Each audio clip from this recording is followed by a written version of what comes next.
beautiful day for pickleball on the APP Tour.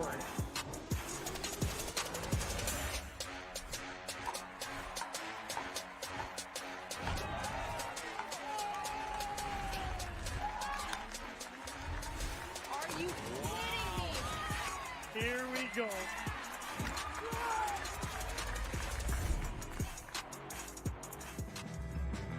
We're back on the sunny shores of California as the APP Tour looks to close out October with some scary good pickleball. The taste of victory is oh so sweet, and with 5 more gold medals up for grabs on the Golden Coast, you can bet this weekend is gonna be a thriller. As we welcome you to the world's first, the world's best, the OWL APP Newport Beach Open, as we welcome you into championship court here at the Tennis and Pickleball Club at Newport Beach. Hi everyone, I'm Dorian Kraft alongside Next Gen National Team head coach Chad Edwards and pro pickleball coach Dominic Catalano.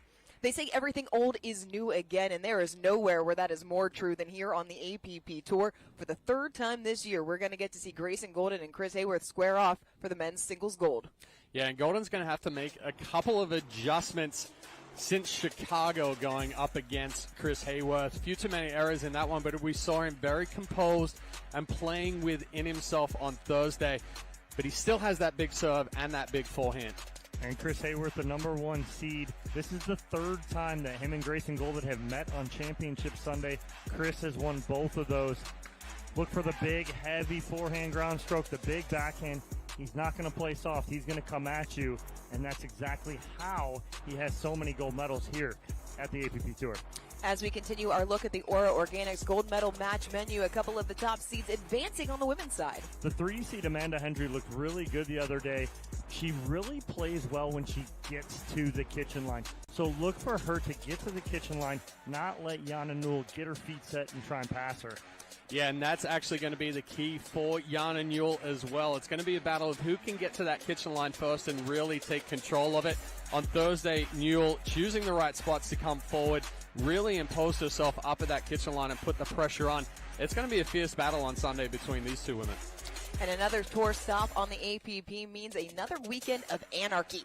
On the mixed doubles side, it was a wide open field, and the result, we've got 2 pairs of newbies on Championship Sunday. Yeah, Riley Bonner and Richard Livanese Jr., the first mixed doubles final for that pairing and overall, but they played extremely well yesterday. Livanese moving well, imposing himself in the middle of the court, and then Bonner was so steady, and the cross-court things and the setups were on fire.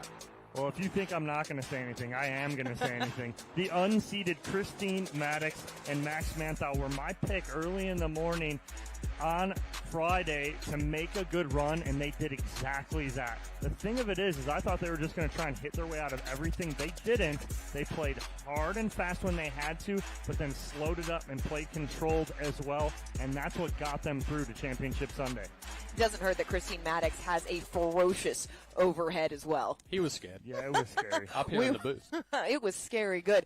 Now, we still have matchups to set for Championship Sunday in our men's and women's doubles.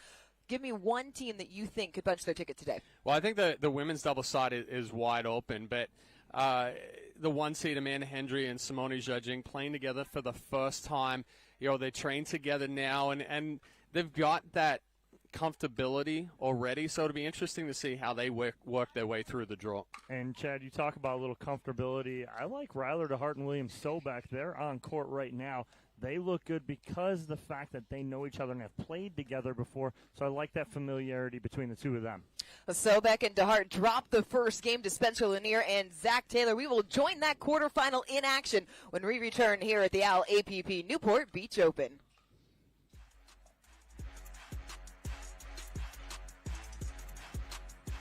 Introducing Persona IQ, the smart knee. Address your knee pain with a replacement that contains sensors which capture helpful information such as your range of motion, stride length, walking speed, and step count to ensure your new knee is performing at its best. It keeps you connected to your healthcare team so you can receive important reminders and personalized recovery guidance. It's not a GPS. It doesn't collect where you've been or where you're going. Persona IQ, a smarter way to regain mobility.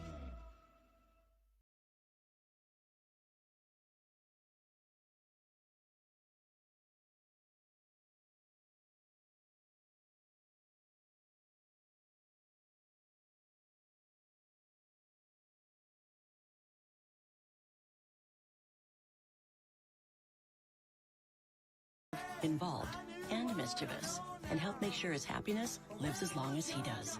That's why the younger you are, the more you need AARP.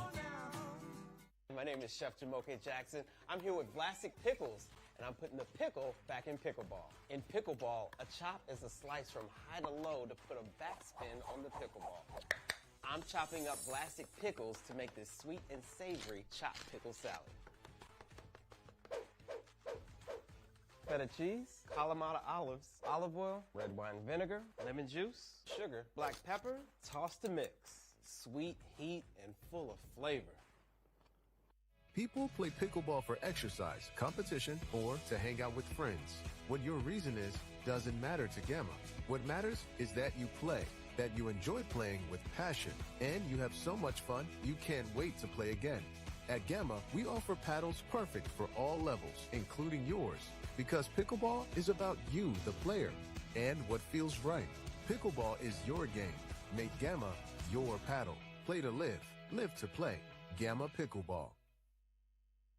The APP is sponsored by Zimmer Biomet, moving you forward. Visit smarterme.com today. AARP, helping your health and happiness live as long as you do. And Rain Energy, clean, plant-based energy. Welcome back to Championship Court here at the LAPP Newport Beach Open Men's Doubles Quarterfinal. Bottom of your screen in the white, Ryler DeHart on the left, his partner Will Sobek on the right. They are facing Spencer Lanier and Zach Taylor at the top. Lanier and Taylor took game one 11-7. It's 5-all here in the second. Yeah, team I picked today is in trouble. It's been somewhat of a subdued matchup right now. A lot of long rallies with consistent dinking, but both teams trying not to pull the trigger too early. Sobek coming off of a bronze medal in mixed doubles alongside Amanda Hendry after he played that phenomenal semifinal against Christine Maddox and Max Mantho. Oh, great defense. Stab back So in. good.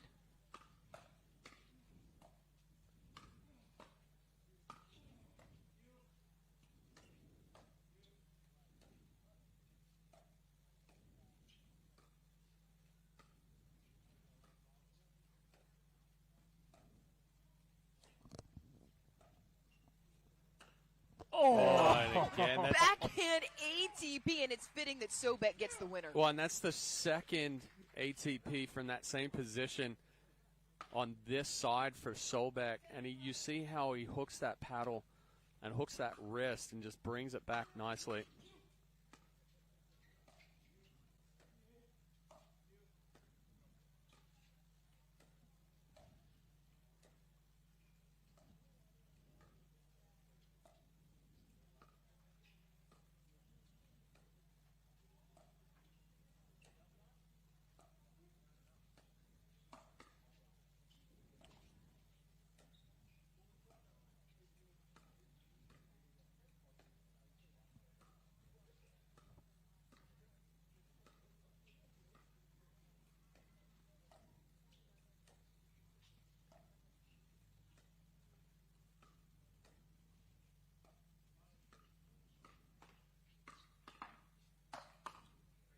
That time, DeHart not able to make the pickup. Oh, Chad, you hit on it. We've been sitting here watching this match for a while now, and a lot of elongated points.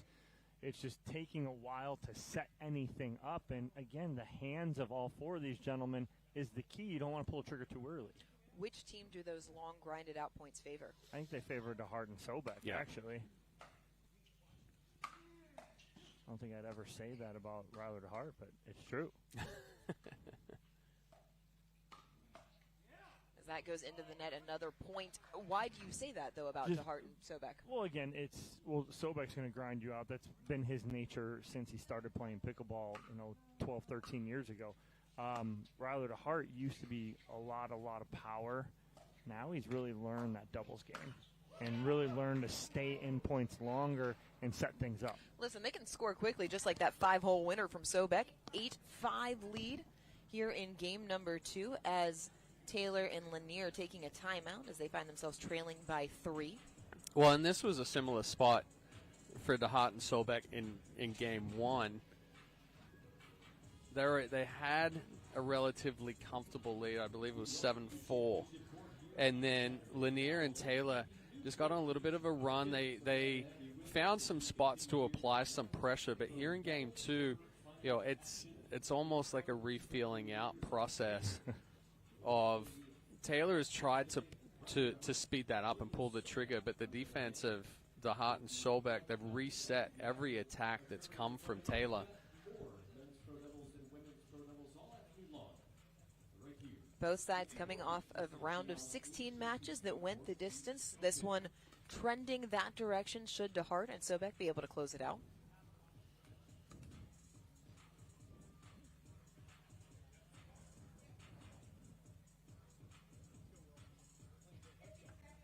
DeHart, the former University of Illinois star, lives in Bel Air, Florida now, alongside his wife Megan Fudge. As we are back to play here on Championship Court.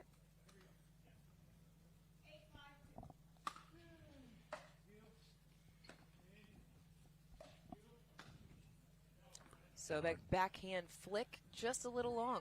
Yeah, it just came out a little flat. You saw Sobek get up on his toes right there. Tried to punch it through, but didn't have that face closed enough. Ooh, that one sailed. Missed return.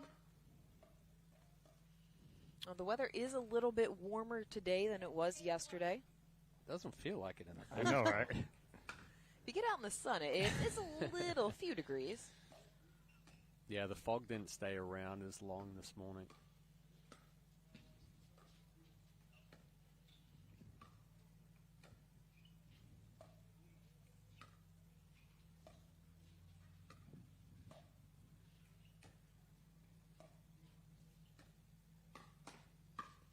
Good spot from Lanier and the ability to stay out of the kitchen, too. Well, he got that ball down is the key right there. He sits on that and finds that hole in the middle, and Sobek was almost leaning to the left side just enough. He reaches for it in the middle but can't get that. Back-to-back points, Lanier and Taylor back within one.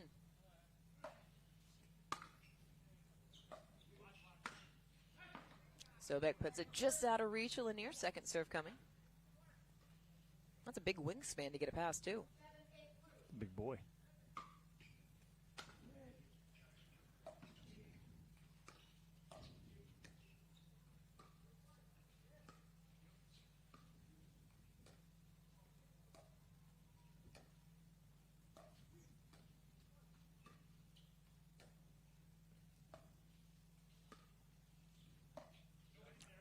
Good what ball a movement. Roll.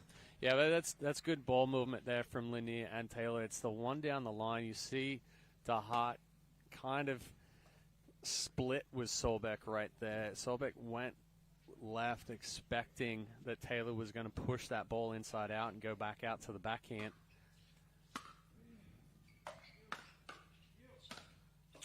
Oh, he got it. Oh, it hit his paddle. Lanier says, yep, that hit me. It hit Spencer and drops in. Watch out. A little friendly fire there off the paddle of Zach Taylor. 8-all.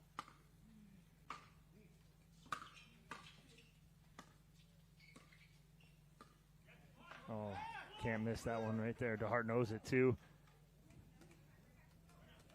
When you miss balls like that, what happens? I mean, you got to let it go. That's the hard part in pickleball. Mentally, it gets you. You're still thinking about it right now.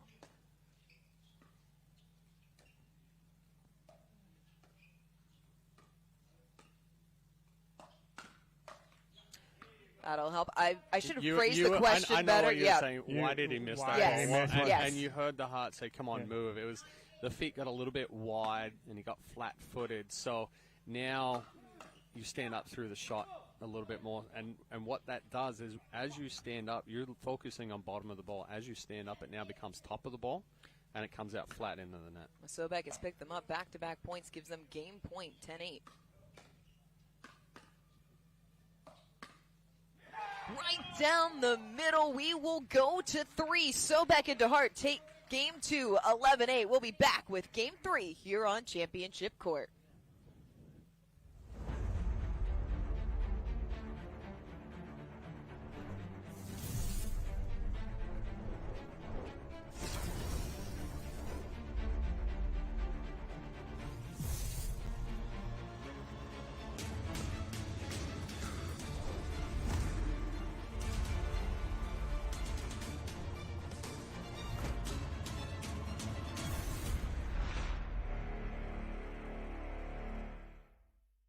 Introducing Skechers Pickleball, the official footwear of the APP Tour.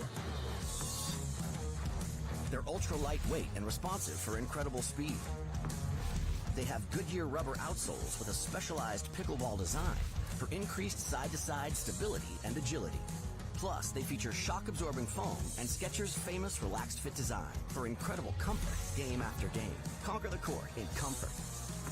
Skechers Pickleball, the official footwear of the... Always look further, seeing potential where others may not.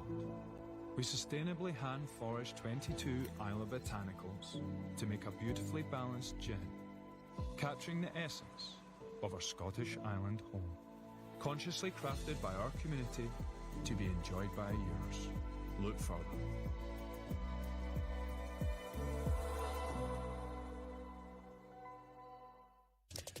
Let's take a look at our good idea game point that sent us to a winner-take-all game 3. Yeah, and a little switch of momentum here for Sobek and DeHart. And then sliding that one through the middle. A little miscommunication there between Lanier and Taylor. We're going to game 3. I'd almost say we may see Zach Taylor come out and be a little bit more aggressive here to start game 3. I think the look that he gave you says maybe so. Oh, nice dig.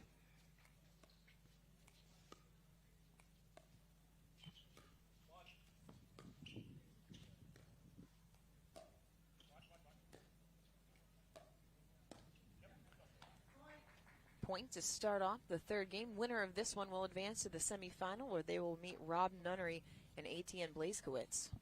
That's an interesting team this weekend.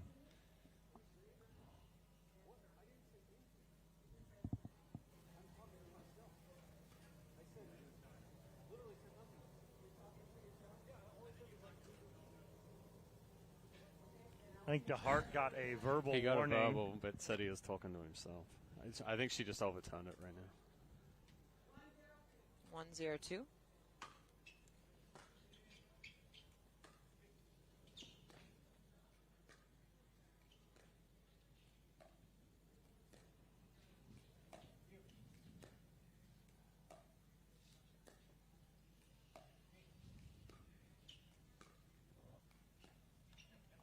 A couple of missed pickups, and it's 2 quick points for Taylor and Lanier to start game number 3.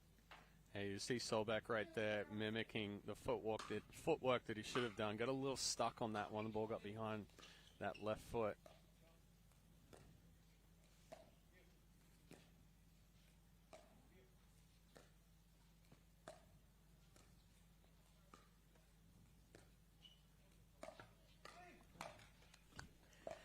Got the first net cord, couldn't get the second. So like you said, Chad, Taylor's trying to be a little more aggressive right here. Even with his dinking, right? He's not going that cross court constantly with Sobek. He changed the spot up, went into the middle 2 on that one, and then looked to pull the trigger.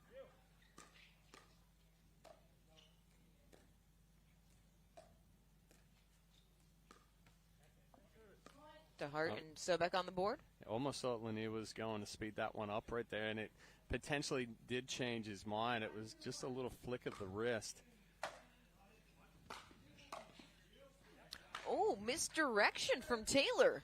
Yeah, well, good spot right there from Taylor. Yeah, and you heard DeHart right as he's about to hit this. He talks to Sobek and goes, watch, meaning don't crash. I'm not dropping this. I'm driving this. And Sobek did get caught, though.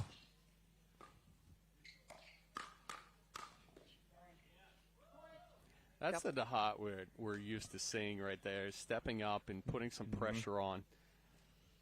Already feels like there have been a lot more drives from Ryler DeHart here in these last few points than there were in game number 2.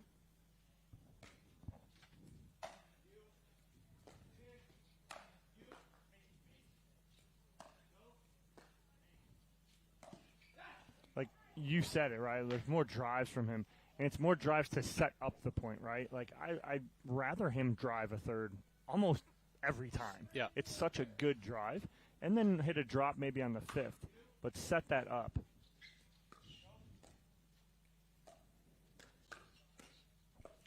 Oh, Sobek getting Taylor back. Yeah. You get a little edge guard with it, too. Just a little slippery. Yeah, bottom edge. 4-point run for Sobek and DeHart.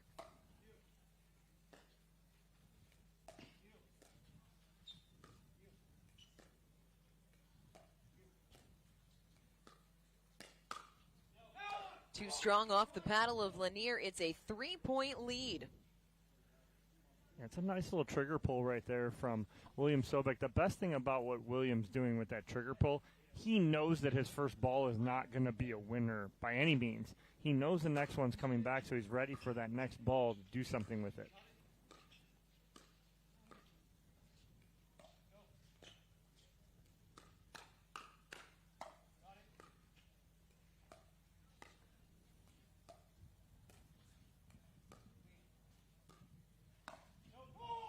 Taylor trying to roll it a little bit too low below the net.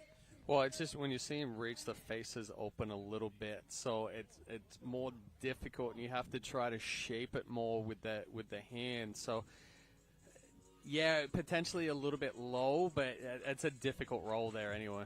What should he have done with the ball instead then? I mean, he take that one out of the air 100%, but you know that's potentially one where you take it out of the air, you push inside out, pull Sobek out wider.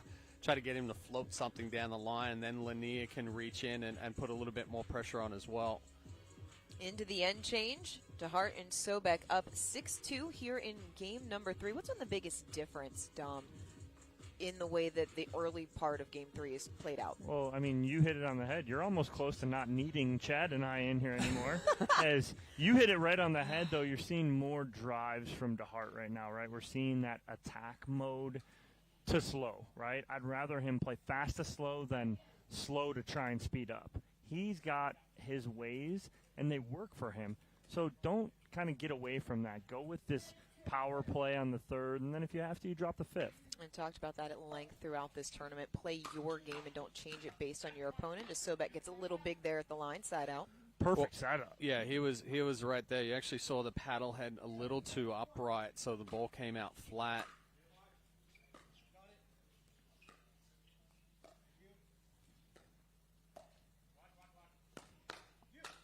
Ooh, nice combo from Sobek and with the fancy finish. How many times do we see it's not the ATP that's the star shot or the instant replay that you're going to see. It's always the block. So Sobek reads that, knows it's coming back, and then finishes.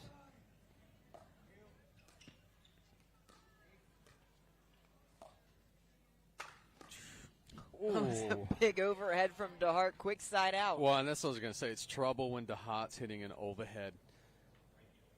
More than Maddox? It's might be a toss-up.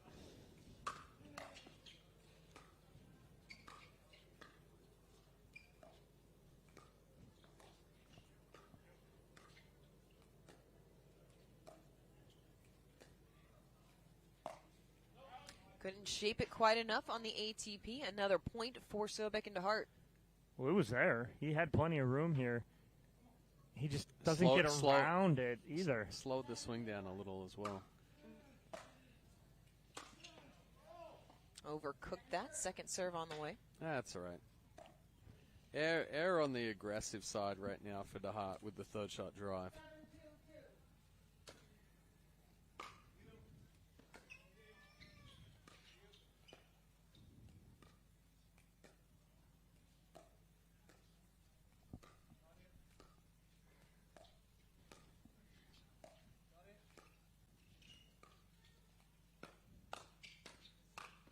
Oh, good pick. It's ridiculous.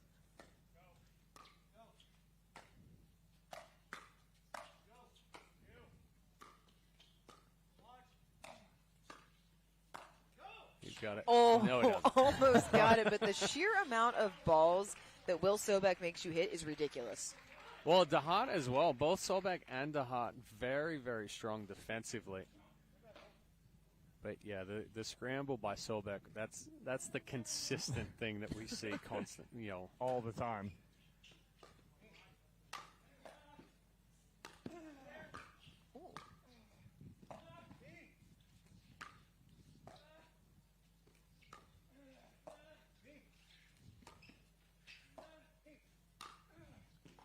DeHart really really peppering that back corner until it got the opening he wanted. That was close, though. I think it was a lot closer than he wanted, but again, dots that back line.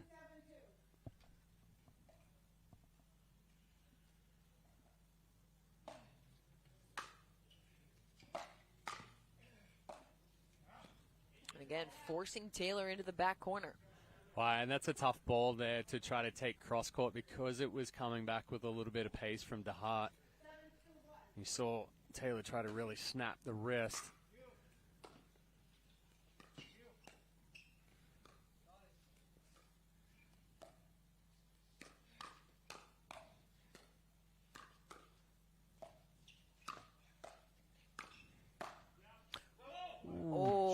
Tried to slide it down the line. Ooh. Call overturned. It was in.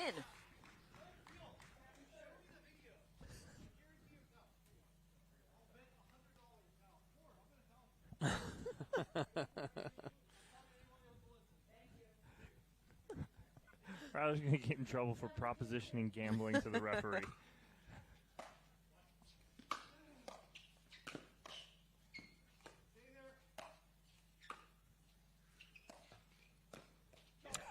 Good adjustment from Sobek. Great communication from DeHart.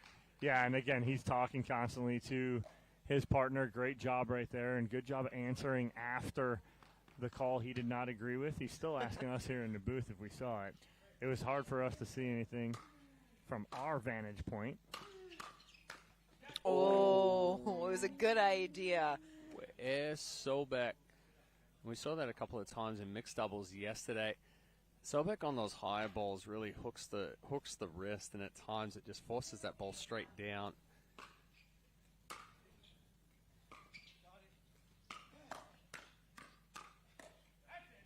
Hands battle goes the way of Sobek and DeHart. Second serve coming. Well, and difference there is Sobek and DeHart short and compact. Lanier and Taylor trying to get a little bit bigger to try to add more power. I'll tell you, third. The difference for me, too, from Game 1 into Game 2 and now into Game 3 for Sobek and DeHart is they're loose. They're loose right now. DeHart's walking past them, but he still wants to see it. He's going to have to go back and watch the YouTube feed later and freeze that. But, again, it's the looseness, right? Like, as fun and as loose as they are, that's when both of them are playing well. And when you have DeHart talking – a lot of people, that hurts their game, right? For Ryler, when he's talking active, kind of joking back and forth, you know he's loose. And when he's loose, he's dangerous. When he's tight, not talking and quiet, that's when I'm like, okay, you got to loosen up. So right now, he's playing really well, and he's loose. He's talking. He's communicating. I like this, side of them. It's given him an 8-2 lead here in Game 3. A much more serious conversation going on in the other corner between Taylor and Lanier. What should that conversation be about right now? Well, right now, Taylor and Lanier, they're a little off balance. The opportunities that they've had, DeHart and Sobek have really stifled it. They've just reset it and got it back down. I think, if Lanier and Taylor get the opportunity, is they need to kind of start things off being aggressive and put the pressure on coming forward, similar to what DeHart and Sobek have done here, rather than getting up to the kitchen line and then allowing Sobek and DeHart to move that ball around.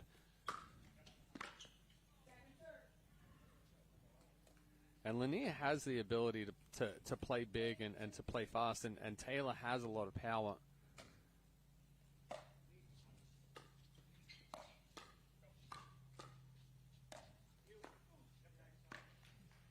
Side out. Good spot right there, a little in between. It looked like DeHart was going to go for it and then kind of backed off it, and Sobek was a little late getting to it.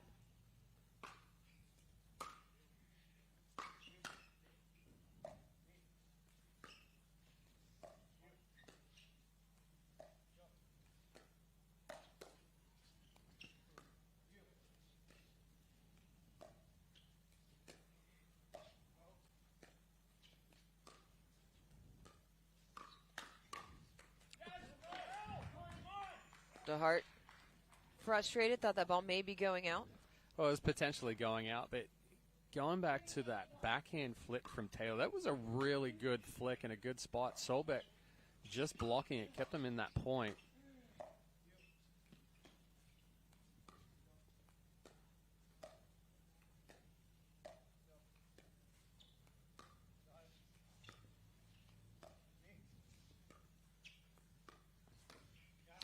Oh, what a move from Sobek. I mean, Sobek not the tallest guy or length-wise, but he gets everything right there. But he hears me say that. But again, it's a good move and good setup. But that's the downside of Lanier and Taylor playing like so slow right there. Is that even if Sobek moves, I'll finish my thought here in a second. There's a better overhead from Sobek. Even if Sobek moves right there and the Ernie's not, it's enough time to just let that ball bounce and come back. There's no, even in the dinks right now, it's not really forceful. It's not a pressure dink. It's not moving Sobek and DeHart around enough. I don't know if you guys heard him, but Sobek said, "First Ernie of my life." After that, I find that hard to believe.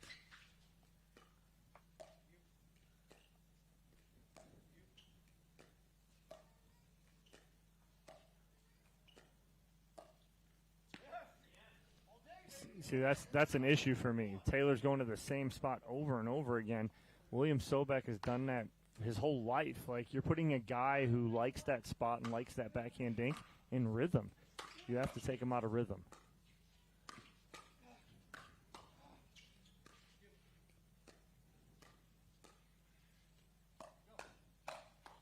Yeah, Good spot from Taylor. And that's a better speed up right there. And Lanier and Taylor did uncoil out of the stack. They're putting Lanier on the left now.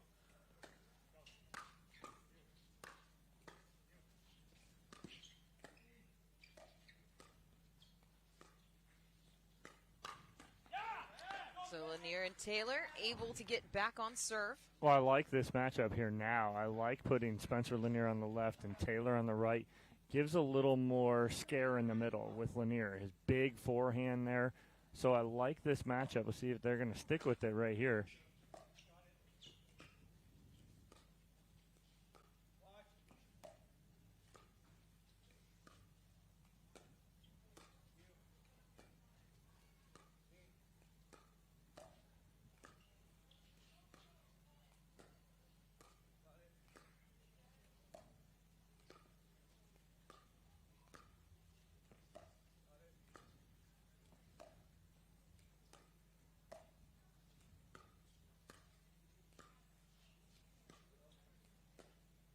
Well, and Lanier takes a lot more balls out of the air than what Taylor was doing. So that's cutting down the reaction time of DeHart and Sobek, moving that ball around a little bit more. And a lot of the time, it's just that half step is the difference. Missed third as DeHart was crashing. And what you saw 2 points ago was Lanier didn't dink a ball the same spot more than once. He moved that ball sideline to sideline in the middle, moved the ball around. It was a great job by Spencer Lanier. Now they got a little momentum putting him on the left-hand side. DeHart and Sobek trying to stall that momentum, calling a timeout as their lead is at 4, 2 points away from moving on to the semifinal. You talked about moving Lanier over to the left, puts his forehand in the middle. What is the primary counter that DeHart and Sobek need to make to that? Well, they're trying to right now. They're trying to move the ball just as much, which I like. But again, it's going to be who's going to flinch first here, right? It's almost like a game of chicken where they're just moving the ball in and out. No one's really pressure dinking. They're pushing a lot of these dinks. I'd like to see DeHart and Sobek really pressure a dink, get into a dink and try and put some pressure on Lanier and Taylor, move them back off that kitchen line, maybe get a pop-up. But right now, like I said, it's a game of chicken. Who's going to flinch first? Who's going to be the one to pull that trigger first and get into that firefight?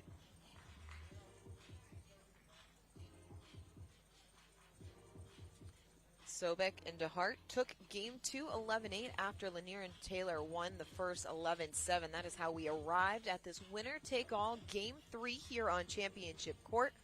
Our men's doubles. We have 2 more tickets to punch to Championship Sunday. Men's and women's singles is set, as is mixed.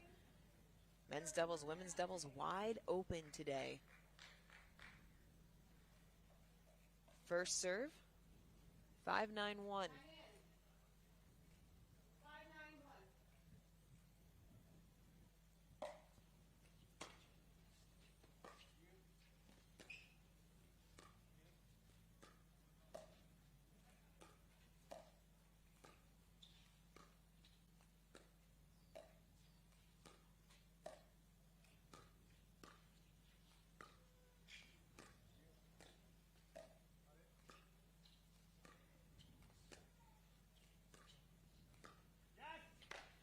Just like that, another point.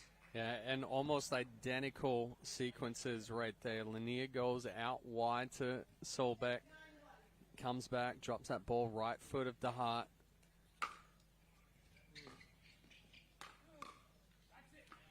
Lanier caught in the transition zone, pushes them on to second serve. Yeah, that's what DeHart's got to do. He's got to reach in and take this third and do something with it.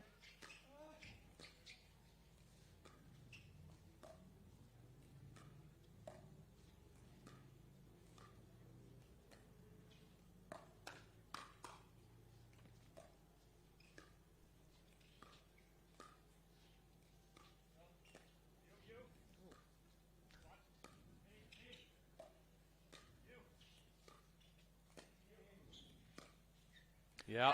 Oh, how about that roll from Lanier to land it inside the court? And just that one change of putting Lanier on the left is now allowing Taylor and Lanier to move the ball around so much more.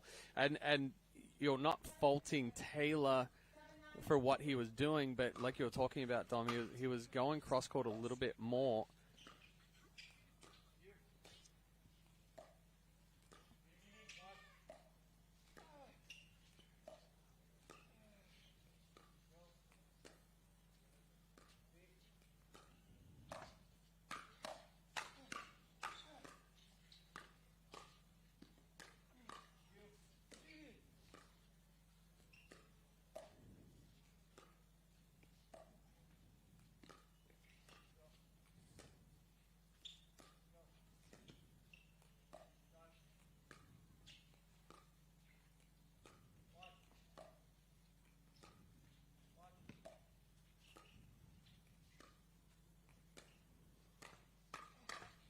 Ball popped up, made it an easier play for DeHart. That point I thought was over 25 shots ago when they got in their first firefight, and then all of a sudden Lanier and Taylor reset it back.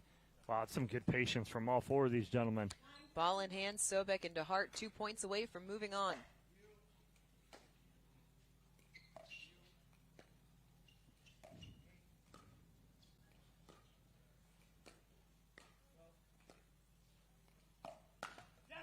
Ooh, I think he got away with one. it. Yeah. Oh. He actually crossed his chest right there.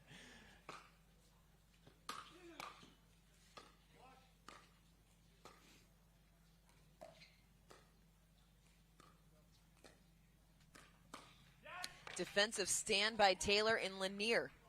It was textbook backhand roll right there from Lanier. As the ball goes up, you see his paddle drop, right? So paddle gets down below the ball, rolls up underneath that ball, brushes it perfectly. Power overhead from DeHart. Second serve. The lead was once 6. It is now down to 2.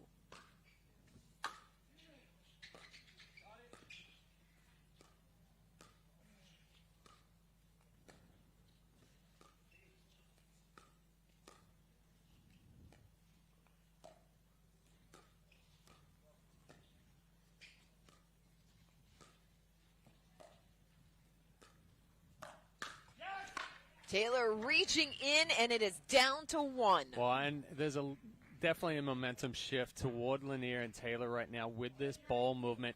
Patience until that ball pops up, and then reaching in and really putting on the pressure.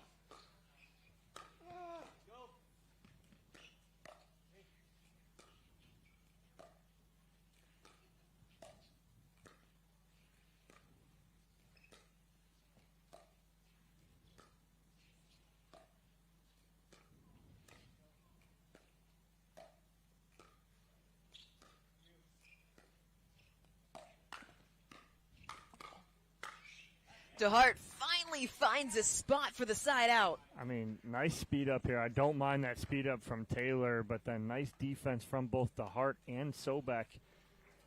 They fight off Lanier and Taylor again, but they get within 1. They've been stuck on 9 for a while.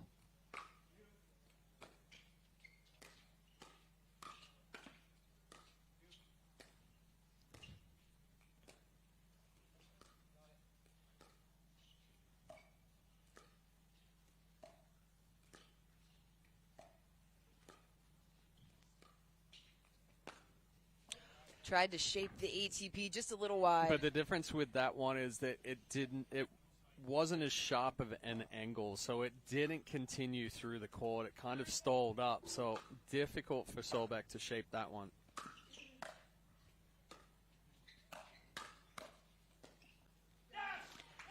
So almost unconventional what I'd like to see from DeHart. He drives that third. I'd like to see him step into the fifth now. Change something up, because now he's going all drive, all drop. Change something up, change some pace up, because they're just in complete stall mode here at 9. Sobek and DeHart led at the end, change 6-2. They would go up 9-3.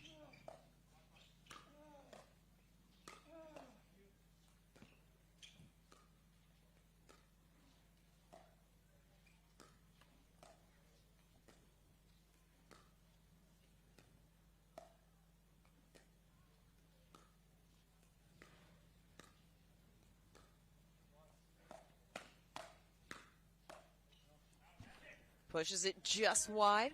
Second serve coming. Taylor set himself up well there, but he didn't clear the body on that two-hand and got jammed up and just tried to shovel it back over.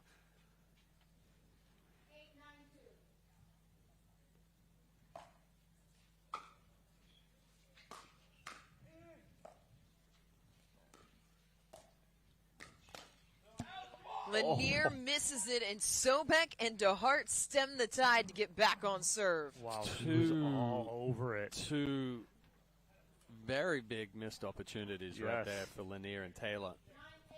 They should have had both of those points and been serving for the match.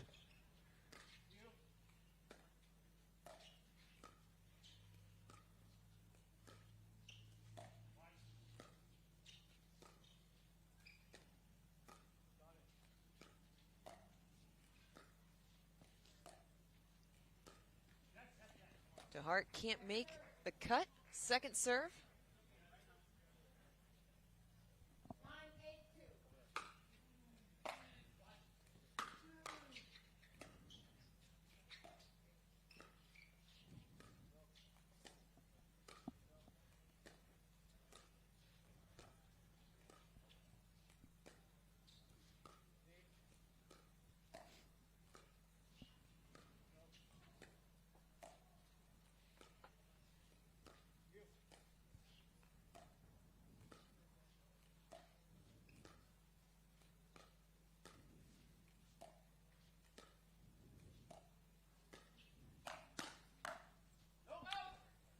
Just long. That stick volley in the middle from DeHart was incredible. That was oh crap, I popped the ball up. Yep. I got to figure out a way to get back into this. And he did. Match point.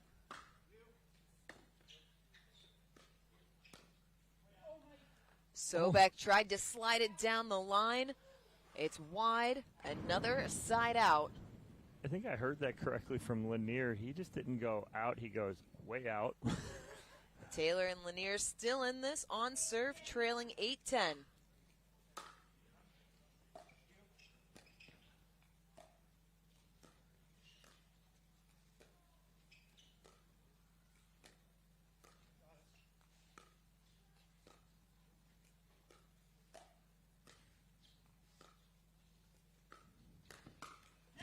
Ernie attempt into the body. They're within one.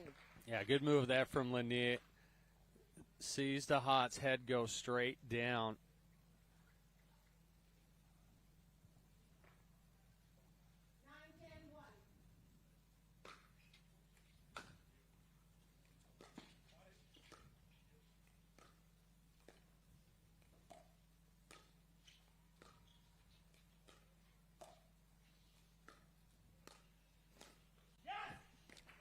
Point, and we are tied. Yeah, just an easy miss there from DeHart. He knows it, too.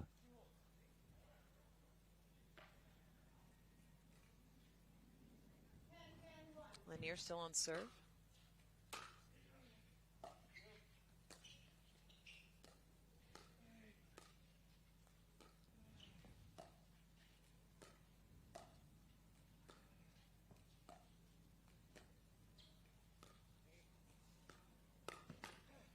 Oh, DeHart read the Ernie, got the winner. How does he get his body out of the way of Well, this? it takes it right from the hip. And we've seen DeHart do that plenty of times. Yes, we have.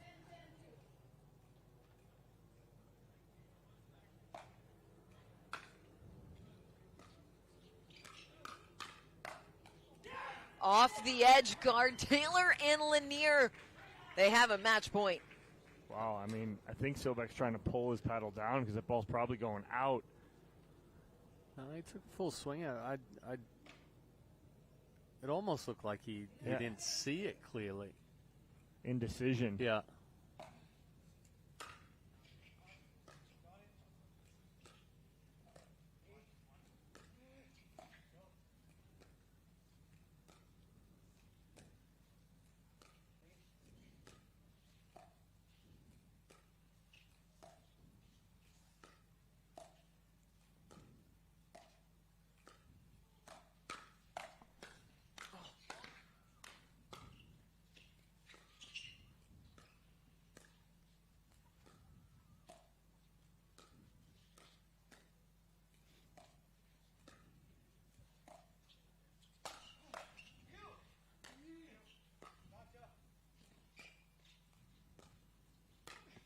Oh, He go missed deep. it, and Taylor and Lanier Point. are moving on.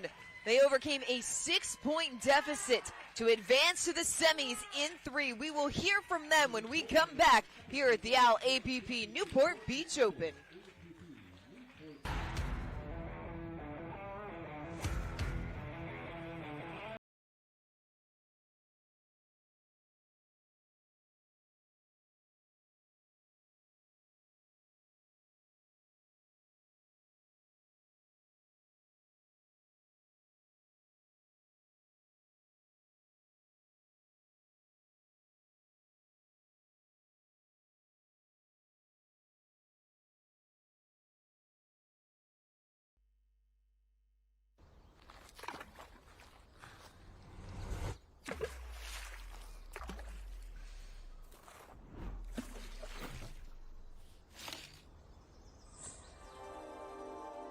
Less is more, unless it's less beer.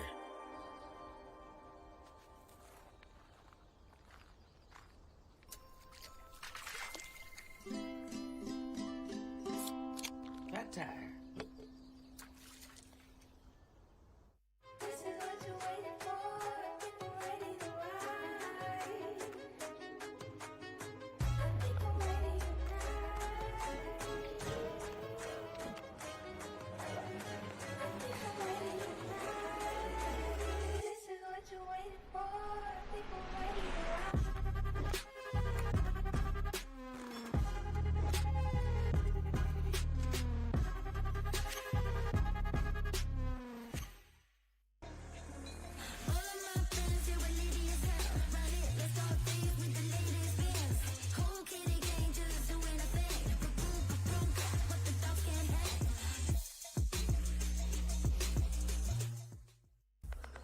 In this city, flavor is a way of life.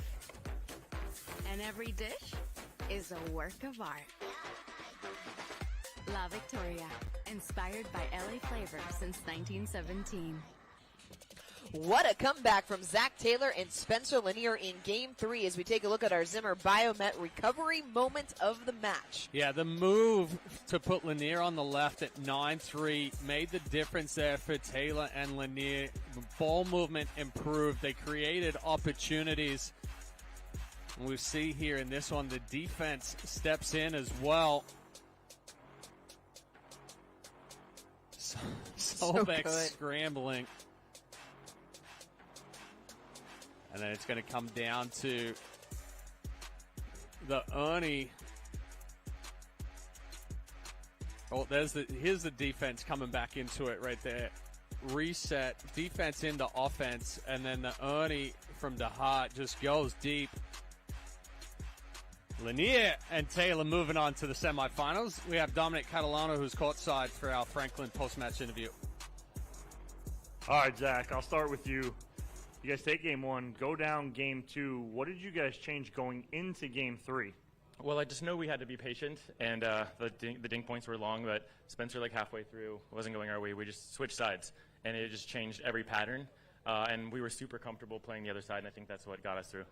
And Spence, we were talking off camera. That was something that you guys changed. That 9-3, you said, hey, you're going to play left, Zach's going to play right. What did you do to change things up? At that point, we were down that much. We were like, might as well try something, right? Mix it up. Decided to just move it around. You know, Zach's grading the right, I'm grading the left too. I mean, we can switch it up. We're a dynamic team. And yeah, we ended up just, you know, getting out of our own heads like me and just making dinks. So. All right, well, congratulations, boys. Moving on in this bracket. We'll take a quick break. We'll be back with our next matchup here on Championship Court at the OWL APP Newport Beach Open.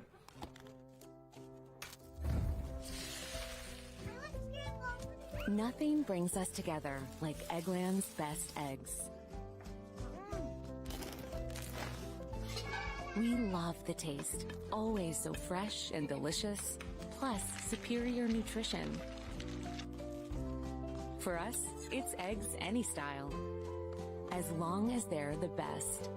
Eggland's best. Need to sell tickets for an event? From Sports Illustrated's official ticketing platform, introducing Box Office. Manage ticketing for sports, festivals, fundraisers, and more, paid or free. And we go beyond the barcode. Introducing Super Ticket. Super Tickets are secured by blockchain technology and transform into exclusive digital content, promotions, and rewards between the event and guests. Cheaper, better, simpler, more secure. Sports Illustrated Tickets. Partner with us for your next event.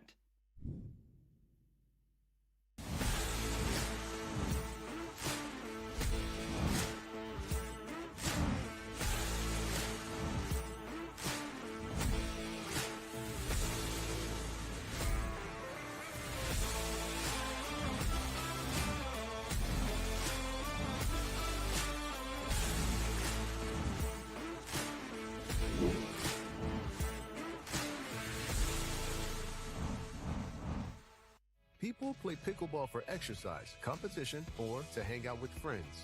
What your reason is doesn't matter to Gamma. What matters is that you play, that you enjoy playing with passion, and you have so much fun you can't wait to play again. At Gamma, we offer paddles perfect for all levels, including yours, because pickleball is about you, the player, and what feels right. Pickleball is your game. Make Gamma your paddle. Play to live, live to play. Gamma Pickleball. The APP is sponsored by Gamma. Play to live, live to play. Skechers Pickleball. Experience comfort that performs. And Humana, the official healthcare partner of the APP Tour.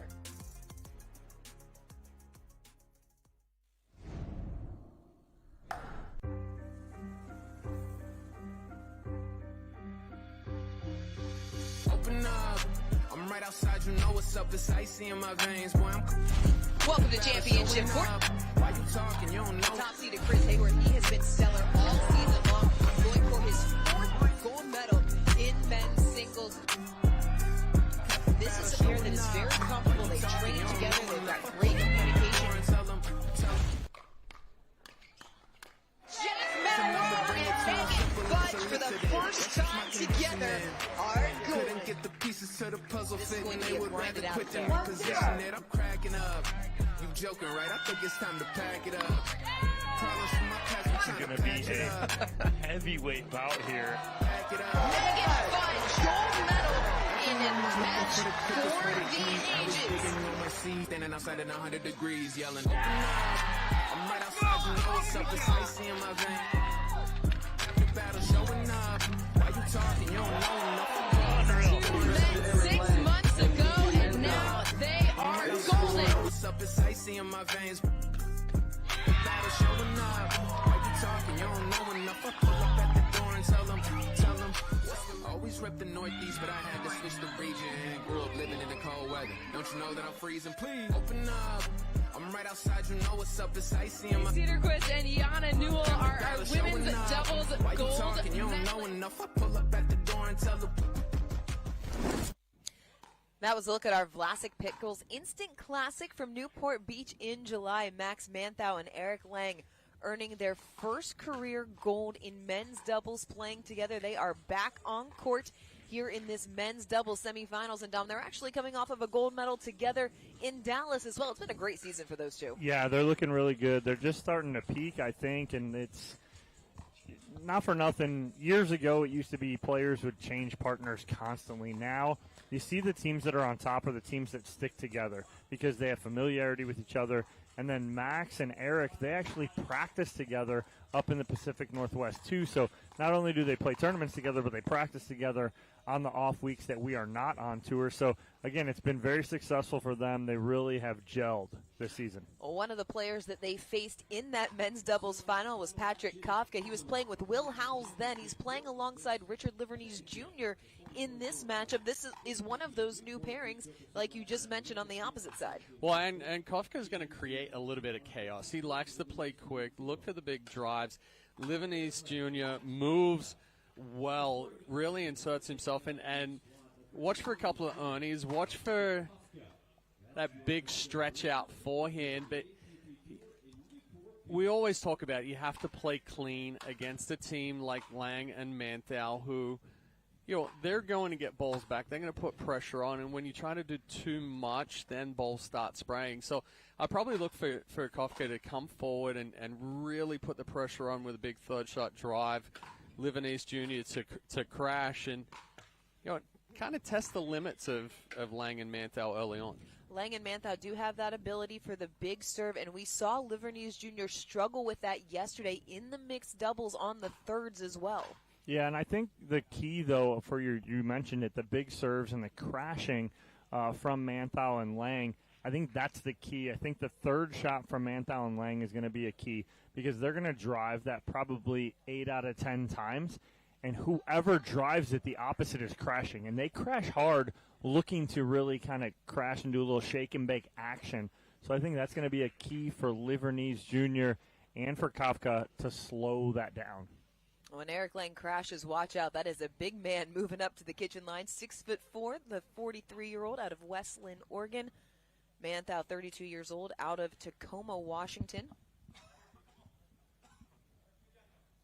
As we are set to get underway in this first men's doubles semifinal, it will be Lang to serve first.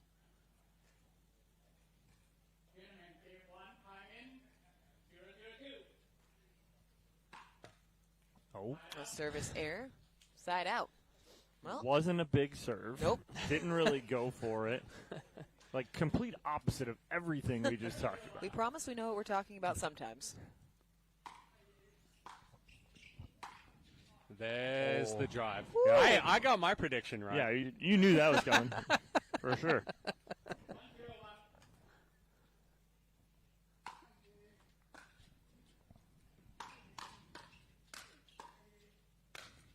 Good angle there from Manthal. So if you think that Lang and Manthal aren't going to be ready for the drives, you're crazy because they countered that drive immediately.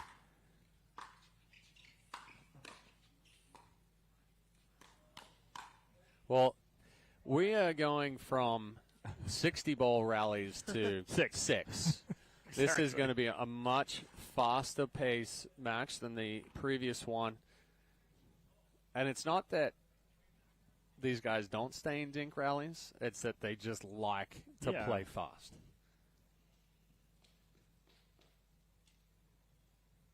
Track down the loose ball. With all the power coming off the paddle, you got to keep it in the court somehow. 2-0-2.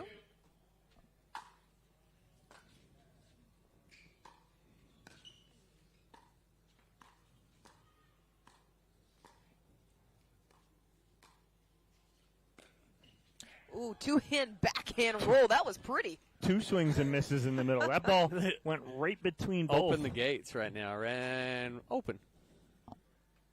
Good spot there from Manthal.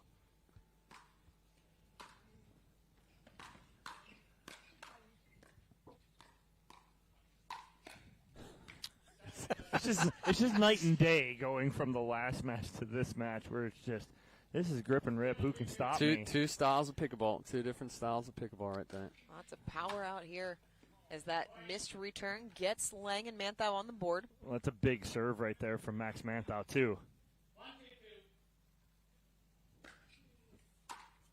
Uh-oh. Pair of missed returns. We're tied at 2.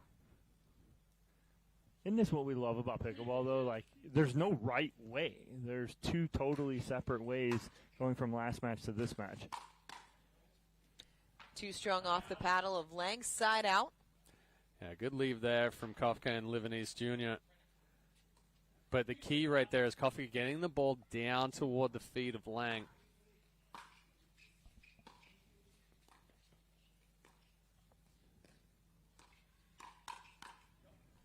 Into the middle, point. That's tough right there because Livanese Jr.'s hands are so quick. And when you speed that ball up about belly height right there, he's sitting all over that. Kafka stepping over. Maybe a little too much. Well, and right there he tries to step over, but plan himself to move back left. And misses the third there, so a side out.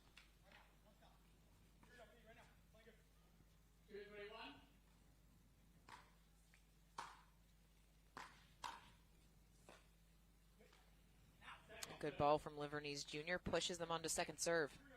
And this is where Livanese Jr. typically plays on the left. Kafka plays on the left. They're going to switch it around. We saw that here last time with Kafka and Howes moving it around.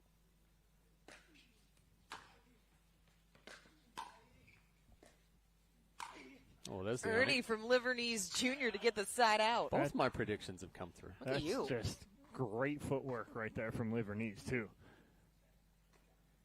Well placed, well played. And you always know what you're talking about sometimes. Yeah.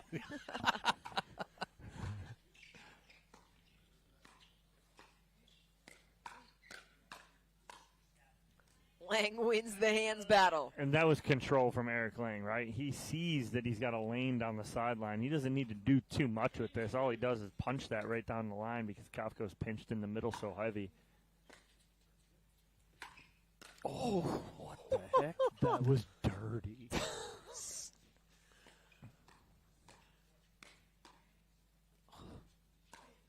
Wow. That forehand from Kafka was ridiculous. This is a ping pong shot right here. Watch the shape. And yeah. That's incredible. But that had so much spin coming on the return as well. That's just a grip it and rip it ball from Kafka.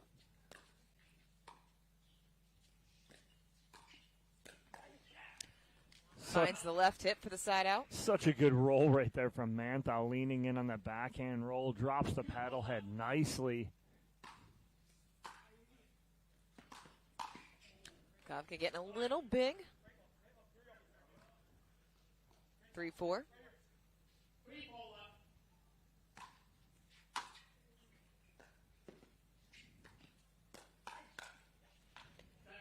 Hands are just so fast. Livanese slides to the right there, is looking for that backhand counter.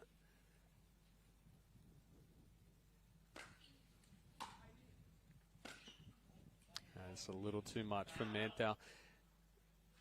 But you talked about it, Chad. It was just a great read 2 points ago from Livanese as he anticipates that, slides to his right, sits heavy backhand, just punches that ball down.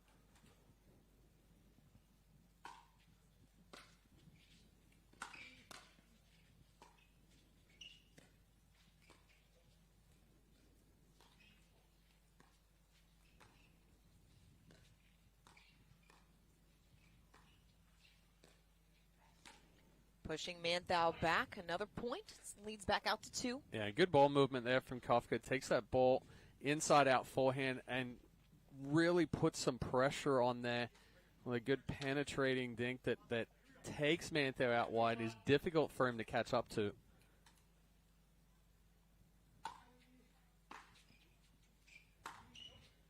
Tried to slide it down line wide. Yeah, almost looked like he opened up a little too much right there to try and slide it down the line. And as he opens up, hips open up, chest opens up, and you go wide.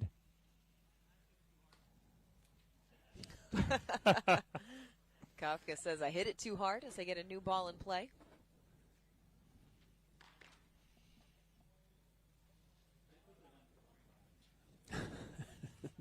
Just give me the green one. Already seen some massive forehands.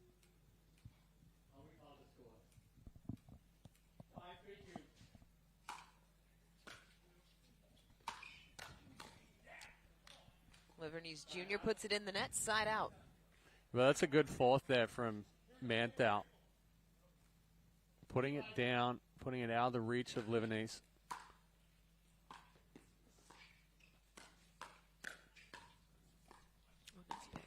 Another Ernie from Liverneys Jr. Make it 2. Well, he reads that Lang's going to be off balance on this ball that he's digging out, so he's taking a chance of he's just going to try and reset this flat down the line, and he does.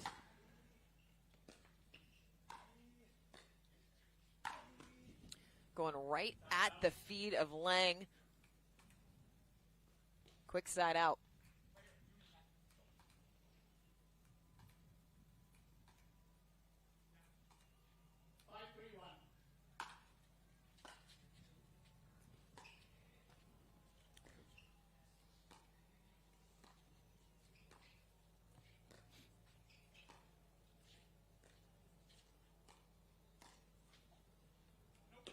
Just deep.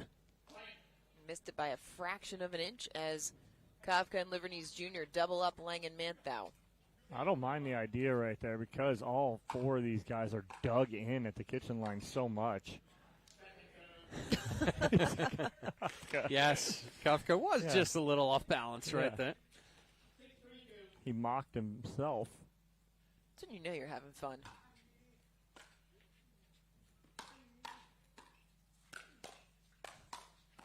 Oh, get out with the hands, Patrick Kafka. So good. Well, where have you guys seen him improve the most since that tournament back in Sacramento when he and Dario Walchuk made that run in mixed? For me, it's the all-around game that he has now. He can get up to the kitchen line, and he can really kind of play both sides of the court as well, as you're showing right now, him and Liverneys. Side out. 4-point advantage for Liverneys Jr. and Kafka.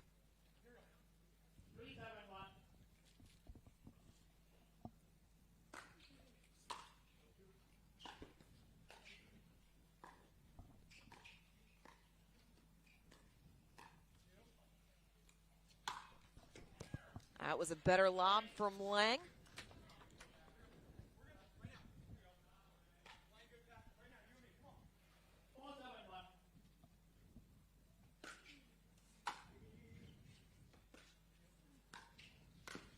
Yeah, good spot. Stung that forehand in Manthau. Well, and all it took was for Liverneys Jr. to go right to the forehand side. You see a slight shift, and then Manthau takes it right past the left hip. And a timeout called by Kafka and Liverneys Jr. as they have seen their lead shrink to 2 here on Championship Court. As we welcome you back into the booth at the world's first, the world's best, the APP Tour here at the APP Newport Beach Open. Fellas, we knew this one was going to be a lot of firepower. We've seen trading big forehands. What are your takeaways so far? Well, I've been impressed with the communication between Kafka and Liverneys Jr. And they're switching sides and they're changing things up, giving different looks. But, Kafka's coming in, he's driving. Liverneys Jr. Predominantly more drop, but continuing that pressure and kind of keeping Lang and Manthau off balance. Yeah, they've handled the pressure of Lang and Manthau because we know they want to come out and apply pressure, drive that third. Absolutely, that is their game plan, but they've slowed everything down and got it under control so that they can get on the initiative.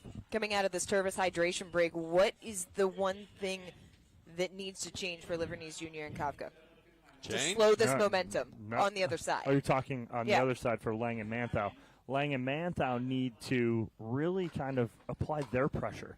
They're not doing that. They're getting sucked into and on their heels a little bit too much.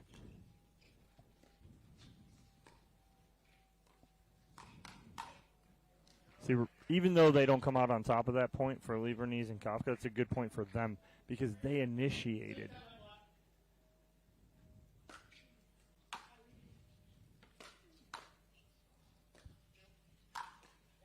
Kafka skips into that.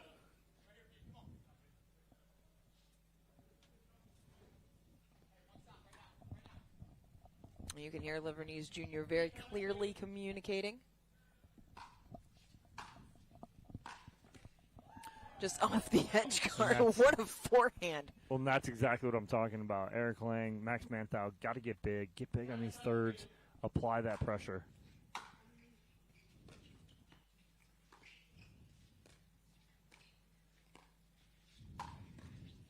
Another overhead, but that one handled easily. Foot fault? Foot fault on Liverneese. Push off with the left foot, but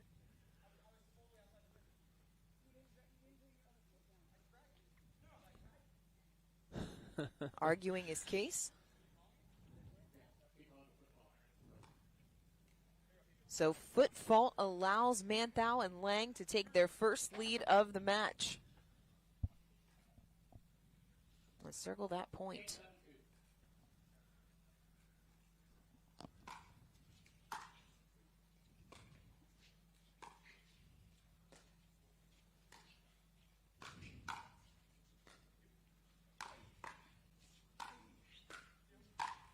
Oh my! Slapped by Kafka. Liverneese Jr. and Kafka fighting over this ball right here, and Kafka's like, "Don't worry, I'll put it away." It's like, just give me the next one, Richard. I'll take the next one. Let me show you how it's done here. Back on serve now, trailing for the first time here in game number 1 of our men's doubles semifinal.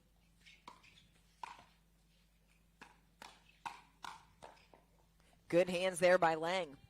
Yeah, again, nice attack from Kafka, but Lang all over that one. I think right now they're starting to see a little more, are Lang and Manthau, so they're recognizing it. They're seeing the pace, the shape.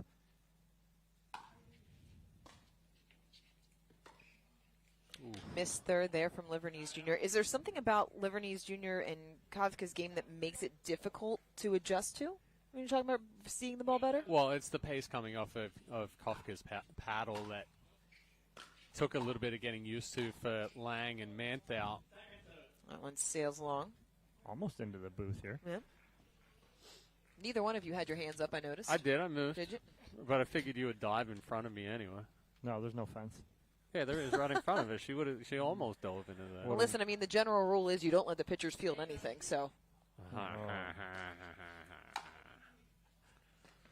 That's pretty good at my PFPs, actually. Listen, I hadn't gotten a dig in you about that in a while.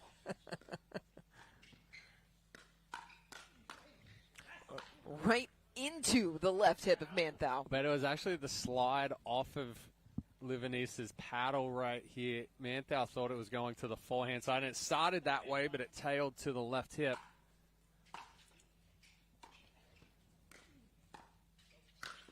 Oh, nearly got it back. He's there.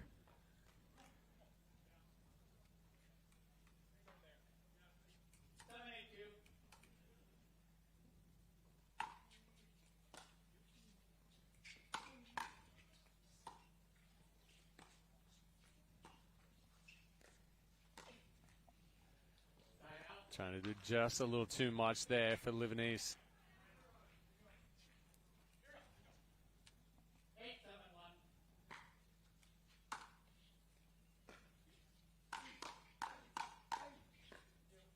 Boom. Yeah. 5-hole. Watch out. It's almost like watching a Christine Maddox overhead right here. Watch him go full flamingo here. One leg punishes that ball down.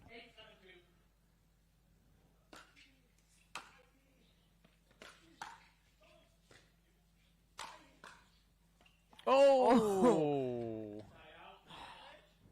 Lang and Manthau doing everything they can during that scramble. Kafka giving it to his partner a little bit. That a boy, Rich? Hit it. He told him to hit it. Told him to hit it.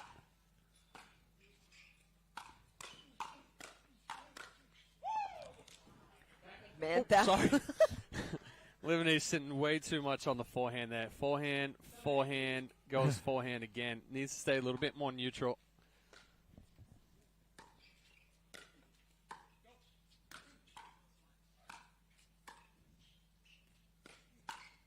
Oh, both feet off the ground. So good from Kafka. It all comes from his drop, though, right? He gets pressured, hits a perfect drop, and then charges after his drop.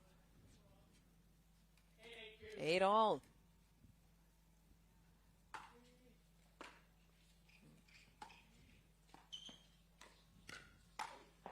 Elevated ball makes for the easy put away as Liverneese Jr. and Kafka take the lead. But that all comes down to the setup there from Kafka. Reaches in, takes the ball out of the air, but hits it right at the feet of Manthau.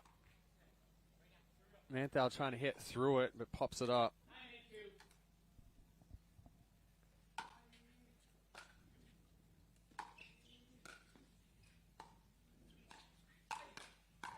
Whoa. Wow. Eric Lang was beat. He was beat. He was on his heels, digs this ball out, drops it in perfectly. Nice job by Lang, just fighting that off. Liverneese wasn't expecting it to come back, No. that's for sure. I got a chance to talk to Lang and Manthau's coach back in July, and he said the biggest thing that he's tried to impart to them over this run where they've continued to make semifinals and finals is that it's already baked. You just got to trust what you've been doing in your practice, that it'll transfer into a match.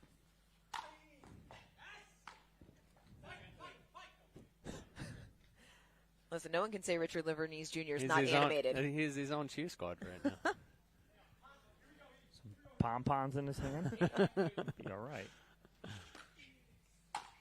Uh-oh. See, missed return there, so 9-all. That's my only thing with that. When you do that, right, and you get so up, that happens so many times. You're too high. Calm Gets down it right there. back. There you go. Kafka in his corner, just telling him, take it over. Take it over here, Rich. Crowd filling in here on Championship Court. That's Spencer Lanier at the right of your screen. He and his partner, Zach Taylor, await the winner of this match. And our other semifinal is Nunnery and Etienne. Yes, against Lanier and Zach Taylor. Yeah, but you were saying the winner of this one. Never mind. Keep going. Keep going with your train You're right. of thought.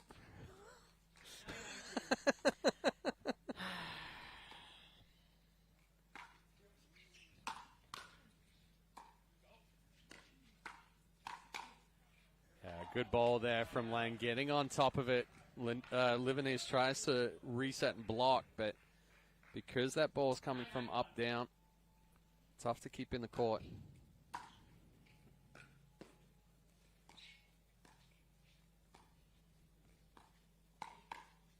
Oh, wow. Lang, how did he get it at the feet? He's eating up. He's eating up here. That's Lang's strength, though, right at that backhand. And it's worked game point for Manthau and Lang. Missed return, and game number 1 goes to Lang and Manthau by 2. We'll have game 2 action coming up next here in Newport.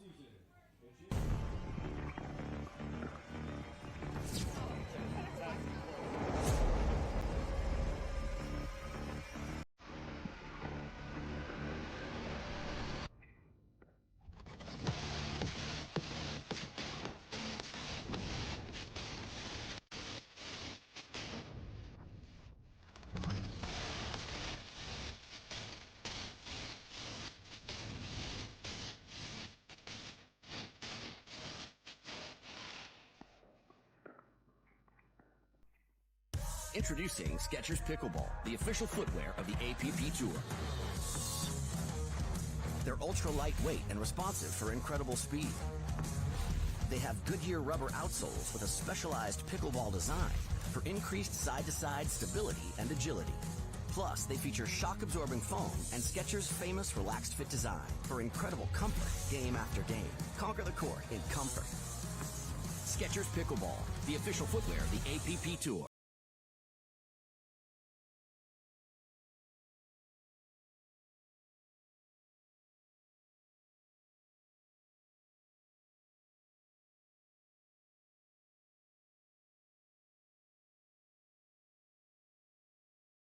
Year-end community events.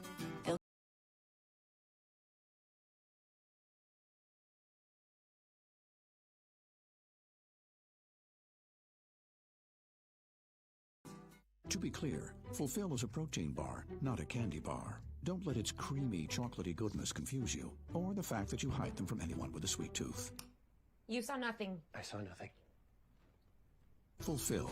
We swear it's a protein bar. The APP is sponsored by Aura Organic. rooted in science, powered by nature. Yola, for the champion in you. And Roots Farm Fresh, the cleanest, crispiest fries you'll try.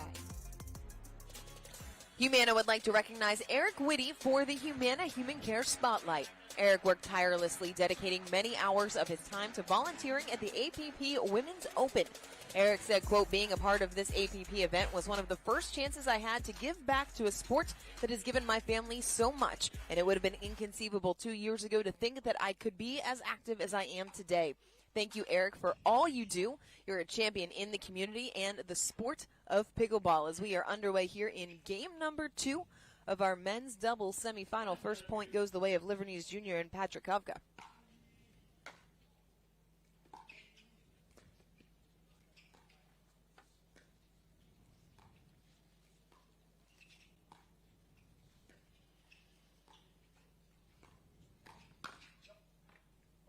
He read it right. Did Max Manthau in the middle, but again, got to execute that ball right there. Those are ones that'll come back to haunt you. Ooh, misdirection, just missed it. There's a little bit of pop on that counter. Quick 3-point lead.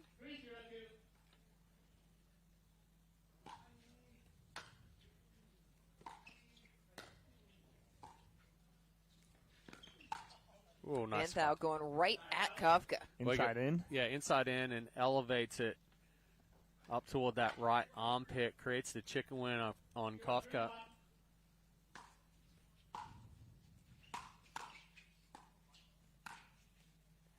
Oh, Kovka just out of the reach of Lang. Well, issue is Lang was almost coming up, right? So he's not spread out into a, we want to say, a ready position. And so he ends up reaching. He can't reach it.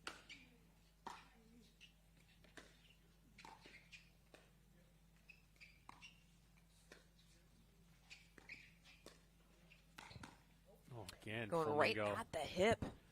Yeah, Kovka does an excellent job of really getting extended, but still generating power.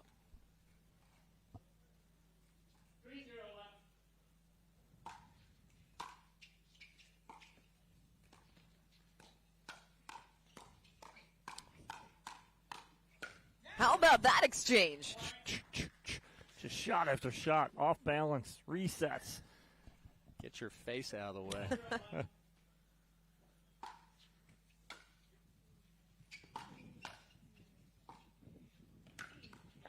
So the only thing that I would say with that there, a good drive from Liverneys, but he drives and stays at the baseline. Yeah. Got to move up. Yeah. Got to get not about a foot or two in. You got to get about 5 feet inside that baseline. At least a full step. Right. Get into that transition area.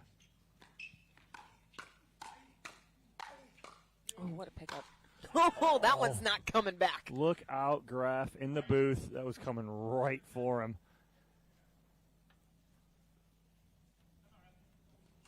A timeout taken by Manthau and Lang as Liverneys Jr. and Kovka have taken a quick 5-point lead. What's impressed you about the way that Liverneys Jr. and Kovka have come out in this game? Well, they're coming out firing right now. There's no, it's all gas pedal, no brake, right? Because of the fact that they know that Lang and Manthau are going to do that to them. So, again, teams that like to create they pace. let off a little bit in game one after they got the lead. So teams that like to create pace almost a lot of times don't like it given to them, right? They want to initiate. And right now, Liverneys Jr. and Kovka have not allowed Lang and Manthau to get any sort of rhythm or create off of a drive or a third or anything. How do Lang and Manthau find that then? Look for a better fourth here. If they're going to drive, you'll get on top of it, put it down at the feet. Liverneys Jr. has been dropping a little bit more, so take that fourth and create an angle to open up the middle.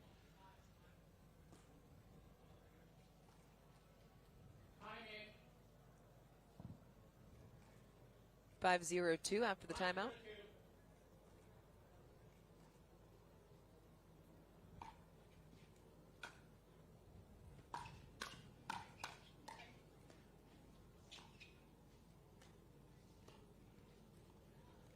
Good timeout earns the side out.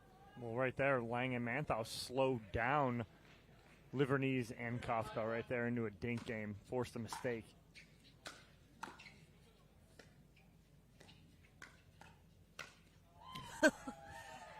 Good put away there from Manthau to get on the board. Just slap it down. Just slap Find it the feet. Find the feet. Yeah, just slap it at your feet.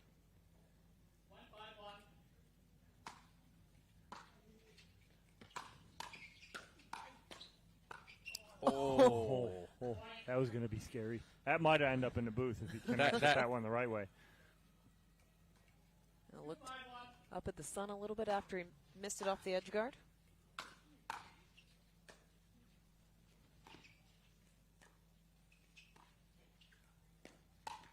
Good spot. Going cross body, sets up like he's going to take it through the middle, did Manthau, and then hits the right shoulder of Kafka. All right, so 3 straight points out of the side out for Lang and Manthau to get back within 2. Timeout taken from Kafka and Livernies Jr. Guys, this one feels like a game of runs. Yeah, and it has been, right? You had the run from Livernies Jr. and Kafka, timeout from Lang and Manthau, and on the flip side, you get the same thing, timeout from Livernies Jr. and Kafka because they're feeling the momentum shift to Lang and Manthau, and all Lang and Manthau have done is, we talk about all the time, Chad, is they're hitting their way out of this, right? So they're just swinging. Swing your way out. The same strategy going to work for Livernies Jr. and Kafka? I mean, it can. They just got to be under control. Right now, I think they need to worry about the fourth shot. Handle the first pace off of Lang and Manthau's paddle.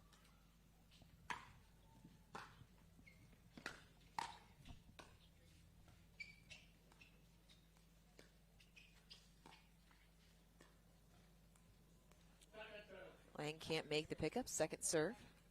He's upset with himself, Yeah. just going, why? Footwork just got caught up a little bit there.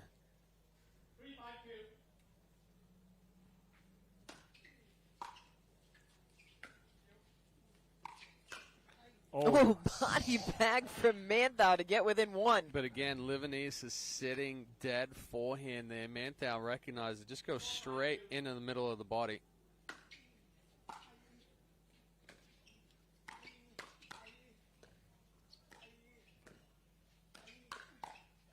Exchange won by Manthau. We're tied at 5. Livanese is giving Manthau the opportunity to be aggressive again. That's where you reach in, you roll the ball down to the feet, force Manthau to slow it down, or, like you're pointing to, Dom, create the angle out wide instead of trying to flick through him.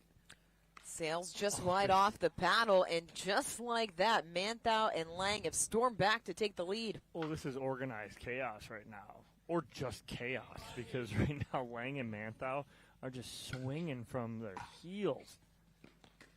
As soon as I say that, he gets a third shot drop.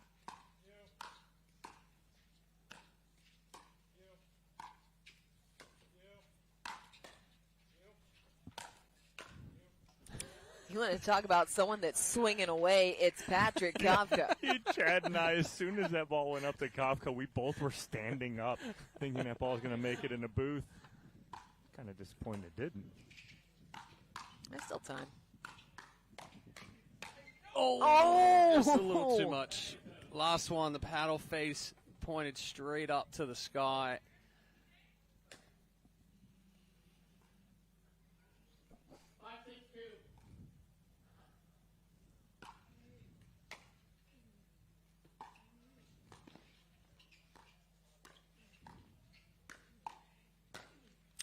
Ripped from Manthau. Wow. A crossbody winner. Wow. Two-handed backhand from Manthau. And Dorian, was it a 4-0 lead for Livernies and Kafka or 5? 5. She's mathing over there. No, it's 5. You can't interrupt me when I'm mathing. Oh. Make it a 7-point run for Lang and Manthau. Incredible. Inside out forehand there from Manthau too. Livernies read it better though on that one. Oh, watch your face. Dropped the paddle at the same time though. Livanese kept the paddle up there. It was close. Pushes Manthau and Lang on to second serve.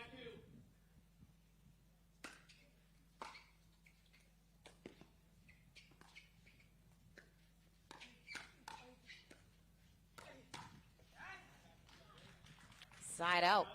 Better job getting on top of those balls there from Livanese. This is a little preview of mixed doubles final tomorrow with Manthau and Livanese. Oh, good spot from Lang, back corner pocket.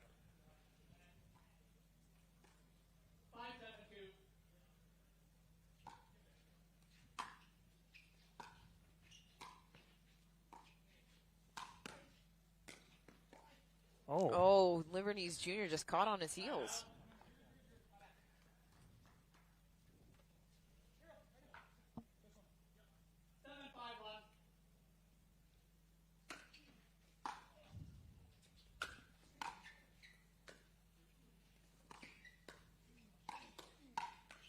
Some absolute rockets being exchanged right now. Off. Manthau did not get cheated on the swings right there. He's going to need to ice his shoulder after this match.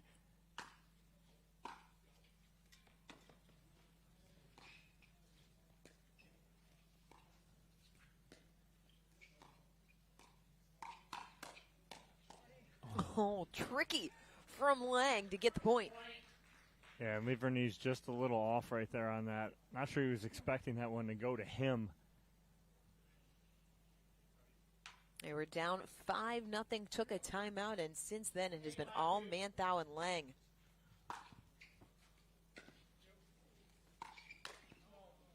Fighting over the middle, sends it long, side out, but not before they extend their lead to 3. Well, better to fight over that in the middle than nobody going for it Yeah. again, but that's when you're feeling good, right? You're both trying to get there, get in the middle, and take that. Oh my. Right that ball at the would have put a body. hole in Livernese's chest if he didn't get his paddle up.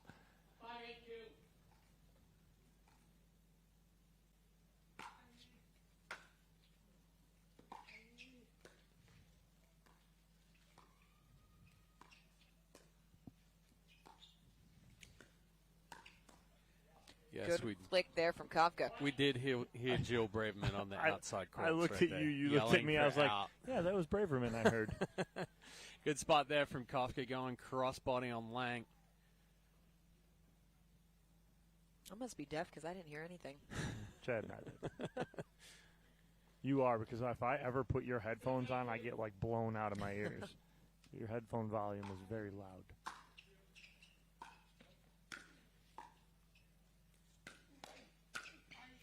Oh, Manthau all over it to earn the side out. Manthau's found the spot here on Livanese. He'll go middle, then Livanese again goes to the forehand, and Manthau's hit him a few times, left hip.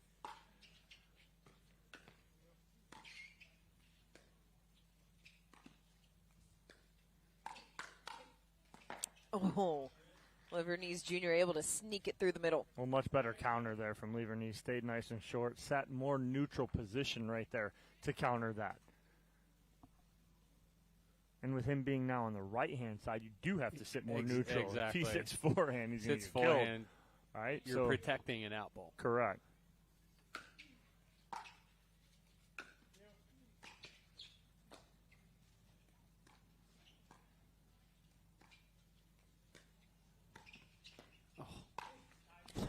Finds the foot of Manthau, does Liverneese Jr. But a couple of digs from his shoelaces there for Manthau and balls from Kafka.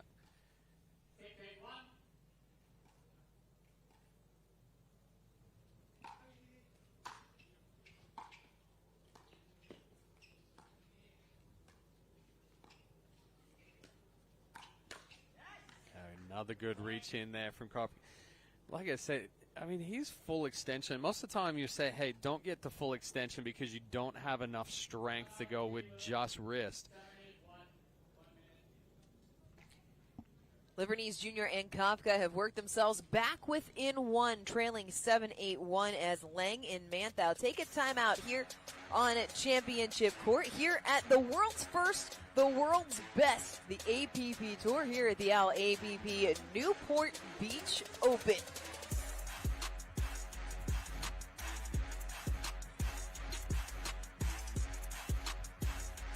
Crowd filling in, starting to pack the stands as we get later in the day here in our men's and women's doubles action. We will be punching 2 more tickets to Championship Sunday. Grayson Gold and Chris Hayworth there at the bottom of your screen. They will be playing in the men's singles gold medal match for the 3rd time this year.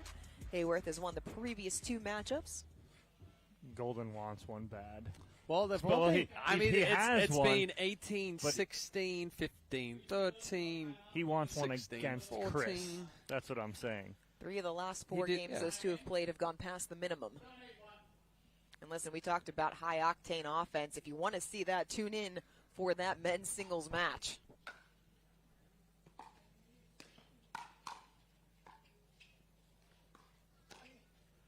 Oh, what a spot from Liverneese Jr. We're tied at 8. That was Kafka holding his head right there. Full extension, flick off the end of the paddle there for Liverneese.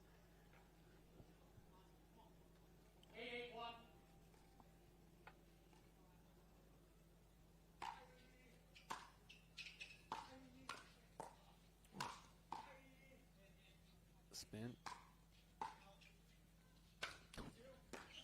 Get up, Max Manthau. I mean, that was close right there. Kafka's about a half an inch from that ball being a beautiful winner down the line.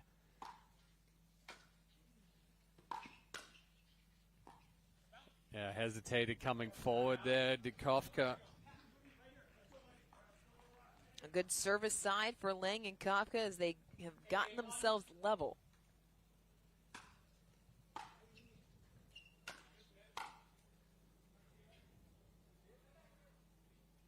And the ball was called long on court. Another missed return. Lang and Manthau stick their nose back out in front. Wow. Did it clip? I'm not even sure. I think it went through the net. From here, it almost looked like it was moving, like knuckling off of his paddle. We're right behind Manthau when he's driving. He's looking at his paddle right now, too. Absolute shave the net cord, and it is earned Lang and Manthau a match point as Liverneese Jr. and Kafka take another timeout. This one has lived up to. Rewind. Listen, I'm so impressed with. Thank you. I'm so impressed with the play. I can't even speak. Well, it's definitely been fast-paced. There's been a lot of power. That is for sure. Coming out of the timeout, match point for Lang and Manthau.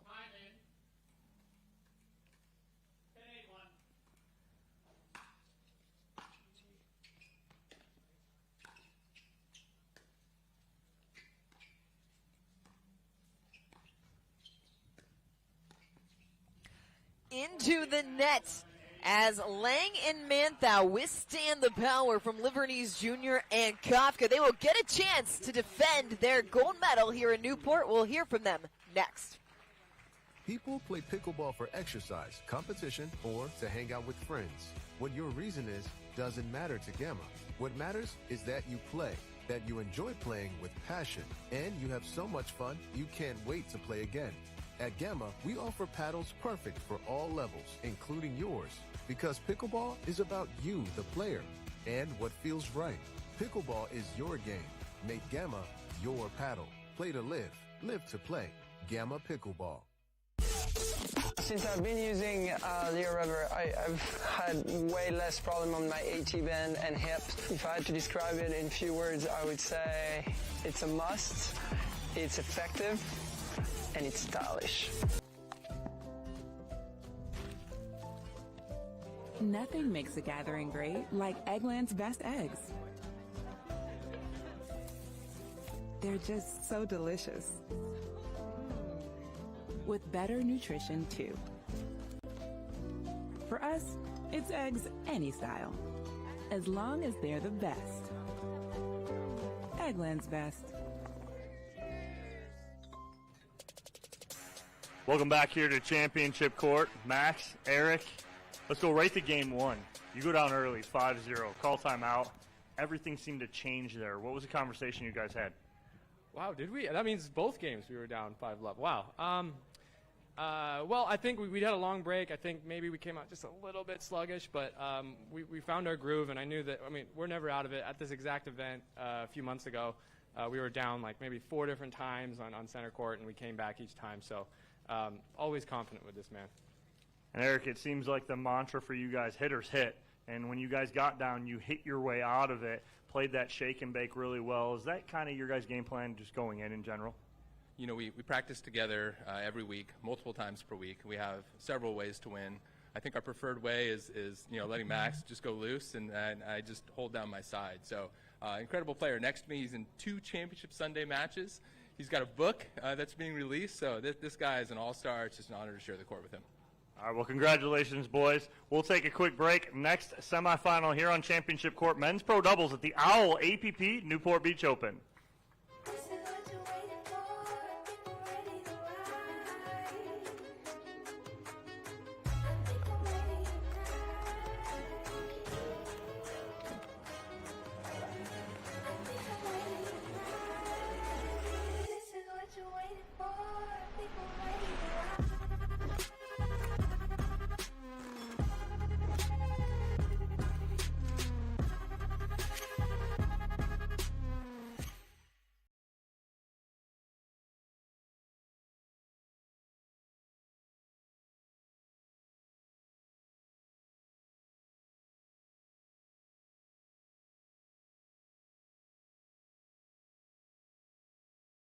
AARP volunteer and community events.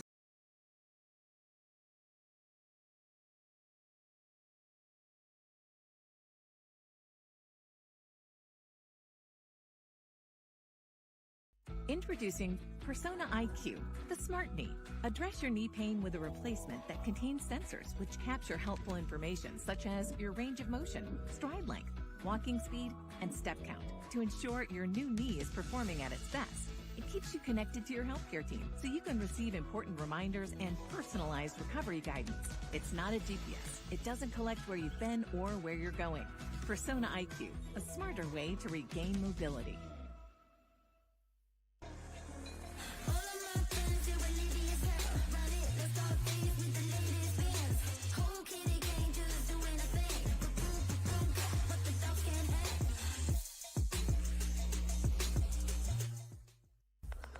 In this city, flavor is a way of life. And every dish is a work of art. La Victoria, inspired by LA flavor since 1917. People play pickleball for exercise, competition, or to hang out with friends. What your reason is doesn't matter to Gamma. What matters is that you play, that you enjoy playing with passion, and you have so much fun you can't wait to play again. At Gamma, we offer paddles perfect for all levels, including yours, because pickleball is about you, the player, and what feels right. Pickleball is your game. Make Gamma your paddle. Play to live, live to play. Gamma Pickleball.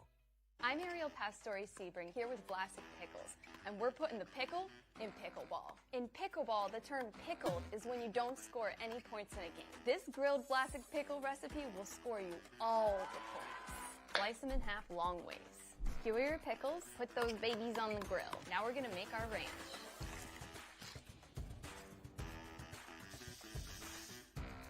Roll in crushed potato chips.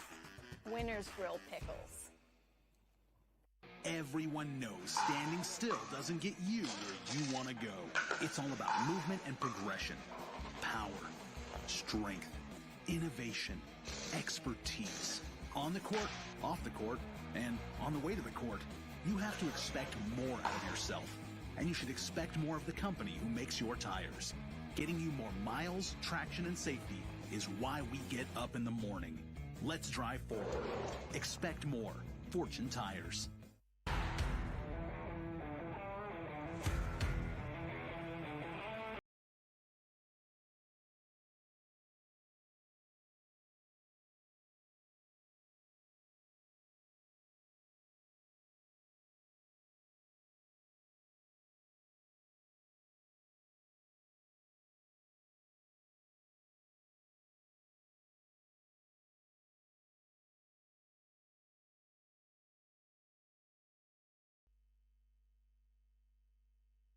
The APP is sponsored by Fulfill. We swear it's a protein bar. Humana, the official healthcare partner of the APP Tour. And Fat Tire. Crisp, bright, easy drinking. We are thrilled to announce that Janice Ignetti is the Partake Community Hero for the OWL APP Newport Beach Open. After retiring as a flight attendant, Janice discovered her love for pickleball while searching for a new hobby with friends. From the moment she started playing, she was hooked. Janice seizes every opportunity to play and eagerly volunteers at any APP tournament nearby. During the APP's last Newport Beach visit, she dedicated all 5 days to supporting the tournament in every way possible. Cheers to Janice Ignetti for her incredible dedication. Our second men's doubles semifinal is coming up next here on Championship Court. Rob Nunnery looking to get back into Championship Sunday alongside his partner.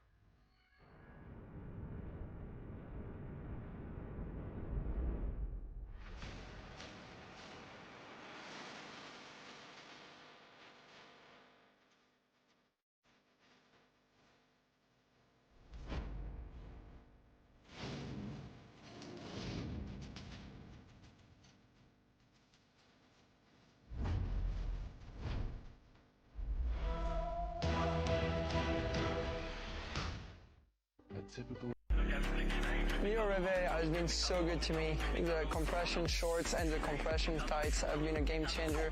You play better with it, you feel stronger, and you recover faster. So it's the best.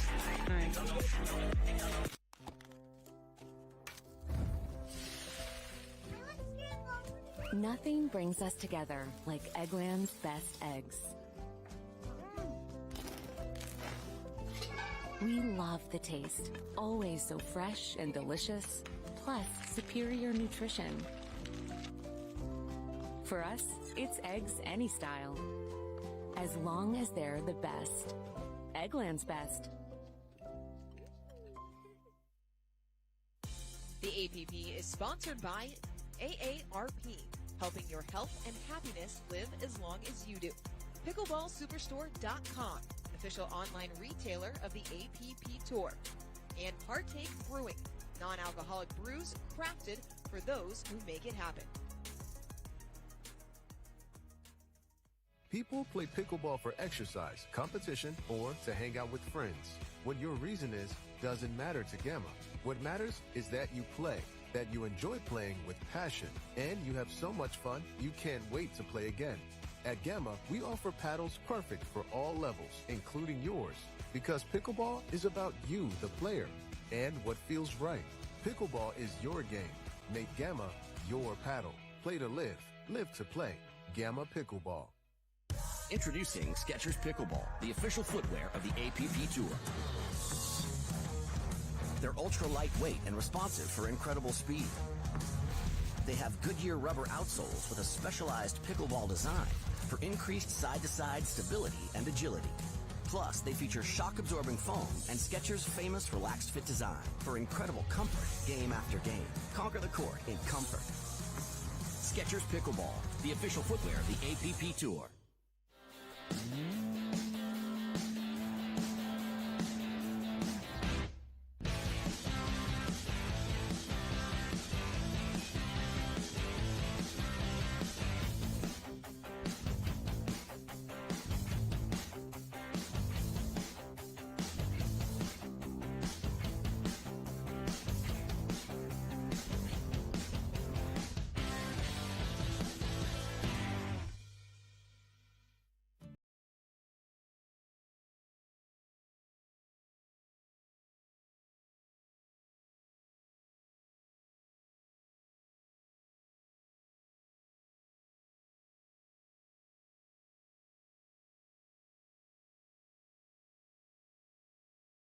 Active.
To be clear, Fulfill is a protein bar, not a candy bar. Don't let its creamy, chocolatey goodness confuse you, or the fact that you hide them from anyone with a sweet tooth.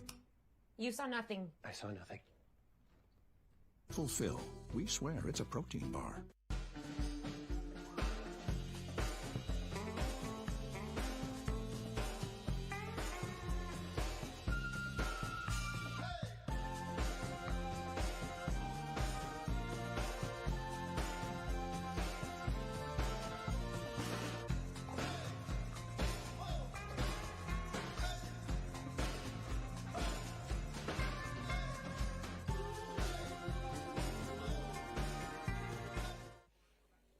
Welcome back to Championship Court, our second men's doubles semifinal getting set to get underway. The winner of this will advance to Championship Sunday, where they will face Eric Lang and Max Manthau. That's Zach Taylor playing alongside his partner Spencer Lanier.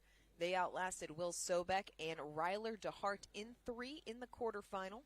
We're trailing 9-3 late in that third game before making a run to take it. And, Chad, what did you like from them in that quarterfinal matchup that you feel they need to carry into the semi? Well, I like the switch of putting Lanier on the left. I think they need to go with Lanier on the left here. Taylor did a good job on the right, but the reach of Lanier enabled him to really move that ball around and hit a few sequences a little bit better. But Nunnery and Blaskowitz play with a different style than Solbeck and DeHart did. So it's going to be a little bit faster pace. It'll be interesting to see how they come out and really try to put some pressure on. Well, there we go. Taylor just nice, easy drive, good shape. First point goes the way of Taylor and Lanier here in game one.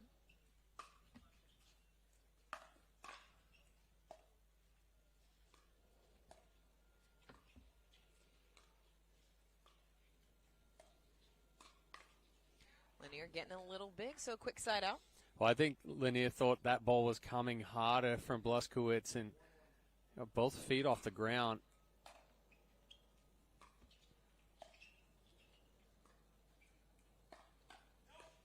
Oh. Ernie, winner for Blaskowitz.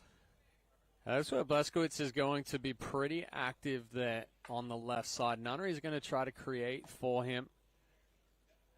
And then Blaskowitz does have that quick move that we just saw there for the Ernie.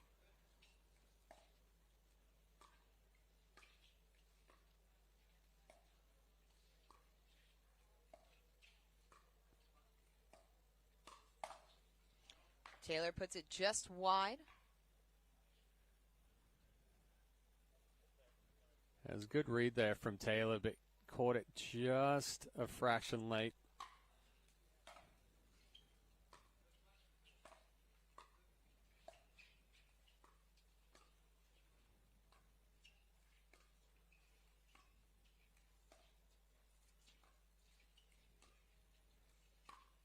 Oh, There's nice forehand from Nunnery. And that's where Nunnery's mixer works a lot better on the right side compared to the left. He holds it like he's going to take it down the line and forces Taylor to go to the backhand side and then just takes it cross body. Yeah, now we're already seeing that switch, putting Lanier on the left. Pushes Nunnery and Blaskowitz onto second serve.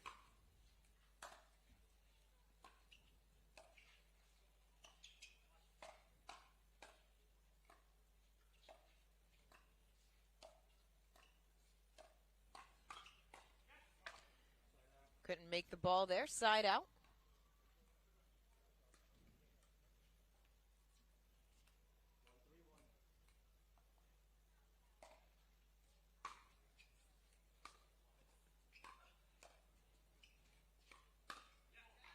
Again from Nunnery off that forehand side.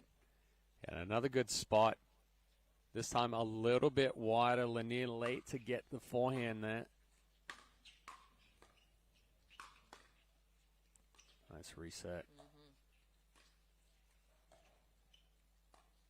Down the line with the forehand, and Lanier knew it. But that's the mixer. So he's taken two balls from that same spot, crossbody. This time, Lanier tries to move and clear the body and ends up running into the ball as Nunnery takes it straight down the line. There's a reason that Nunnery is 6th all-time in APP and men's medals. 32 coming into this tournament. Oh, what a spot from Taylor, about 50%. Well, Blaskowitz didn't even move to cover line right here as this went out wider. Taylor, nice, easy push down the line. Overshot the mark, side out.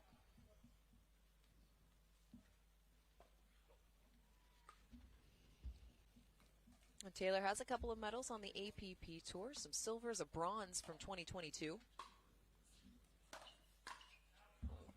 Got low on that backhand drive. Yeah, that's a very good spot there from Taylor as well. Catching Blaskowitz coming or uncoiling from the stack. So feet still moving when he went to hit that fourth.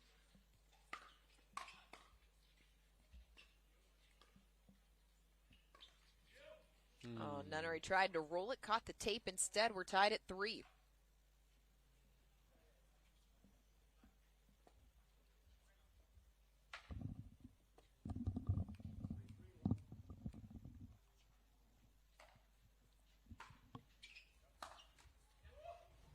Just missed the drive.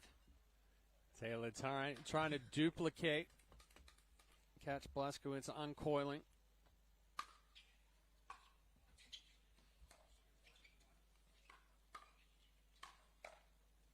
Nunnery pushing Taylor back to earn the side out. Yeah, it's a good 1-2 combination there for Nunnery. Takes that ball down the line. Lanier tries to just block it back and then goes cross. Too strong, second serve.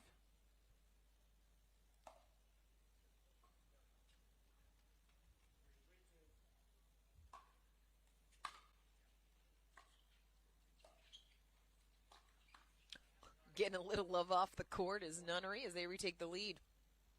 And again, Nunnery goes back to that cross body spot on Lanier. Obviously gets a little help from the net cord there, but he's going to keep mixing up those spots on the mixer.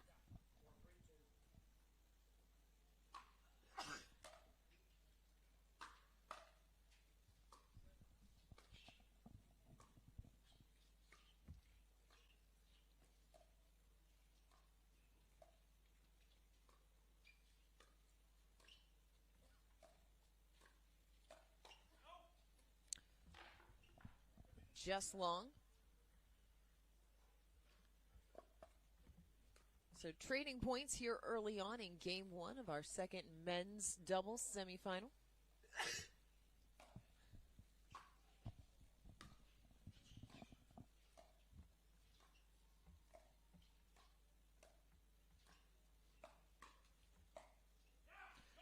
Second time works for Taylor.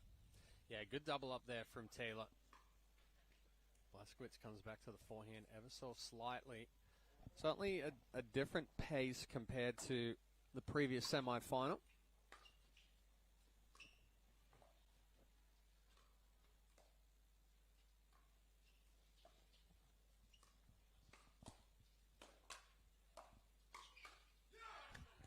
You've mentioned the pace a couple times. How does the pace of the game played by Nunnery and Blaskowitz differ from that of Sobek and DeHart? Well, I was actually talking about the Lang, Manthau, Kafka, Lebanese. Oh yeah, that one's very obvious. But even with the Solbeck, DeHart, Nunnery takes a few more opportunities to try to create something. DeHart did it a little bit, but Nunnery definitely a little bit more manipulative of the ball. Mm-hmm. Put away there from Lanier to push them on to second serve.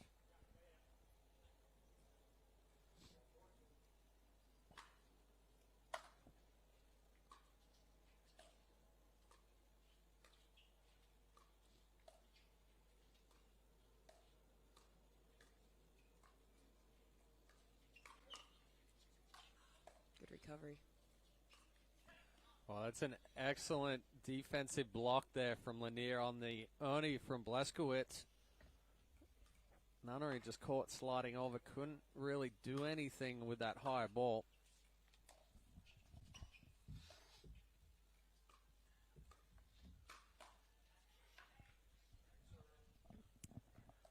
the better finish from Blaskowitz then. Gets on top of it. Hits that ball down with some authority.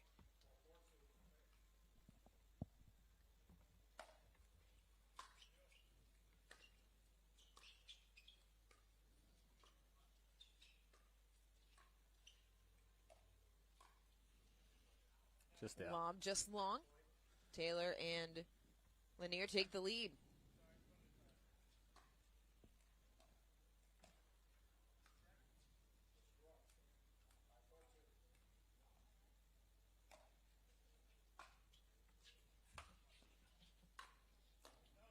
That ball is Nunnery just wide as missed well. it.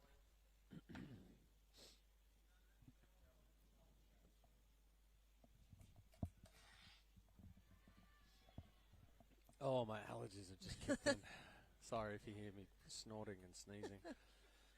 You know, I wasn't gonna mention it, but now that you brought it up. It won't stop right now. It's like a tap just turned on in my nose. Oh, good defense.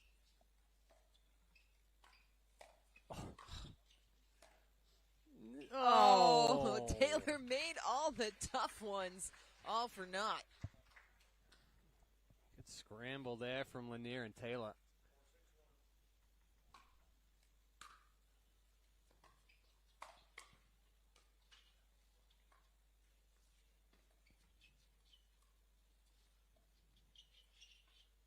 No. Easy ball there for Nunnery. He knows he missed one. Well, it's not as easy as what it looks right there. With how close it is to the net, you go too far, you end up popping it up. You're trying to just get it up and over. Yeah, a little too much angle there from Blaskowitz. Tries to go at the left shoulder there of Taylor, but the issue with that is if it's half a foot outside that shoulder, you're hitting to the short part of the court. Spencer Lanier, 21 years old, from Newport, Oregon. Part of the next gen.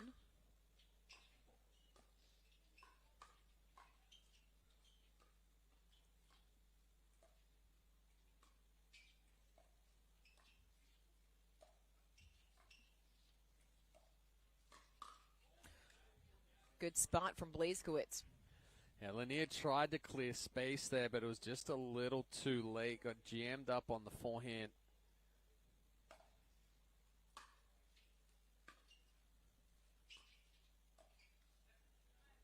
Side out. I think that's a ball Lanier needs to take there. Taylor tries to take it as a forehand off the left foot.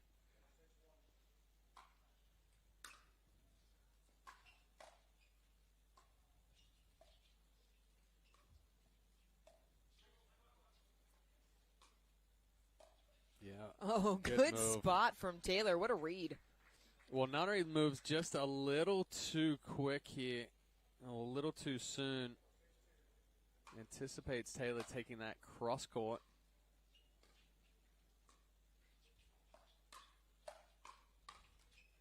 Nice combination. It's put away by Lanier.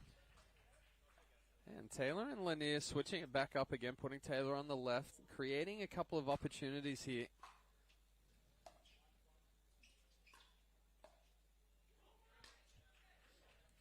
Good ball there to the feet of Taylor.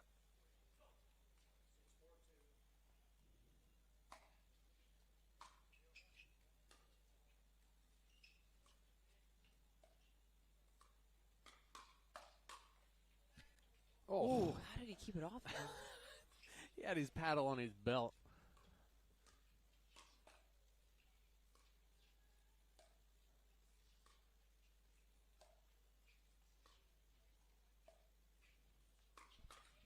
Blaskowitz pulls the trigger and it pays benefits. And Lanier sitting on that one, but starts with the paddle level with the hip. Just needs to bring that hand a little bit further forward and it would have been clean. A timeout taken with Lanier and Taylor leading 6-4 here in game number 1.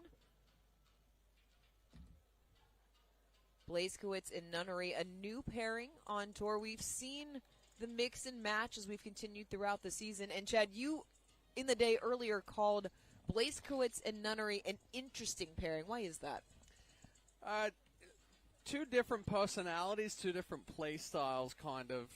But Blazkowicz playing right now. He's playing a lot more subdued. He's not as vocal as what we've seen him in previous tournaments. He's not as active and trying to do as much. But and that's probably because of the experience of Nunnery there. He doesn't feel like he has to do as much and come over as far. But also right now, it's been smart of Lanier and Taylor. They really haven't tested Blazkowicz's hands.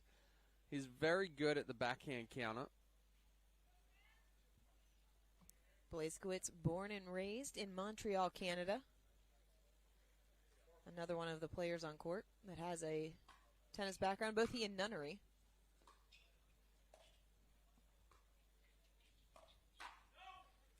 That's another good spot there from Taylor. The unfortunate thing for Lanier and Taylor right now is that they're creating opportunities, and they did it, off the serve last time, and then they get the serve back, and it's a little bit more, controlled and softer pace.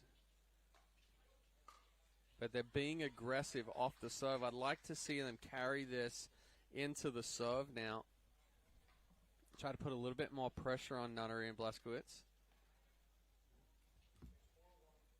It's at 6-4 for the last 5 service sides.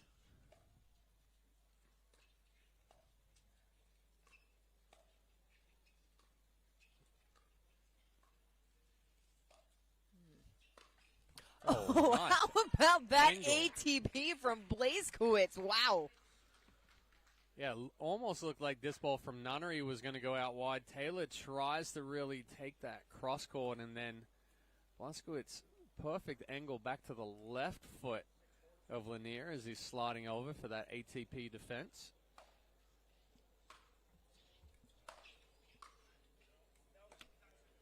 Oh. That one, I'm pretty sure was on the line. And it does look like the call has been That was overturned, yeah. inside the line?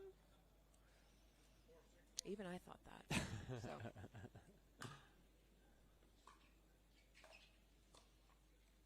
Good inside-out forehand there from Taylor. Yeah, good change of direction, good roll. Just lets that one slide off the paddle. Ooh. Overshot on the serve. Quick side out. Gets back to Taylor, and Lanier still leading 6-4.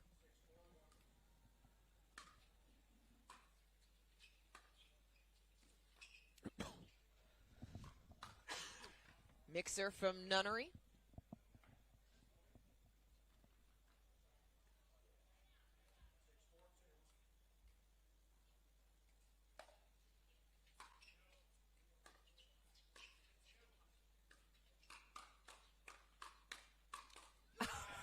Hands battle won by Blazkowicz, and he is fired up. And that's what I said. He's been a little bit quieter. They haven't really tested his hands.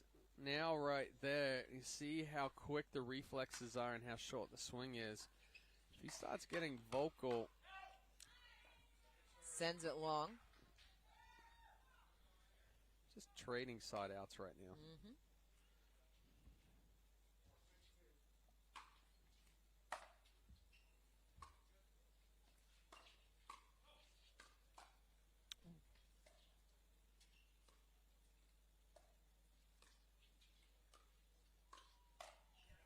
Puts it away off the overhead, and the stalemate continues. Yeah, Nunnery didn't really hide that one. A good read from Taylor.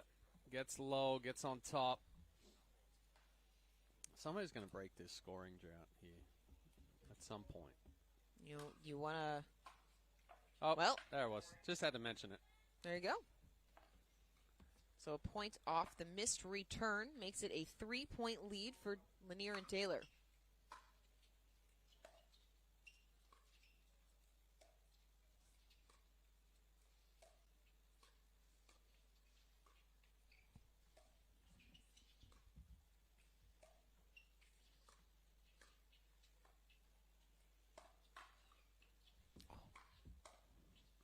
I don't know how he kept it off his body. That's twice.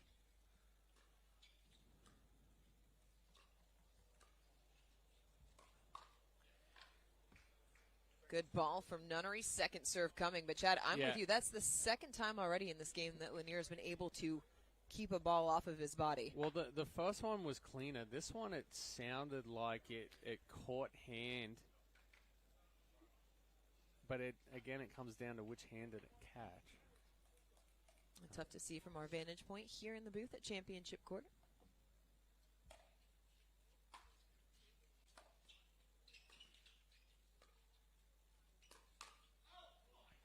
Long off the backhand flick. That's the second time. Lanier trying to slide, but when you get both feet off the ground, instead of hitting from up, down, you end up hitting a little bit more linear, and he pushes that ball wide. Wide from Taylor. Does Lanier's height also make it a little bit more difficult because when he elevates, he's already that much more up? Well, it's actually an advantage there that majority of the balls he's hitting from up down on, but when you're jumping up on it, you're just taking that paddle up with the ball. Mm-hmm.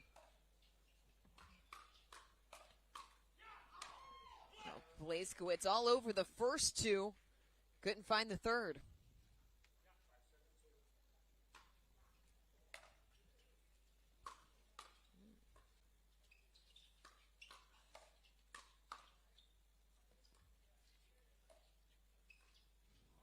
Oh, good job there from Lanier, getting a paddle on it, resetting it, keeping them in that point.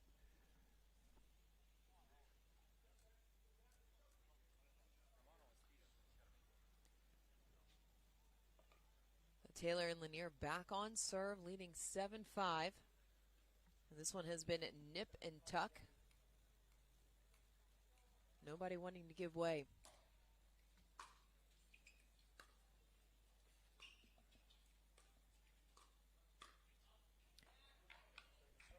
Too strong. You hear Lanier coming back to the baseline saying, just make that. He's one player that is going to excessively talk to himself, at times to a fault. Now Nunnery returns the favor, missed third. It's a 3-point lead again.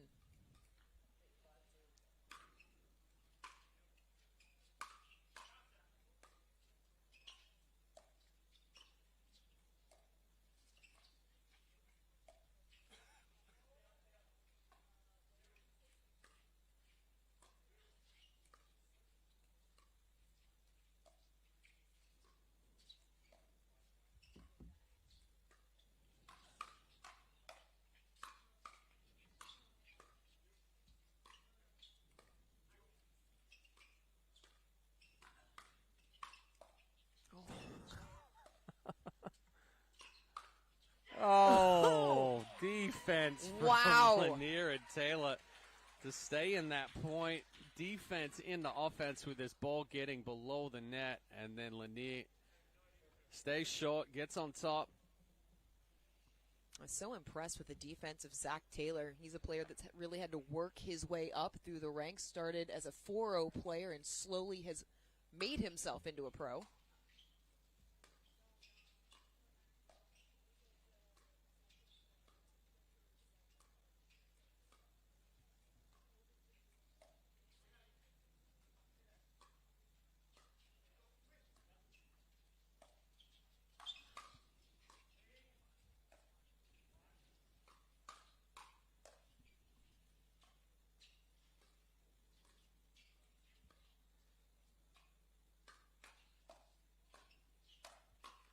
Oh. Taylor wins the battle, game point. And right now, Lanier and Taylor are coming out on top of these points by being the first to get that ball down. The counters from Blazkowicz have been good, but they haven't been able to find the feet. They're linear. So it gives a little bit more opportunity to go back with the counter. Oh, we've had some phenomenal exchanges as we take a look at the Gamma Live to Play Rally of the Match. Yeah, and this put Lanier and Taylor to 9 right here. But again, it's their ability to stay in a point and reset from a tough position. Nice lob there from Taylor.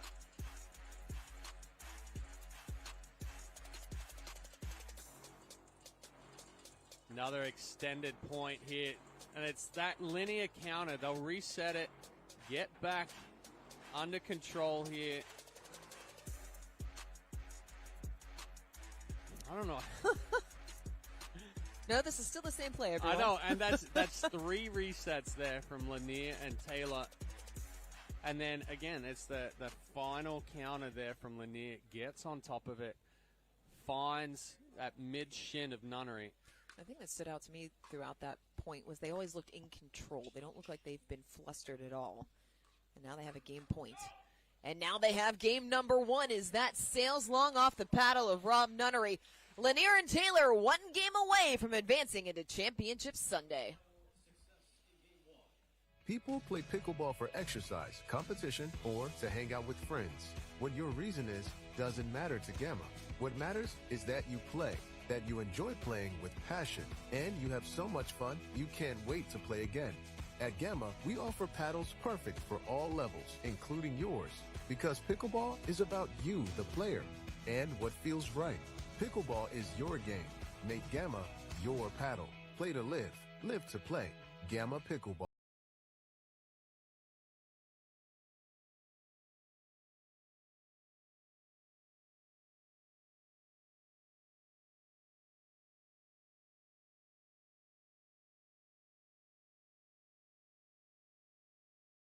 AARP volunteer and community events.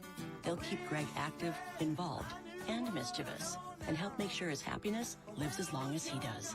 That's why the younger you are, the more you need AARP.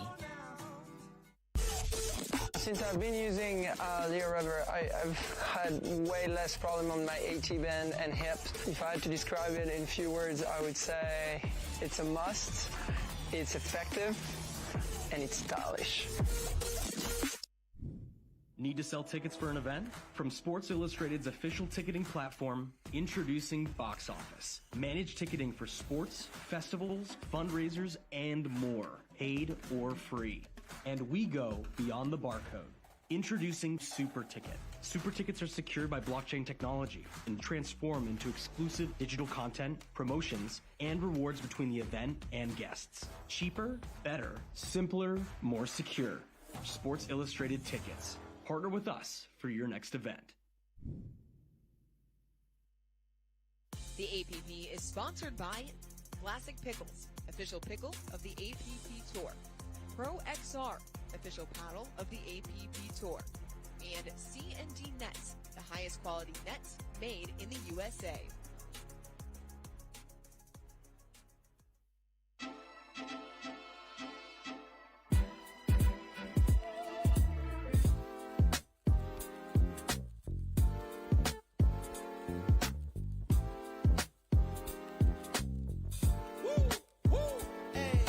It's been a long time and I miss this feeling. It feels like freedom. It feels like healing.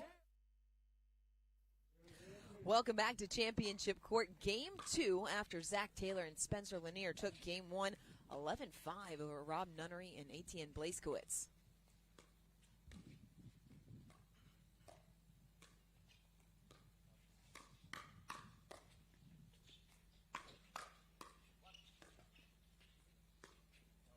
Blazkowicz cut the slice a little too much, sails wide.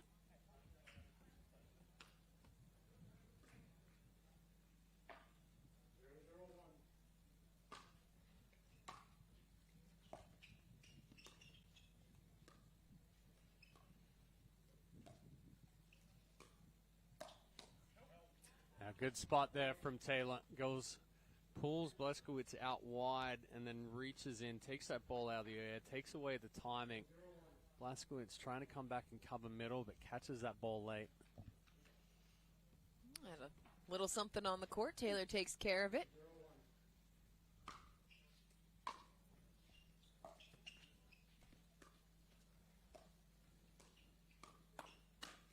Good right setup. at the feet. Lanier continuing to put those elevated balls away. Yeah, excellent setup there from Lanier. Reaches in, doesn't try to do too much with the first ball. Creates it as a 1-2 combination. Slides it behind Blaskowitz and then is ready for that next forehand.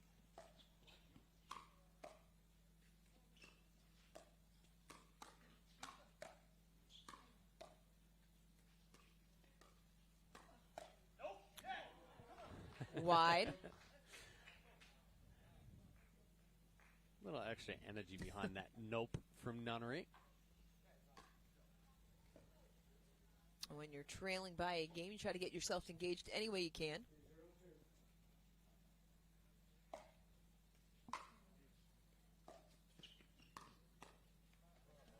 A little too soft there from Lanier, side out. Yeah, again, Lanier thinking that one was a little bit harder. Didn't have as much power behind it.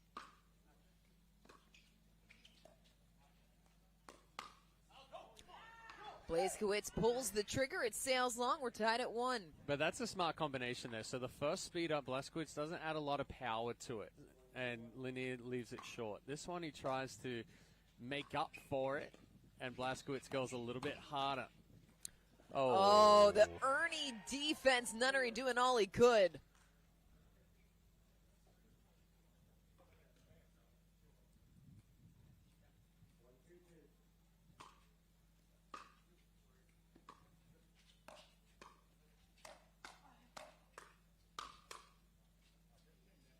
Just continuing to go after the feet of Blazkowicz. Well, but that's what we talk about. Getting on top of the ball, getting it down, creating the pop-up.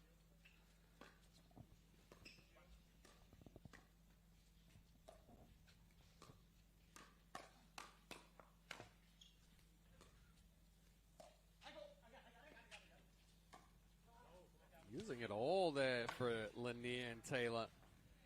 And just inside the baseline on the lob.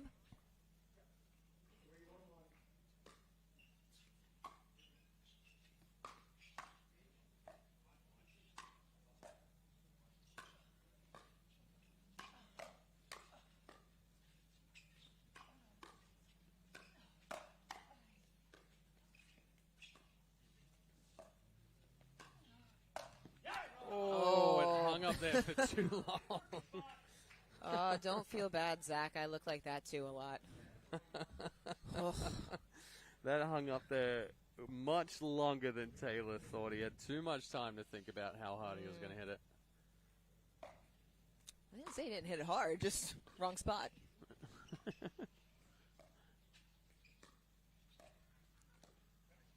That time Blazkowicz can't make the pickup.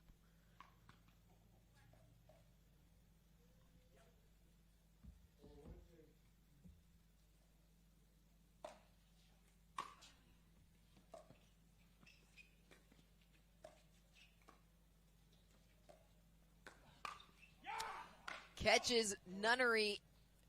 Another point. It's 5-1.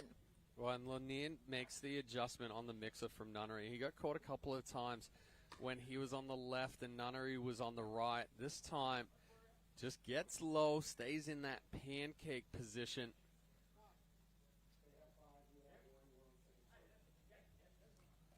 Confirming the score. It's 5-1 to Taylor on serve.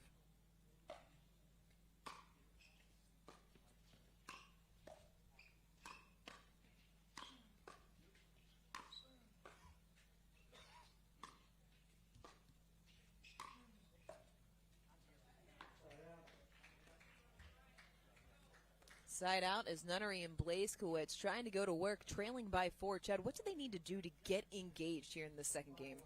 Well, they've tried to pick up some intensity, but it's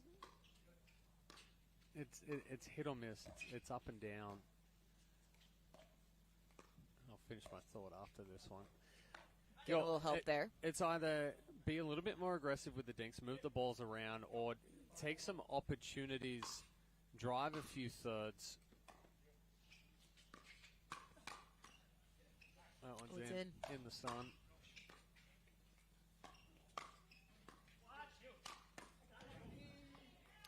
A little miscommunication in the middle. Nunnery calling for it, hit by Blazkowicz. Well, and in that situation, Nunnery had already backed up. Blazkowicz in a tough spot.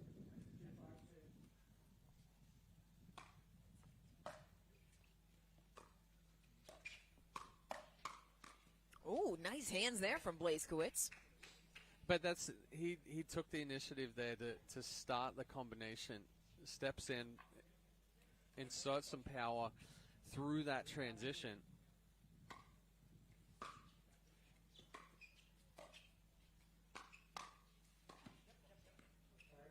And Nunnery just caught deep in the court.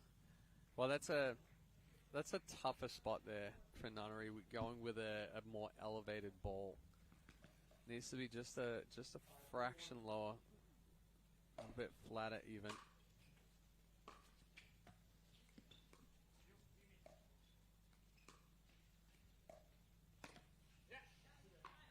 Nice little backhand flick there from Blazkowicz.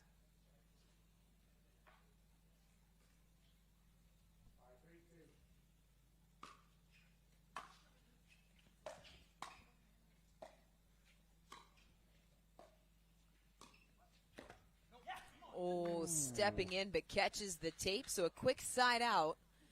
That might be what Blazkowicz and Nunnery need.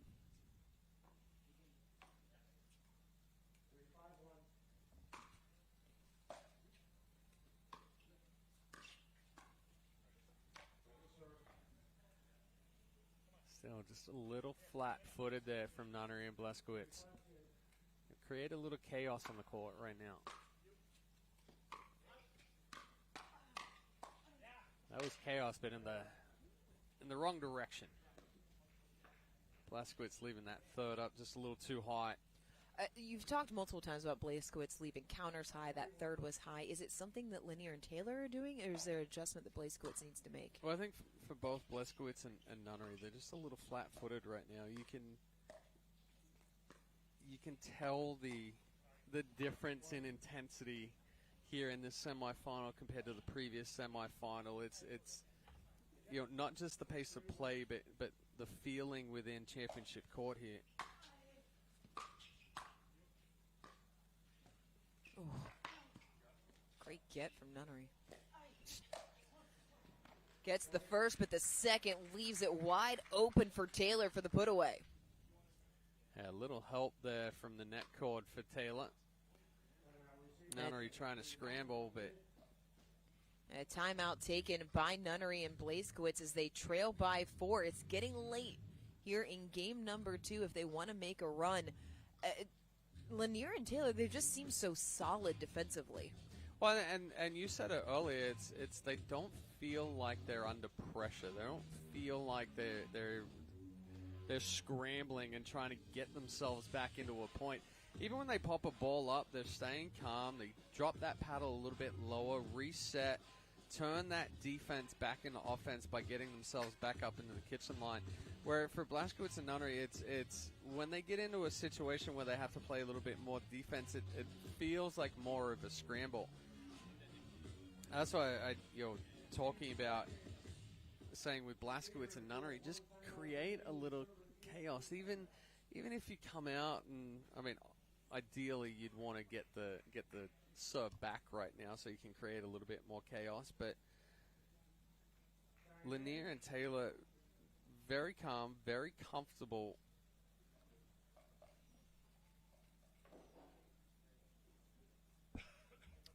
Lanier won his first career APP medal in Newport Beach in 2023 in men's doubles. That was a silver alongside Richard Liverneys Jr.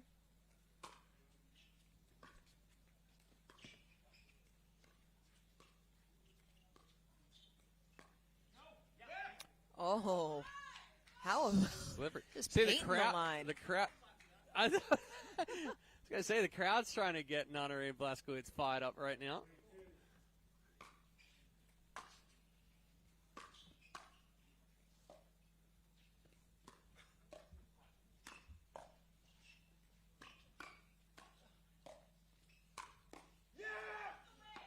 So 2 quick balls from Nunnery and Blazkowicz earn the side out. Yeah, so you got the serve back now.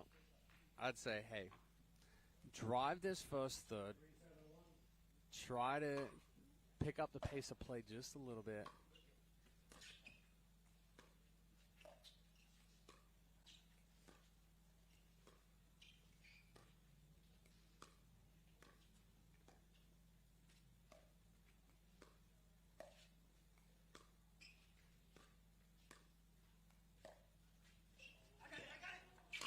Oh. Now he's going to leave some skin on the court right there. But, you know, and what I said right there, the first serve is the time to take some risk. Because now you don't have that extra margin for error. You know, now you're back on your second serve. You're playing your comfort zone, but try some things. See if it'll get Lanier and Taylor off balance.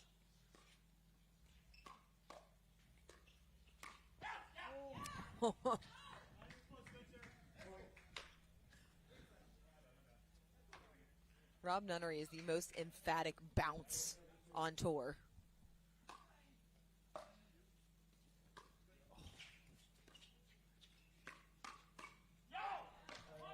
Blazkowicz hasn't been beaten in many hands battles, got caught there. I just looked down at the knee and shin of Blazkowicz, and yeah, there's some skin missing after that slide off the lock.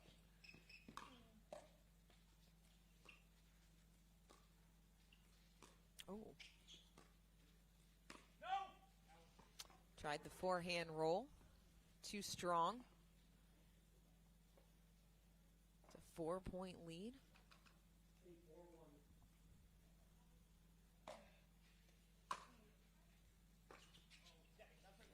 Missed third. We see the whole body from Lanier come up there while he's trying to make contact. Nothing stable there. No stable base. No stable extension. So a pair of missed thirds. Still able to get one to double up Blazkowicz and Nunnery.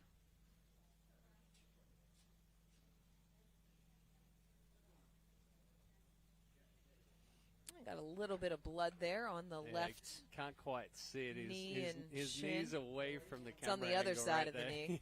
We can see it.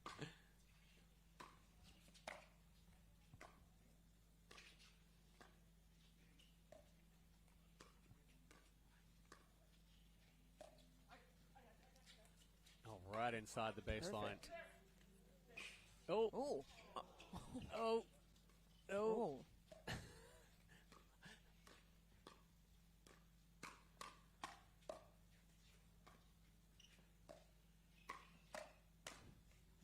Down the middle, backhand winner for Blazkowicz.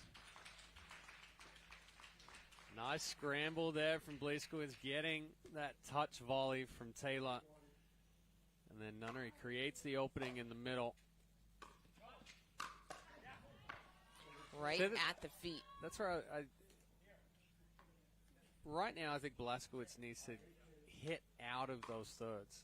It's a little tentative with the third. The ball's popping up. Take a big swing.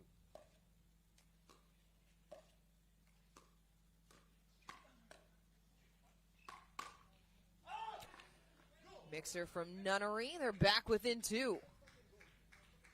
So I'm watching Lanier right now, and his self-talk is getting more and more. I would go at Lanier as my target.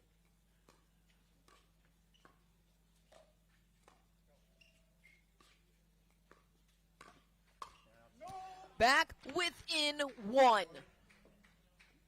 Again, once you see Spencer Lanier starting to self-talk, and you will see right now he's still going to himself. You know, the shake of the head, the frustration, it builds up. And I've worked with Spencer for the last couple of years, so right, you know all the cues. I know exactly when he starts getting into that space. And it's a good time out here to try to calm himself back down. So the self-talk for Lanier getting more negative, but there has been better play on the other side of the net from Nunnery and Blazkowicz. What's been the difference? Well, they've taken a couple of chances. You've seen some more aggressive speed-ups from Nunnery. You know, probably I would even say, hey, you know, come out and drive this next third. Just give it a shot and see what goes. But continue to isolate Lanier and get that frustration build up a little bit more. And a missed third gives the side out back over. And if you're Nunnery and Blazkowicz, that's the one thing you didn't want. No, I need a quick side out here.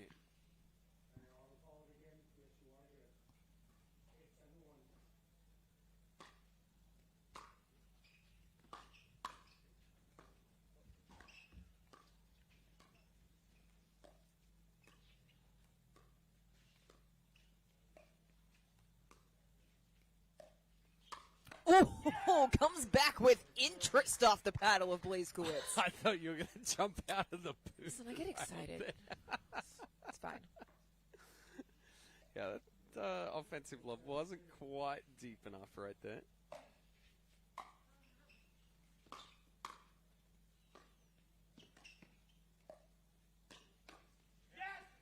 Somehow, Lanier keeps the paddle out in front of him. Just enough.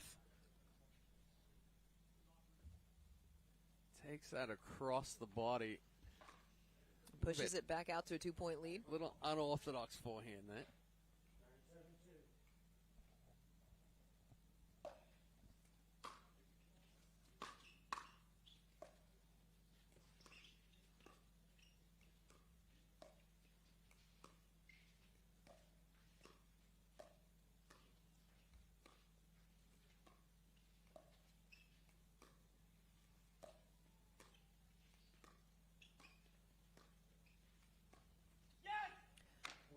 Into the net, and it's match point. And you see Nunnery hitting off of his heels there, the weight balance falling backwards. Oh, he tried to slide it down the line. Had the 3-point lead, went for the backhand winner. It's side out.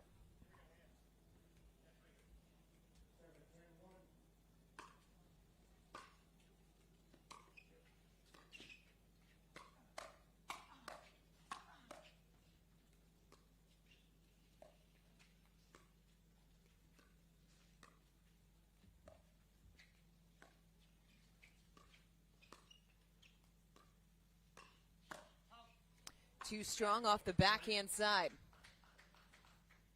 Yeah, just too big of a backswing there for Taylor. Nunnery talking to himself on the way back, saying it's so simple.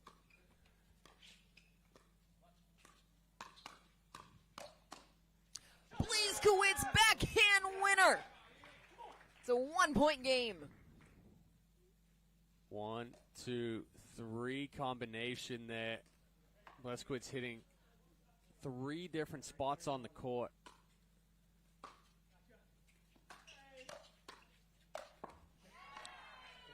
Taylor puts it away off the foot, pushes Nunnery and Blazkowicz onto their second.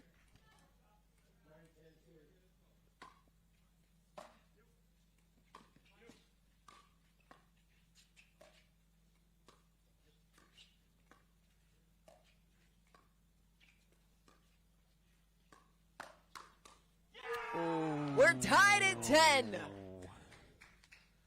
So Taylor reads it well, but takes it cross court. Blazkowicz sitting all over that forehand.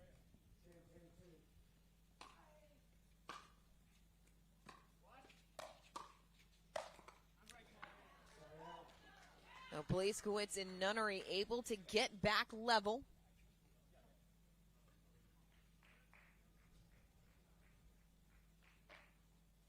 Lanier and Taylor led by as many as 4. It was 7-3, then it was 8-4.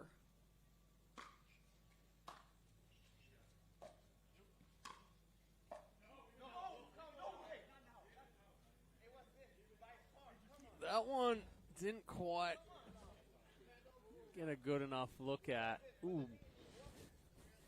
I don't know. That one's close. Can't make a call on that one. But it brings up match point. Match point number 2, and the thing for Blazkowicz is you have to put it behind you immediately. Yeah, absolutely.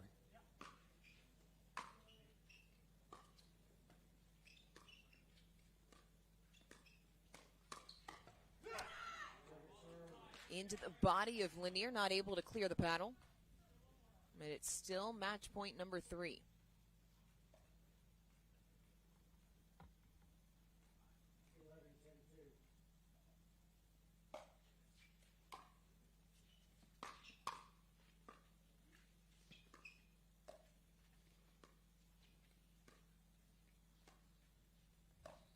Oh, forehand roll slides it from through. Taylor, and he and Spencer Lanier are into Championship Sunday. We will hear from them when we come back at the Al APP Newport Beach Open.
Introducing Persona IQ, the smart knee.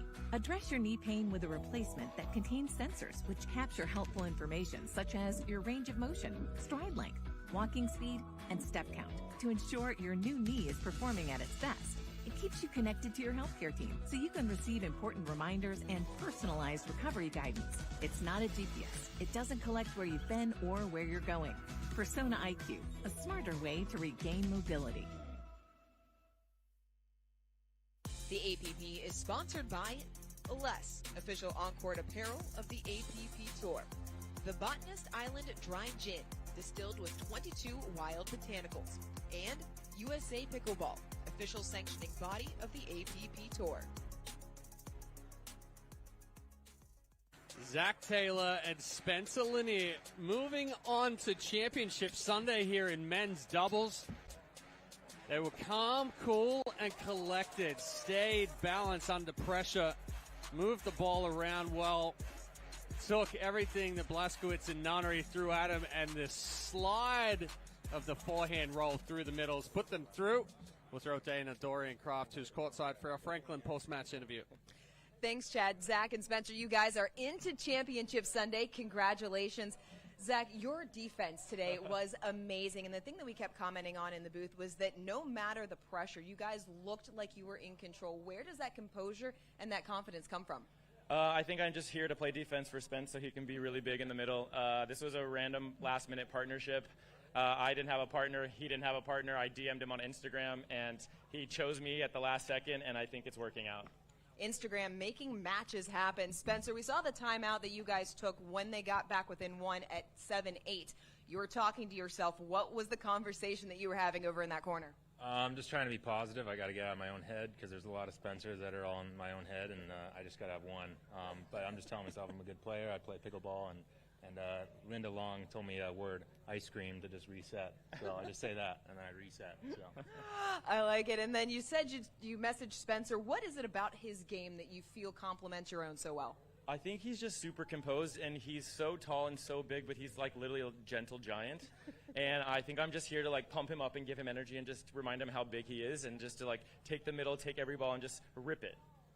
Well, guys, congratulations. You are into Championship Sunday. We will see you tomorrow, and we will see you right after this break. We've got our women's doubles semifinal coming up next. People play pickleball for exercise, competition, or to hang out with friends. What your reason is doesn't matter to Gamma. What matters is that you play, that you enjoy playing with passion, and you have so much fun you can't wait to play again. At Gamma, we offer paddles perfect for all levels, including yours. Because pickleball is about you, the player, and what feels right. Pickleball is your game. Make Gamma your paddle. Play to live, live to play. Gamma Pickleball. Introducing Skechers Pickleball, the official footwear of the APP Tour. They're ultra lightweight and responsive for incredible speed.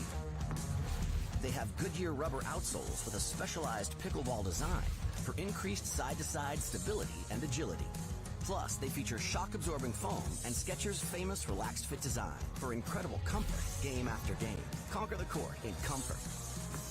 Skechers Pickleball, the official footwear of the APP Tour.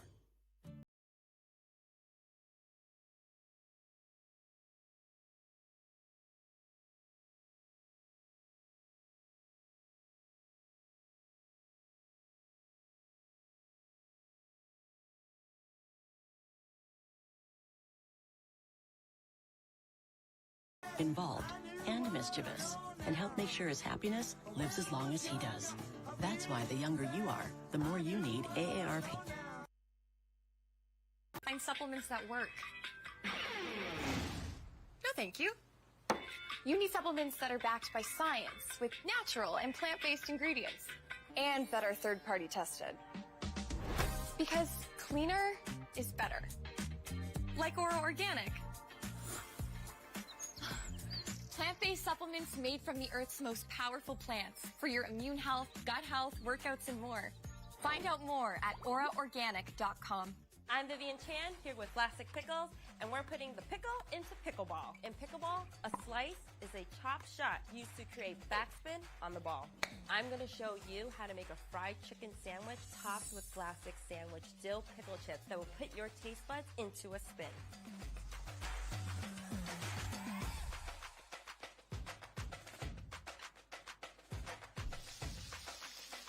Now this is a really big dill. What do people want more of? More, oh yeah. More laughs. More hangouts. More, so good. Yeah, give us more of all that little stuff that makes life so great. But if you're older or have certain health conditions, you also have more risk from flu, COVID-19, and RSV. Vaccines help keep you from getting really sick, and that is huge.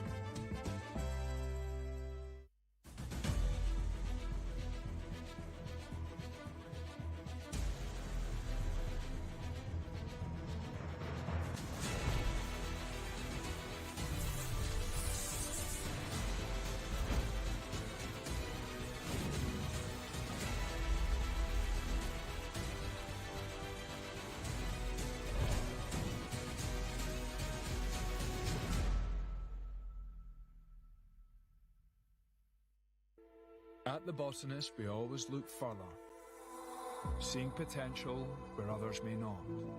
We sustainably hand-forage 22 Isla Botanicals to make a beautifully balanced gin, capturing the essence of our Scottish island home, consciously crafted by our community to be enjoyed by yours. Look further.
Hey, I'm Chef Chad Rosenthal, and I'm here today with Vlasic Pickles to put the pickle in pickleball. In pickleball, a dill ball is a shot that is inbounds and is bounced only once. It's a live ball. This Vlasic Pickle Dip is a live ball of pickle flavor.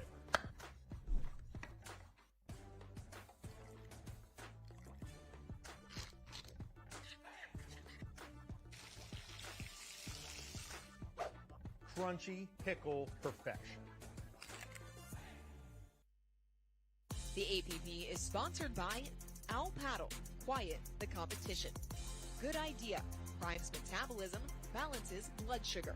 And Eggland's Best, better taste, better nutrition, better eggs.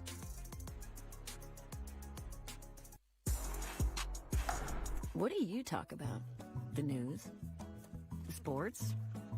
A little family gossip, maybe? Nah, you don't do that, right? Well, here's another topic for you. As they get older, the risk of getting... Of the year, I actually surfed by myself. And remember, I turned around, I'm paddling for a wave, and I just felt this, like, tug. And I was like, oh, maybe I just hit something, and my fingers were sliced, and my hand was cut, and I was like, whoa, I think I just got bit by a shark. Yeah, so I had to change a couple things, you know, like my grip, and it kind of had a little setback. I was trying to play after high school, and ended up, that stopped me. Pickleball has honestly changed my life. I mean, I was working 50, 60 hours on tennis court. At the end of the day, I'm like, you know, I love it, but am I going to be doing this for the rest of my life? And now pickleball, like, I feel like I've made more long-term relationships now in this sport than I ever did in tennis. That was our AARP Pickleball Stories with Brandon Lane. You can see the full version on YouTube now. And this is our AARP Match Spotlight, another singles championship for Marcelo Jardim. Yeah, Marcelo Jardim coming out and putting the champions through unnoticed. 7 singles gold medals, Triple Crown in Dallas. Spent 20 years in Spain, former #1 in Padel. So he has the racket. I was going to say the skills transfer. Yeah, Take a look at all of our Masters and Champions division winners. Ho hum. Karen Coaches back Ho on the top hum. again. Bill Muno, Kevin Booth, Chris Anderson, couple of golds right there. Names are familiar on this list. Yeah, and Karen Coaches. You know, every time she gets a gold medal, what she does? No. She gets a tattoo. Really? Yep. So she's got a lot now. 7, She's 8 got a lot, this yeah. year? Yep. Well, you know, someone who would have a lot of tattoos for every gold medal they have is Simone Jardim. And that talent, Chad, it runs in the family. Yeah, there's some good blood genes, good genes in the blood of the Jardim family. But you know, we've seen Marcelo progress with his pickleball game so much in the last few months, and Simone made a comment the other day of, you know, I think Marcelo could do pretty well on the Open Pro Tour in singles and men's doubles and mixed. So, you know, he's only 51. We'll see. Well, Simone will be playing in our women's doubles semifinal alongside Amanda Hendry. That is coming up next here at the Al APP Newport Beach Open.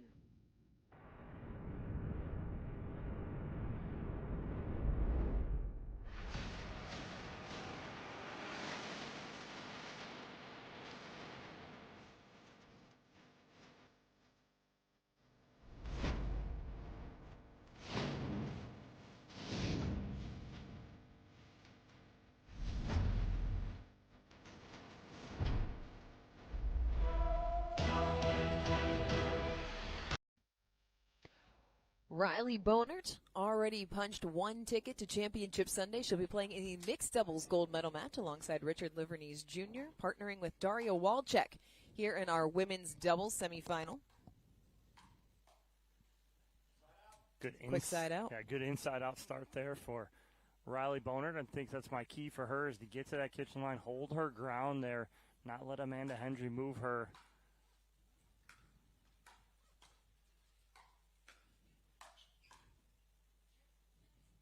Oh. Good placement there from Walczek to get on the board. Oh, right there, though. Jardim stepping into that backhand after she runs down the lob.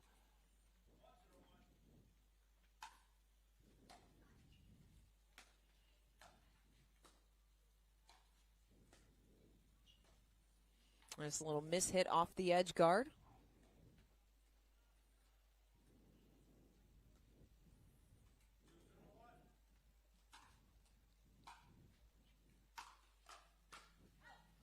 Sails long, pushes them on to second serve. Well, I like Walczek stepping in right there. She comes across, reads that Bonert drive really well, but paddle drag just a little bit. Got to get that paddle out in front of her.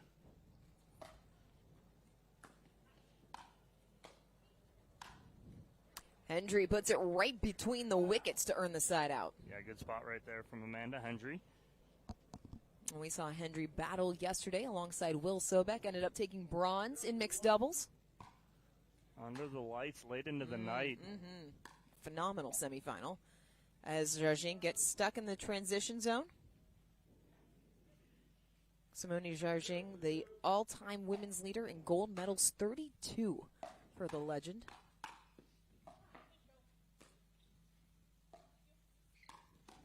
Oh, Hendry going right up, little chicken wing action. Yeah, and she's on that right there. Just got to slide her feet. Upper body moved, lower body didn't. Ooh.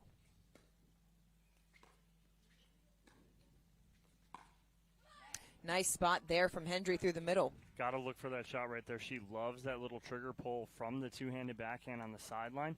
She'll look to pull that through the middle if Bonert doesn't fill that gap.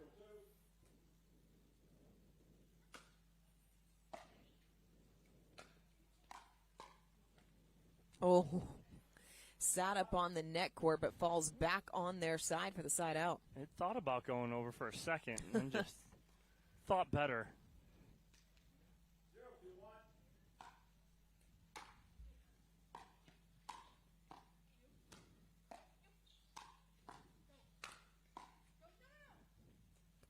Just long.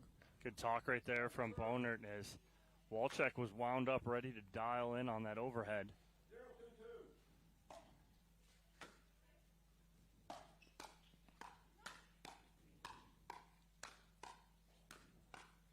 Finally, Walczak wins the battle. Some great defense right there from Hendry.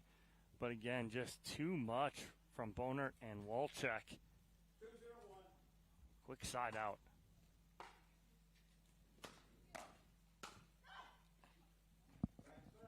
Second serve.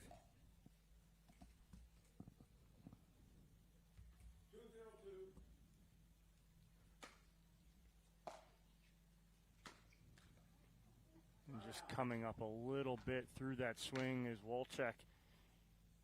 She's taller. When the taller you are, the more you got to sit, squat down, hit that ball.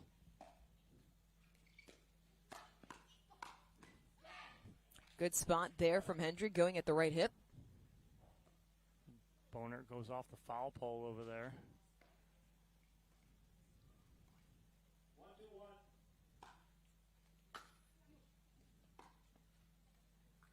Talking about foul poles, we're just outside of LA.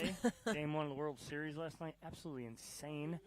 Freddie Freeman with a walk-off, 2 outs down to their last out. I was thinking about that when you said Kafka was swinging from his heels in that men's doubles semi, and I was going to be like Freddie Freeman, just absolutely crushing that inside fastball. Sitting dead red fastball, first pitch. No doubter.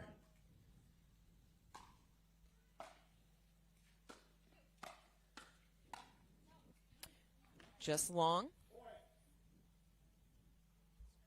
So it's not a bad shot from Hendry. She overcooks it a little bit. She had Walczak sitting heavy forehand in the middle. She tried to go behind, but just went long. The ball just didn't come up as high as Walczak anticipated. Walczak, 24 years old, lives in Phoenix, originally from Poland.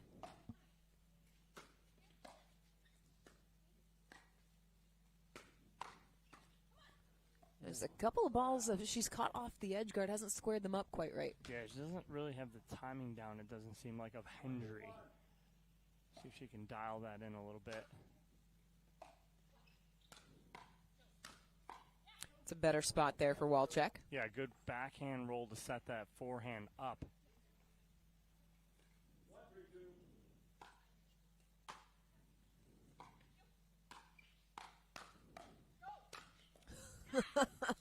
Using that frame as Walczak to put it away. Yeah, much better right there. Good setup here. It's the backhand to the forehand, put away.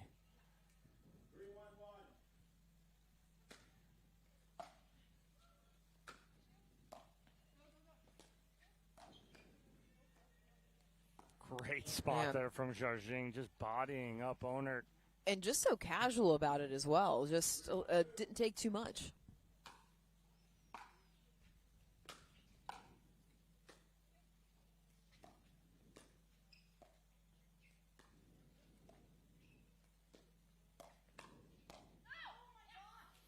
Trying to roll it, but a little bit, not enough shape, rather. Well, Jarjing tries to go again at the body of Bonert, but she ends up going a little too wide to the forehand, and Bonert's able to counter that nicely.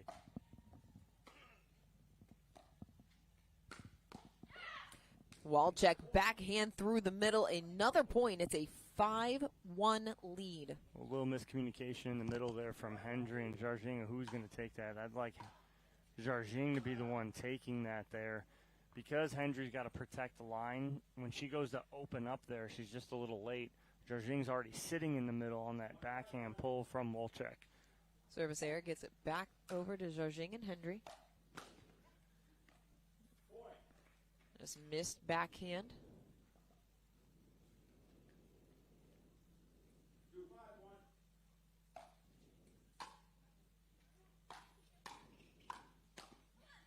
Hendry continuing to go at Walczak, who still doesn't look like she's timed it up right. Well, she hits a third shot drive right at Bonert, who's coming uncoiling, leaves a short ball, and then she goes right at Walczak.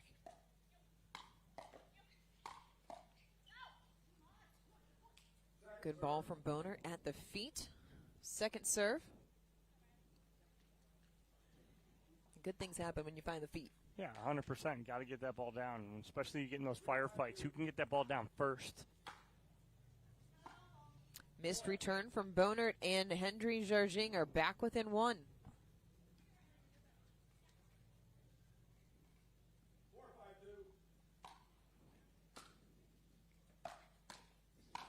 Oh. Step across from Hendry. What a great read. Great shake and bake right there. Nice low drive from Jarjing, and Hendry just reads it perfectly. Bonert pops up that block, and we are all square at 5 here in game 1. And Bonert and Walczak taking a timeout after this 4-point run by Hendry and Jarjing. What have you noticed from Jarjing and Hendry over the last few points? Well, right now they're playing with more confidence, right? Almost looked like they got put on their heels from Bonert and Walczak, but now all of a sudden back on their toes, they're leaning into shots, using power to counter power. And so a good adjustment here from Hendry and Jarjing, your 1 seed, to tie this back up, because it looked like Bonert and Walczak were off to a good start and could kind of pull away with this. But Hendry and Jarjing not having any of it tied up. Well, you also have the experience of Simone Jarjing as well. She's been in this situation multiple times, has those big pressure moments, big pressure matches under her belt. Yeah, 100%. Again, when you have that kind of experience, you mentioned the number of medals that woman has in her career. Most gold medals all time on the APP Tour. You don't get those on accident. You can't buy them. They're earned. Good return. Missed third. Side out. So good timeout there from Bonert and Walczak.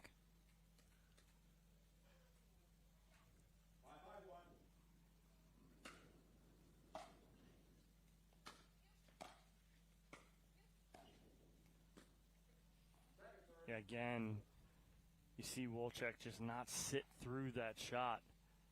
Again, being taller, you got to sit down, squat down, get below that ball. We all know pickleballs don't bounce really high. And again, stuck in the transition zone, still too tall through, side out. Yeah, that one is tough. Stood straight up, and the ball's at her feet. That's a bad 1-2 combo.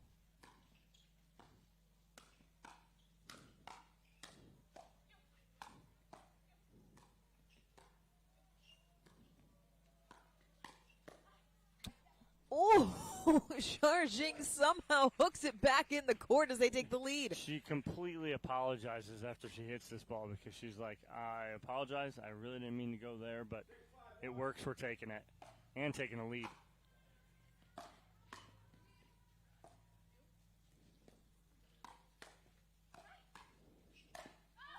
Walczak able to fight it off. Jarjing hits it out. Second serve on the way. Yeah, Jarjing tried to just do a little too much with this last ball.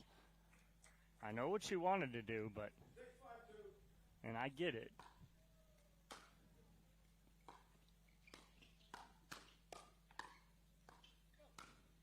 Nice inside-out forehand there from Walczak. Well, and that's a recipe for disaster if you're Hendry and Jargin to get a ball up about chest high or maybe hip height to Walczak, because she's going to punish that every time.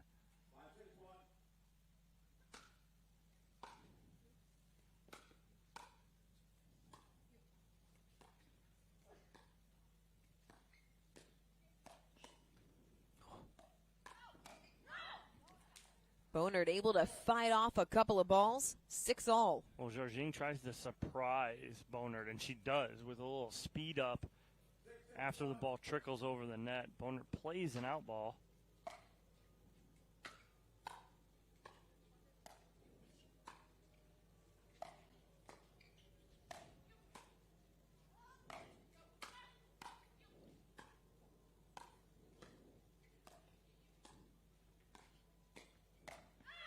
Wow.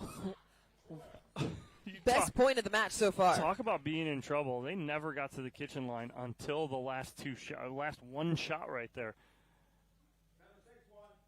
from Walczak. Bonert and Walczak were back at the baseline or in transition that whole point.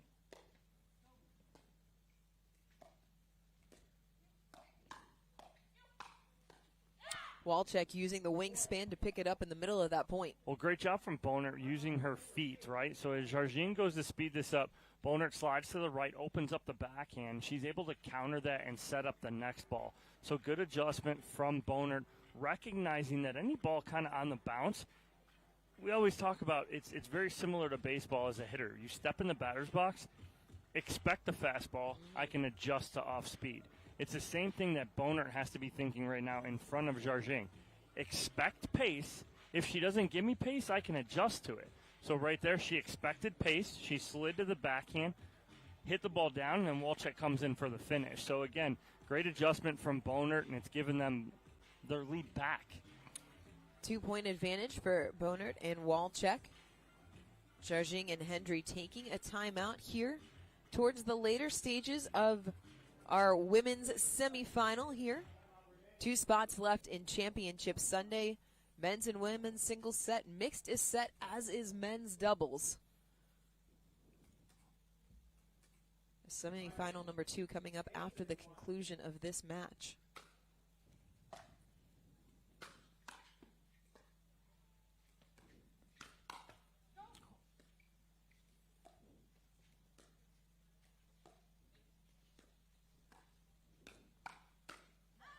Walczak just pulls it wide. She was ahead of it. She was actually ahead of it. She thought, it almost feels like she thought that Hendry was going to pull the trigger faster. So she ends up out front and pulls it wide.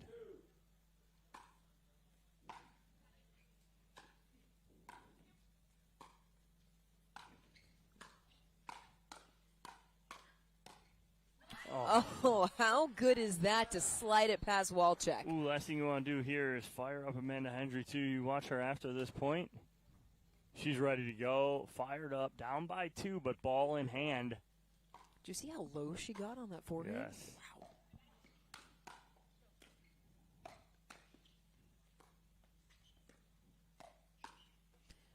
Hands battle, and you would have to think, Dom, that in a hands battle comparison, you might give the slight edge to Hendry and Jargin. Yes, it'd be slight, though. I said slight. You did. Mm-hmm. Listen, I don't think many people have better hands than Amanda Hendry. Just long on the lob from Bonert. We are knotted up at 8. I understand she wants to try and make something happen there. Probably not the time during the point to do that. I don't disagree with that. Could be a good shot, but not at that point.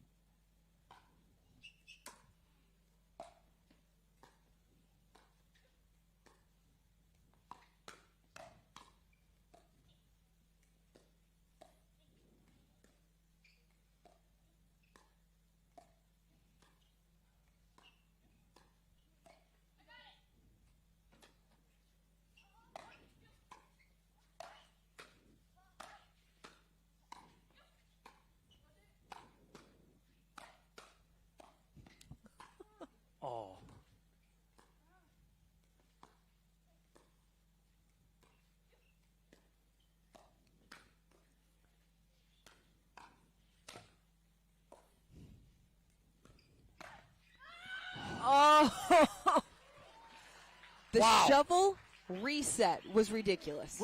I mean, which one? That was like 85 shots ago. Absolutely incredible defense from Boner and from Walczak to get out of transition, get that ball back up, and then get in control. Wow. All of that just to push Hendry and Jarjing onto their second serve. I was just going to say. They're not out of the woods yet. You don't get a point for it.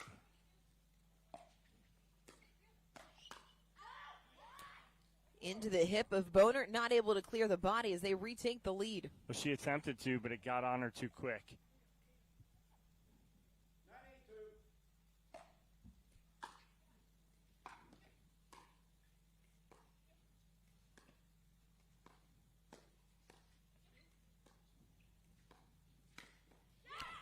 Walczak finds the body. That is such a good ball right there. Now, she's got that ball pulled in the middle, right? So it's on her forehand.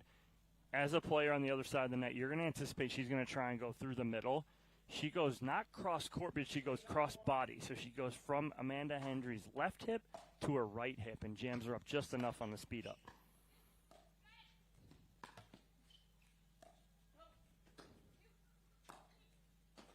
Great angle from Jarjing for the winner. Wow, and that was tough too. I almost thought this ball here is going to go wide. We'll get a timeout here. Another timeout. So timeout from Boner and Walczak Yes. on their second serve. Yes. Right? So I like this. Again, another offensive timeout that we see this weekend. Why I like this. 9-8. It's late in game one. You know that you have a great team on the other side that's kind of feeling pretty good right now. Slow them down a little. It's not a must-have point, but I think it's as close as you can get to it right here of you got to try and tie this up here. So I like it. Take a breath, regroup, and get back in. Yeah, with the way that Hendry and Jarjing have been playing, you definitely don't want to give them ball in hand with a chance to take game number one. It was Bonert and Walczak that got out to the first lead. A 4-point run by Jarjing, and Hendry tied it at 5, and it has been trading points all the way since. All right, we'll get back in play here. Oh, can't say it's must-have, but it is. It is. It is. Got to have a point. It sounds like you're saying it is. We got to have a point here.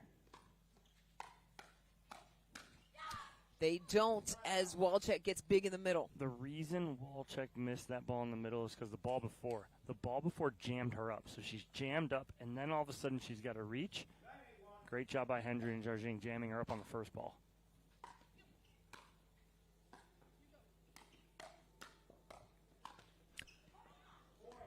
I think Walczak may have bothered Boner there a little bit, and it brings up a game point.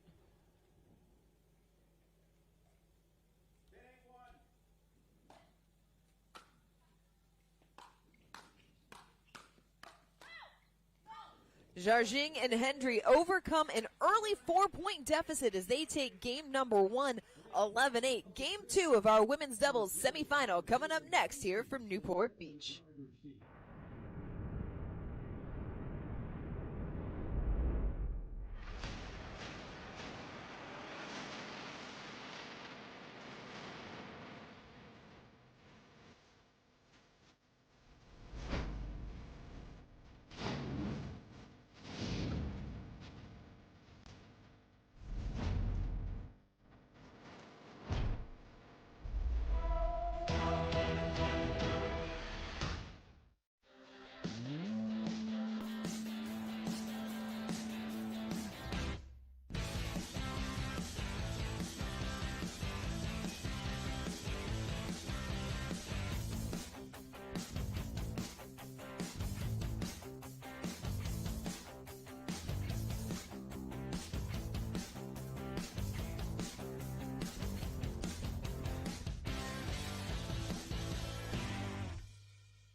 Introducing Persona IQ, the smart knee. Address your knee pain with a replacement that contains sensors which capture helpful information such as your range of motion, stride length, walking speed, and step count to ensure your new knee is performing at its best. It keeps you connected to your healthcare team so you can receive important reminders and personalized recovery guidance. It's not a GPS. It doesn't collect where you've been or where you're going. Persona IQ, a smarter way to regain mobility. the BioFreeze USA Pickleball National Championships. November 10th through the 17th in Mesa, Arizona. Designed for pickleball's best. Amateurs and pros alike. 14 tournaments. 14 opportunities. Find your golden ticket tournament. Earn your title.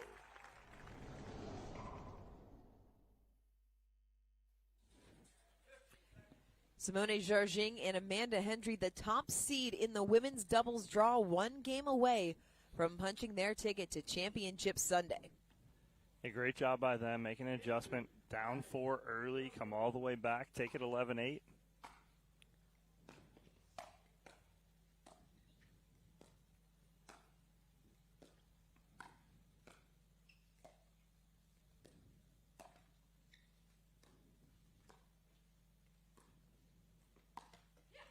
Hendry trying to pull the trigger. A little low. I don't mind it. I think it's good. 0-0, game 1. You're not going to lose a game on the first point. No.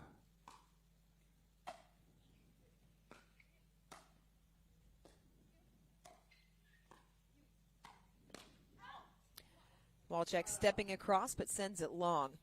Yeah, nice job right there. Good communication between between Hendry and Jarging there. Recognizing early that ball's going to be long.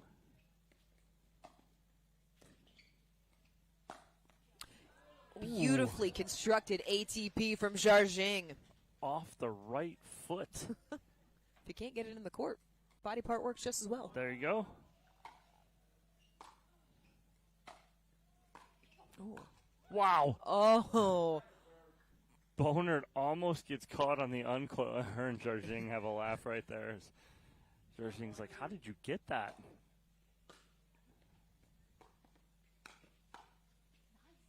Hendry just sliding it through the middle. Yeah, and I'm not sure what happened. See here on the replay. Oh, Walczak was sitting so heavy on the backhand. There's and no Hendry way. foot middle, yeah.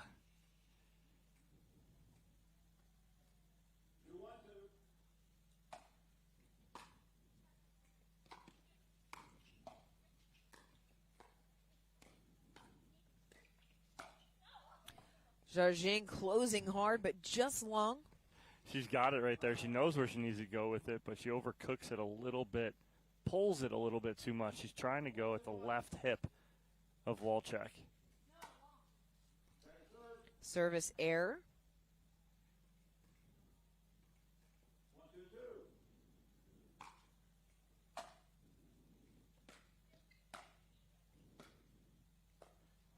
Oh, that ball from Walczak just died. It just ate Jarging up. As you watch her here, ball just gets closer. Oh.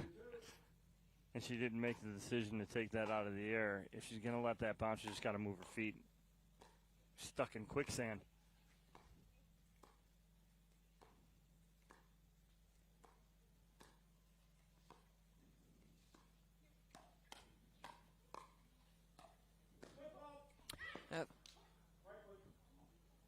Foot fault.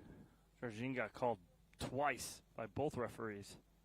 Yep. It was right there on that final step trying to stop her momentum. I think it would have been a point either way because Walczak was able to slide it back to the left. Regardless, it's a 3-2 lead for Boner and Walczak here in game number 2. Oh.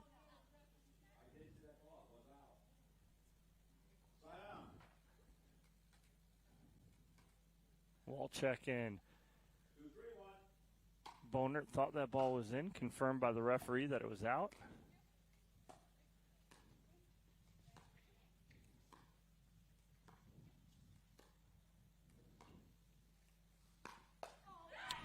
It's Bonert going ATP. It may have been why Jarging played it.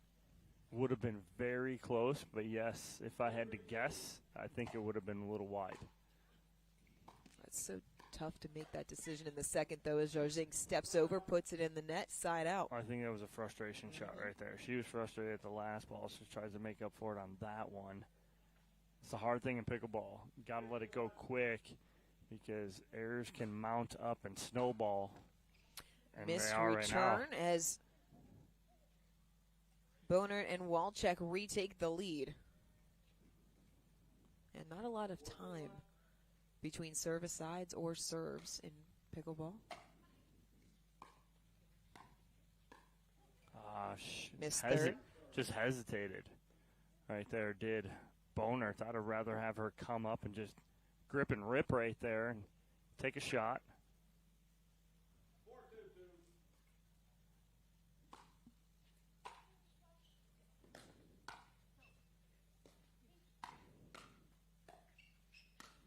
Walczak closing hard, gets the forehand winner. Yeah, ball sat up for her because the let cord right there jammed up Jarjing, and ball pops up just enough for Walczak to step in. 2-point lead, 5-3.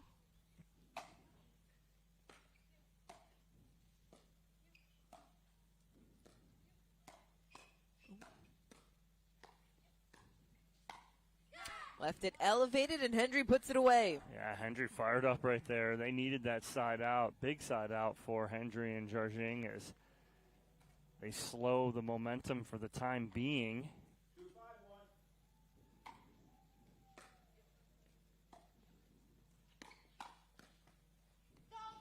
Unkind net cord. Ooh. Ball just misses off the tape, but was out.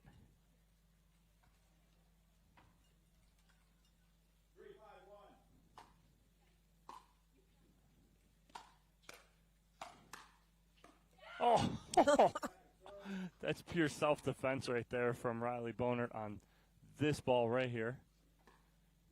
Oh, completely chicken winged off her right hip.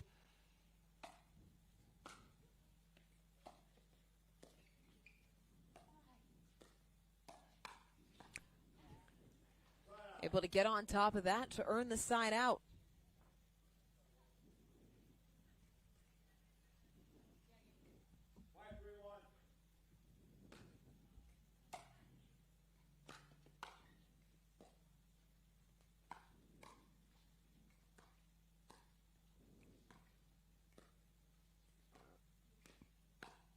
Oh, got her right there. Tag, you're it.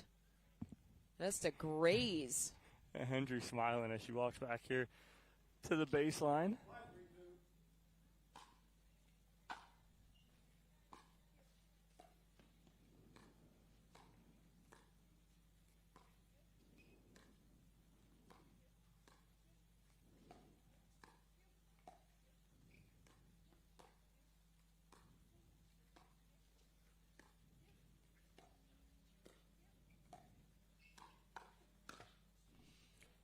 Walczak trying to speed it up. It catches the tape. Now, they don't come out on top of that point, but that was much better point construction from Riley Boner. She moved the ball around much better. Didn't get caught in that cross court with Amanda Hendry, only where Hendry's been pulling the trigger off of it.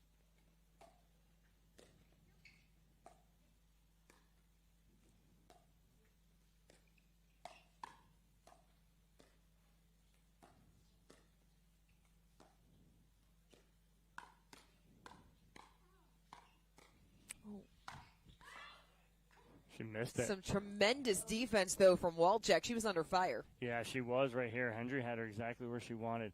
And instead of hitting that ball right through the shins of Walczak, she tries to kind of get too cute down that line. And when you aim for the line, your margin of error is just too big. You got to aim about a foot inside the line, then it gives you the line to work with.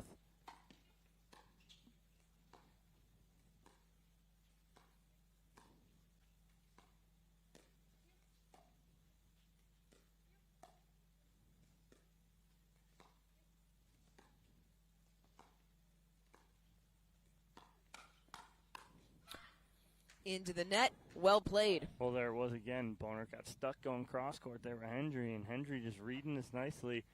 When she pulls the trigger to the middle, when you watch her do that, she pulls the trigger to the middle, and then she slides to the center, right? And that's exactly what she did there. She's ready for the counter. Great job by Amanda Hendry. Great setup, great execution.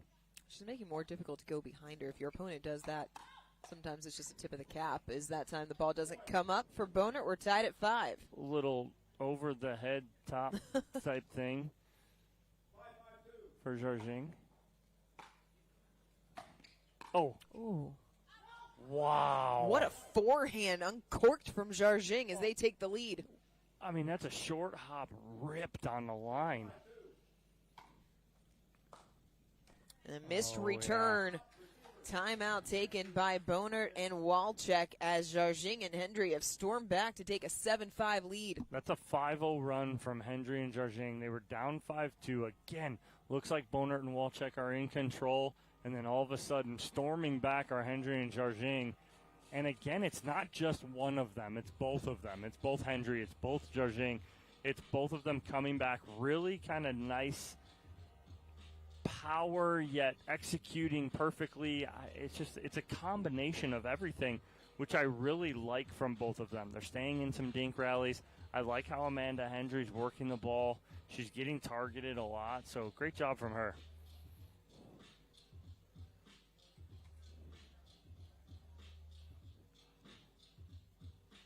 Congratulations to all of our Masters and Champions division winners. Marcelo Jarjing, the brother of Simone Jarjing, pulling home yet another men's singles championship. That is his 7th on tour already this year. And a lot of familiar names up there taking home some medals.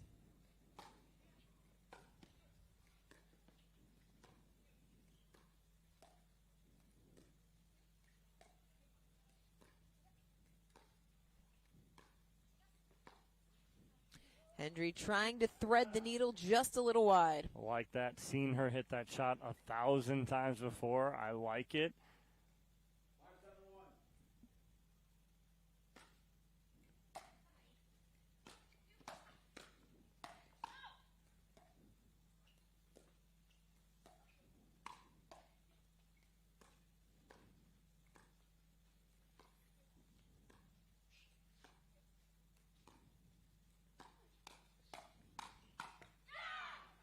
Well-constructed point there. Yeah, good movement again there from Bonert, moving that ball inside-outside and had Hendry just off the kitchen line enough that she could attack.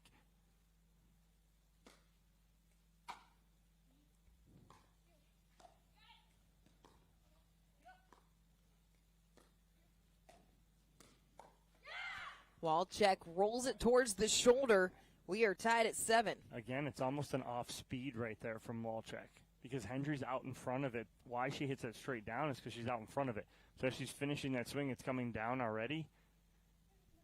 That's tough. That's a good ball from Walczek. Out of the timeout taken by Bonert and Walczek. They got the side out and have scored 2 straight points. Great drop. Can't make the pickup. Second serve coming. And those are ones right there that it's going to really haunt you. You can't have mistakes like that against a team like Hendry and Jarjing. They're going to make you pay if you make simple mistakes like that.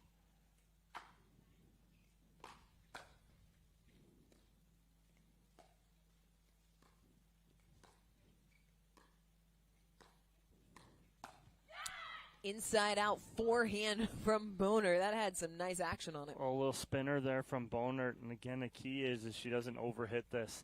She flips it at the left shoulder of Jarjing. And we take the lead, 8-7.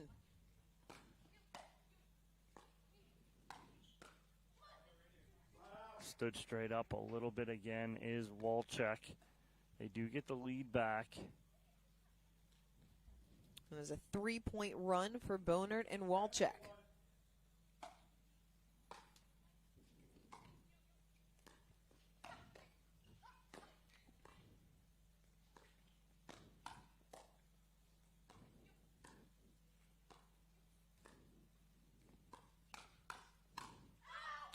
Chaotic point. It sails long. It is 8-all. Again, Hendry, they know she's going to go there, but it doesn't even matter because of the coverage from Hendry on the counter.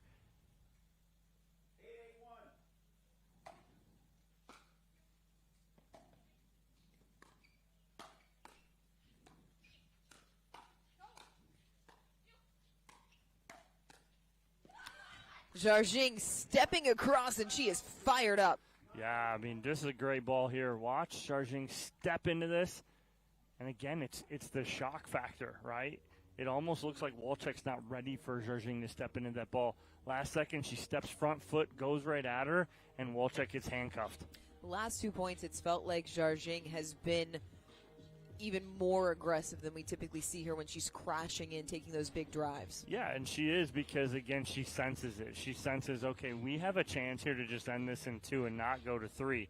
So when she feels that, we talked about it earlier, when you have veteran players like that, it's like blood in the water, right? They sense that. They can smell that. They can feel that momentum in a game. Talk about good players at the top of the game. They feel momentum physically. Jarjing's feeling that right now, where she can step in and say, okay, I'm going to really apply this pressure. That's exactly what she's doing here late in game 2. Ball in hand, up a game, and 9-8 on first serve.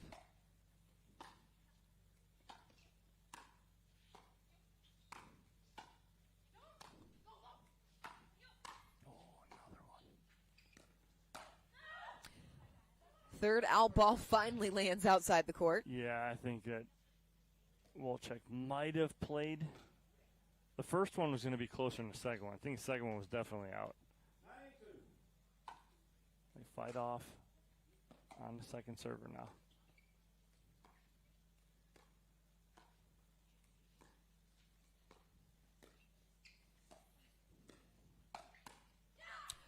Another ball from Jarjing going right at Bonert, and it's match point. Yeah, Wolchek floated this just enough that Jarjing could take it out of the air and finish.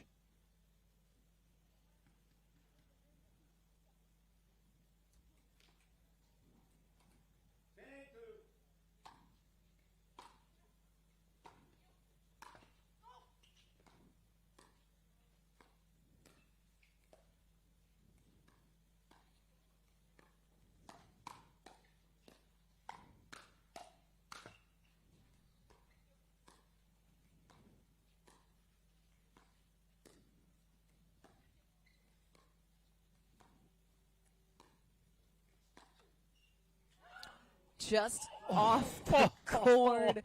We will play on here on championship court. Well, I was going to say mark that shot in the middle of that point. Wolchek had a sitter to put away, and she clips the tape, and it kept Hendry and Jarjing in the point. With the way points are going right now, you can't miss a third. Got to get this over. Again, hate saying it. You better get to 10 here. You give them 2 more opportunities.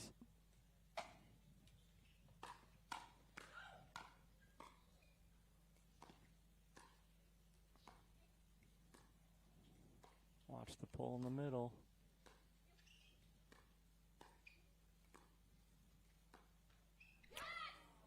Just dribbles back onto their side. Well, Hendry's trying to set it up. I think that next ball was going middle dink. She was going to get the next one back, go wide. And I feel if Bonert went back to her, she was getting ready to pull that trigger in the middle.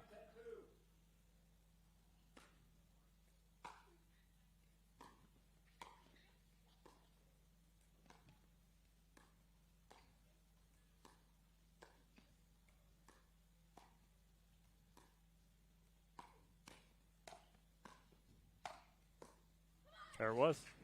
Middle pull, and it pays dividends. Side out. It is match point number 2. She did it. Great setup. Again, Hendry looking for it. She knows her pattern, and she's got to get to. She's setting it up, going inside out, and waiting for a ball she can pull out of the air.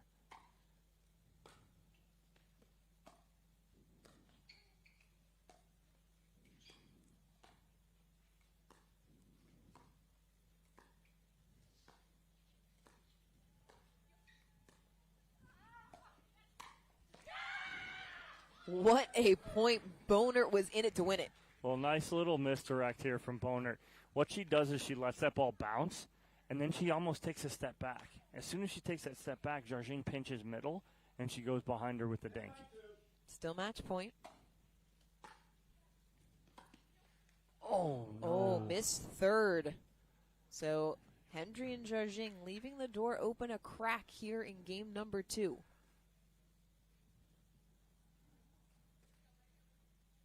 Last service side, Bonert and Wolchek able to get 1.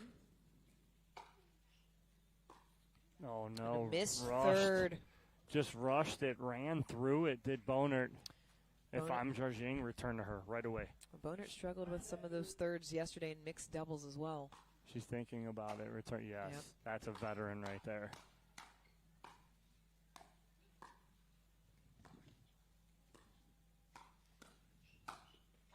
Sitter put away by Jarjing.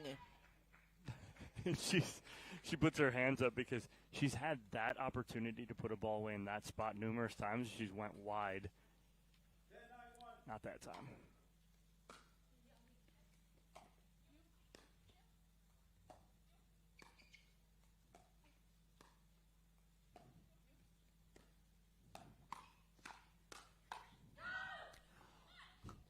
What cover from so Amanda good. Hendry. I think Hendry's screaming at this ball to stay in right here. She's like, stay in. No, it did it.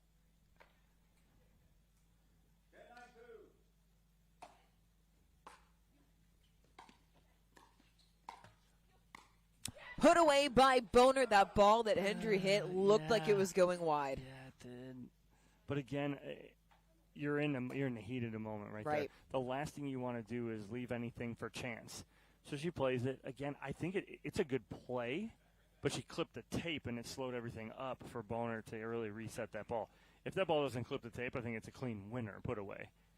Walczak and Boner have been able to fight off 5 match points.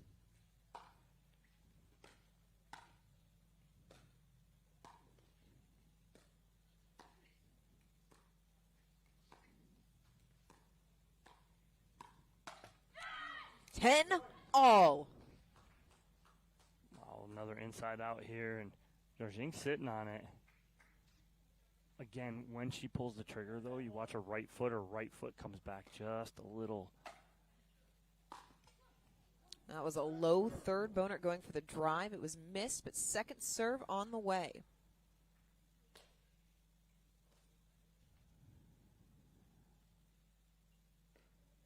I like Boner turning around right there. Take an extra second. Yep, take an extra second, extra breath. Well placed there from Hendry. She caught Walczak in the middle of the transition area. But guess what? Not match point anymore. Not match point anymore. 10-all. Ooh, missed third from Hendry. What I'd like to see when that third's going to Hendry and she's going to hit it, go flat down the line to Walczak and then get in and attack.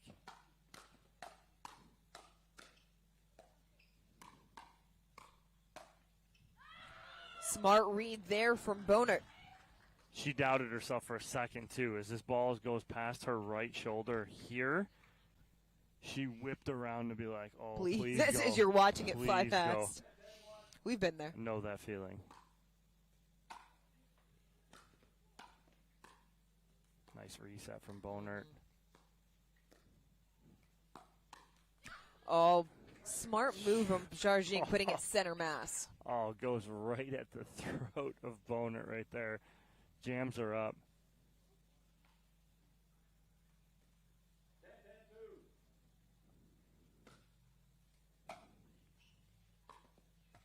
Oh, no. Missed third, side out. Yep, love it right here. Jarjing immediately. As soon as they get that ball back, timeout. So timeout here from Jarjing and Hendry. They had 5 opportunities, Dorian, to close the door and punch their ticket to Championship Sunday. Has it been more about something that Jarjing and Hendry weren't able to execute, or is it more about what Bonert and Walczak were able to do? I think it's a little bit of both, because right now you have Bonert and Walczak who are feeling pretty good. They fought off 5 match points and then came back and tied everything up here at 10. Now, what I want to see right here out of Jarjing and Hendry, you got 2 opportunities again, guaranteed. First one, I think I want them come in, grip and rip.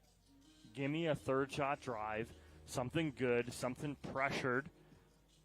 Maybe you get a mistake, ball game over, right? You have the second. If the first doesn't go well, where you're driving and crashing, putting pressure on, okay, now we got a second opportunity here. Then we go back to what got us here. But again, right here, out of it, call that timeout. Everybody's calmed down a little bit right now.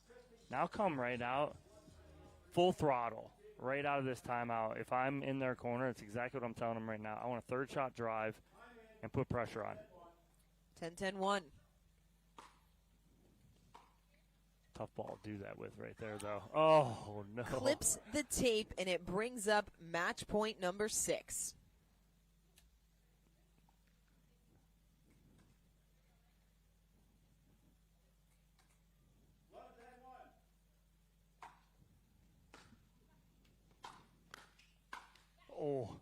Okay, she took my advice on that one. She was dead red right there. Still match point. This is the 7th for the top seeds.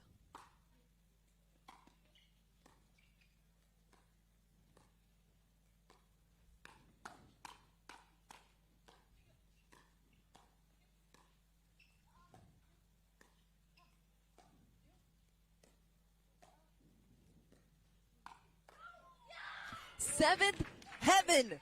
The top seeds are moving through in straights. They punch their ticket to Championship Sunday. We will talk to them when we come back here at the LAPP Newport Beach Open.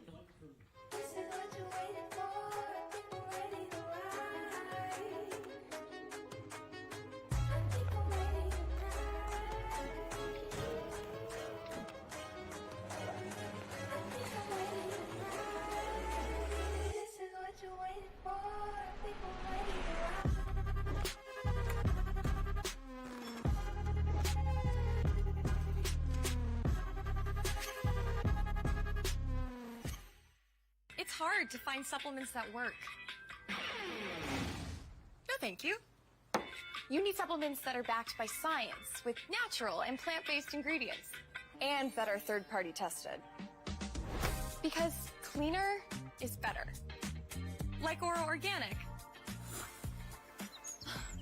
Plant-based supplements made from the Earth's most powerful plants for your immune health, gut health, workouts, and more. Find out more at oraorganic.com.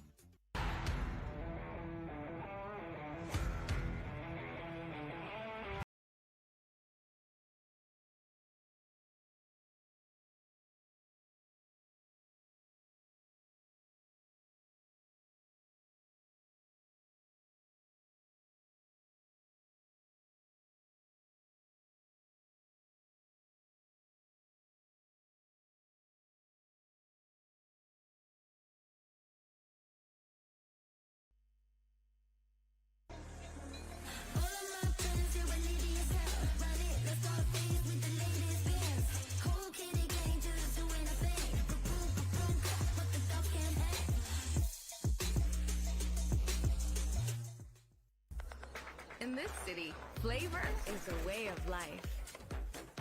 And every dish is a work of art.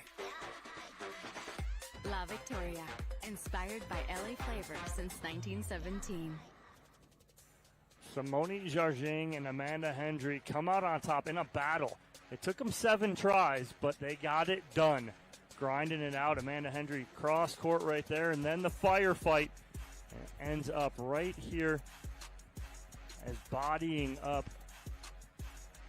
Daria Wolchek to end it is Amanda Hendry, and they come out on top. We'll throw it to Dorian Kraft, who's courtside for our Franklin post-match interview. Thanks, Dom. Amanda, Simona, you guys are moving on to Championship Sunday. Congratulations. I want to take you back to where it's 10-all. Simone calls the timeout. You guys had 7 match points. What was the conversation there in that timeout, and how did you guys close it out at the end?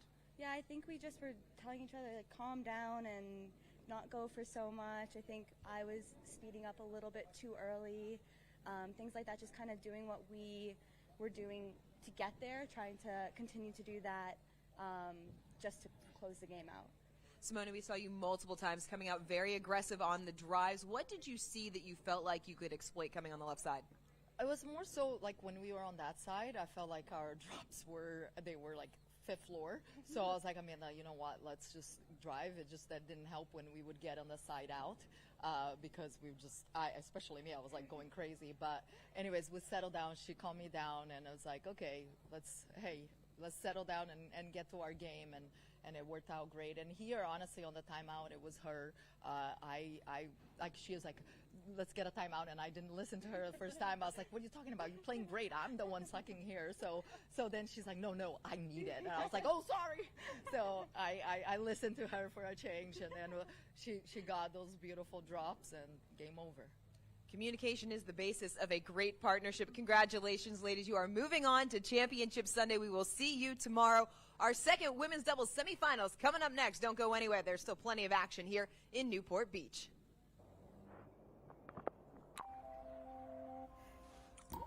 When my hearing changed, Hearing Life understood. I don't just want to keep hearing my friends. I want to keep being me.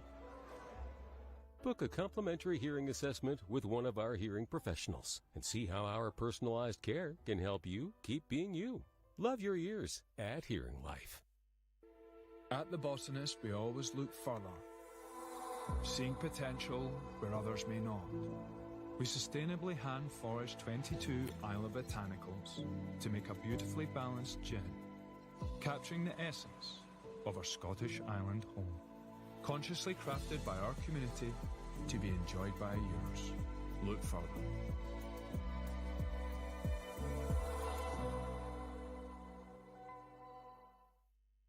People play pickleball for exercise, competition, or to hang out with friends. What your reason is doesn't matter to Gamma. What matters is that you play, that you enjoy playing with passion, and you have so much fun you can't wait to play again.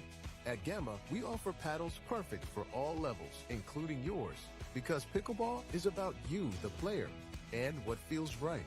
Pickleball is your game. Make Gamma your paddle. Play to live, live to play. Gamma Pickleball. To be clear, Fulfill is a protein bar, not a candy bar. Don't let its creamy, chocolatey goodness confuse you, or the fact that you hide them from anyone with a sweet tooth. You saw nothing. I saw nothing. Fulfill. We swear it's a protein bar.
When my hearing changed, Hearing Life understood. I don't just want to keep hearing my friends. I want to keep being me. Book a complimentary hearing assessment with one of our hearing professionals and see how our personalized care can help you keep being you. Love your ears at Hearing Life. In this city, flavor is a way of life. And every dish is a work of art. La Victoria, inspired by LA flavor since 1917. Introducing Persona IQ, the smart knee. Address your knee pain with a replacement that contains sensors which capture helpful information such as your range of motion, stride length, walking speed, and step count to ensure your new knee is performing at its best. It keeps you connected to your healthcare team so you can receive important reminders and personalized recovery guidance. It's not a GPS. It doesn't collect where you've been or where you're going. Persona IQ, a smarter way to regain mobility.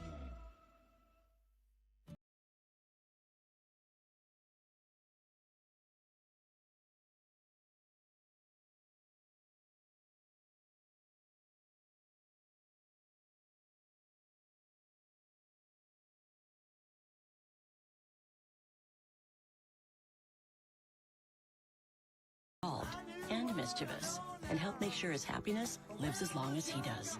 That's why the younger you are, the more you need AARP. My name is Chef Jamoke Jackson. I'm here with Vlasic Pickles, and I'm putting the pickle back in pickleball. In pickleball, a chop is a slice from high to low to put a backspin on the pickleball. I'm chopping up Vlasic Pickles to make this sweet and savory chopped pickle salad. Feta cheese, Kalamata olives, olive oil, red wine vinegar, lemon juice, sugar, black pepper, toss to mix. Sweet, heat, and full of flavor. People play pickleball for exercise, competition, or to hang out with friends. What your reason is doesn't matter to Gamma. What matters is that you play, that you enjoy playing with passion, and you have so much fun you can't wait to play again. At Gamma, we offer paddles perfect for all levels, including yours, because pickleball is about you, the player, and what feels right. Pickleball is your game. Make Gamma your paddle. Play to live, live to play. Gamma Pickleball. The APP is sponsored by Zimmer Biomet, moving you forward. Visit smarterme.com today. AARP, helping your health and happiness live as long as you do. And Rain Energy, clean, plant-based energy.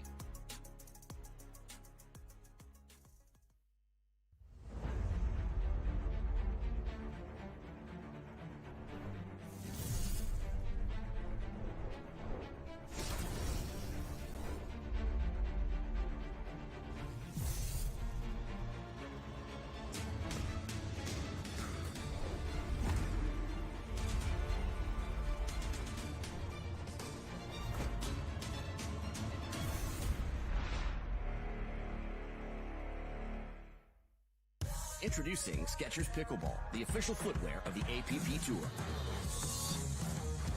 They're ultra lightweight and responsive for incredible speed. They have Goodyear rubber outsoles with a specialized pickleball design for increased side-to-side stability and agility. Plus, they feature shock-absorbing foam and Skechers' famous relaxed fit design for incredible comfort game after game. Conquer the court in comfort. Skechers Pickleball, the official footwear of the APP. Look further. Seeing potential where others may not. We sustainably hand forage 22 Isla Botanicals to make a beautifully balanced gin, capturing the essence of our Scottish island home. Consciously crafted by our community to be enjoyed by yours. Look further.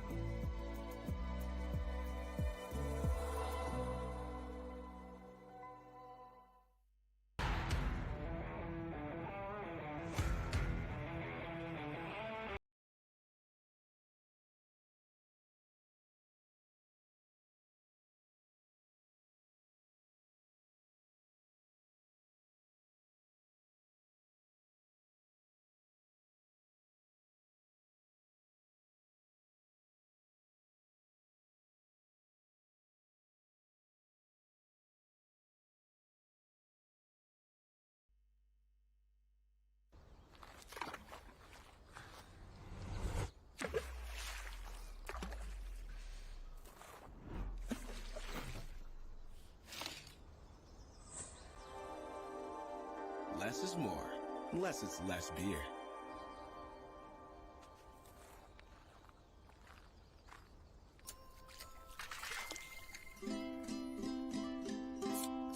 Fat tire.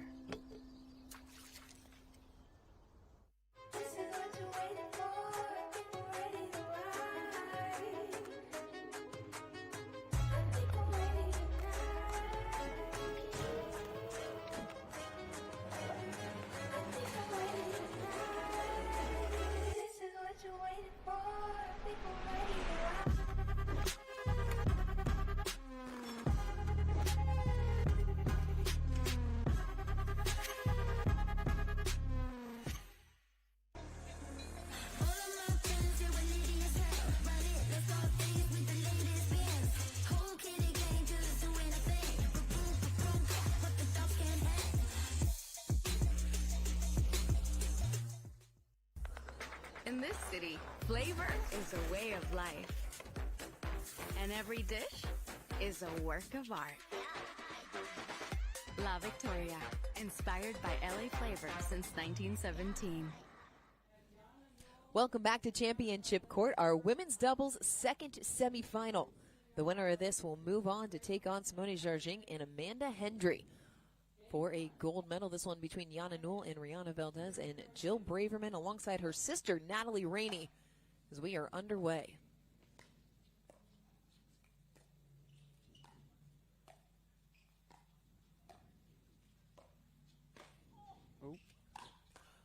Oh, that was a monster overhead from Newell. Just a little bit of miscommunication there in the middle between Braverman and Rainey.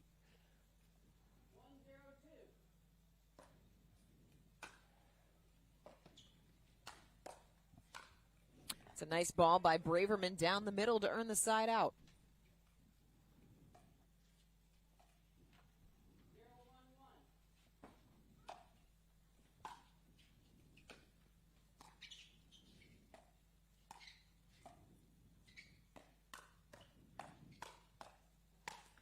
Yeah. Ooh, watch out. I mean, quick flick from Rihanna Valdez started that whole exchange, and then Yana Newell just stepping up and applying even more power.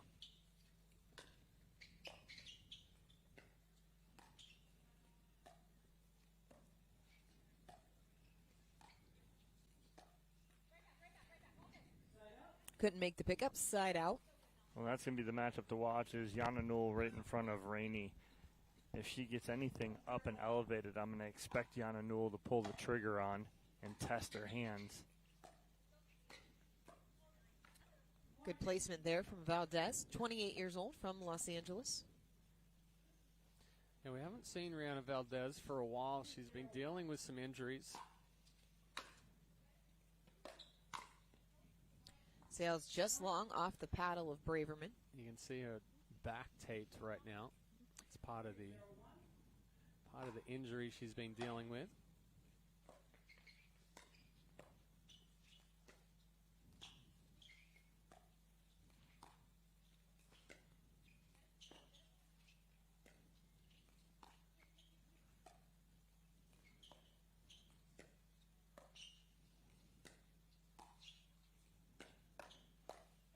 Great hands by Valdez. So that's what you're going to see, right? I like what, Valdez and Newell are doing. They're going behind Braverman. They're trying to push her off the court and then kind of expose Rainey right there. And so that's exactly what they're doing. They're not just trying to focus on one side. They're trying to open everything up.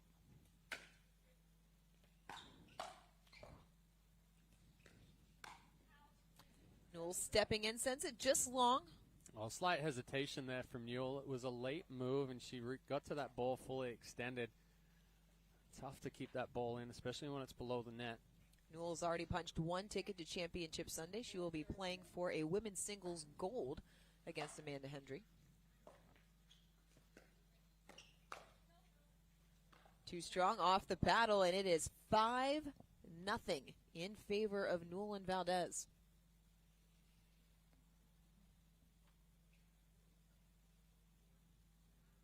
We got to find a loose ball, get the hair redone.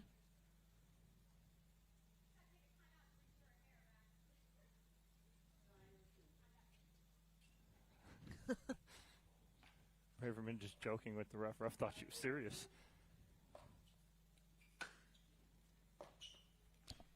Valdez runs through the third, so the side out, but not before they added to their lead.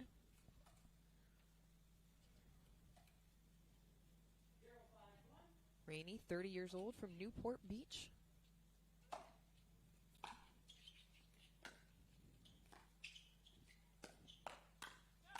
Oh, I think that ball got was going elevated. out. Yeah, nice trigger pull, though, down the line from Braverman to set up her forehand.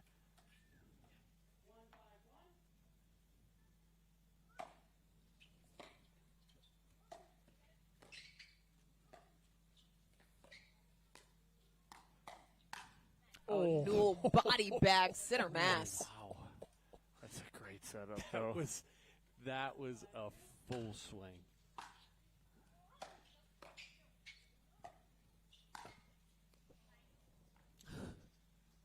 Newell trying to go again. That power forehand. Clips the tape, goes wide. Not by much.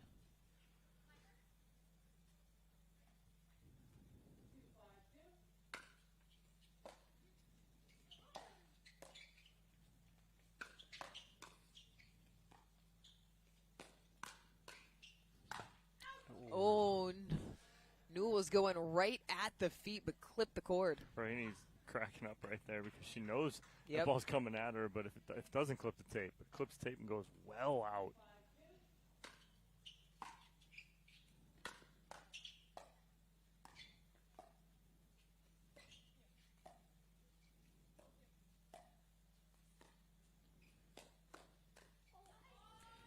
Nice hands exchange there, won by Valdez. And they've tried to test Valdez on that backhand a few times, but that's Valdez's strength. She's going to sit there with that backhand counter.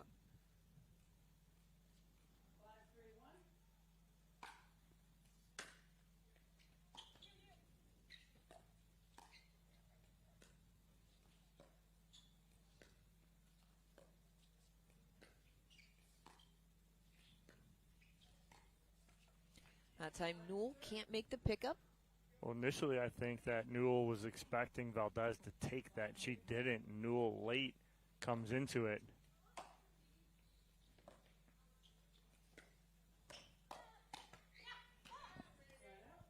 Newell not quite able to bring the elevated ball back in. So a good defensive stand by Braverman and Rainey. Missed third.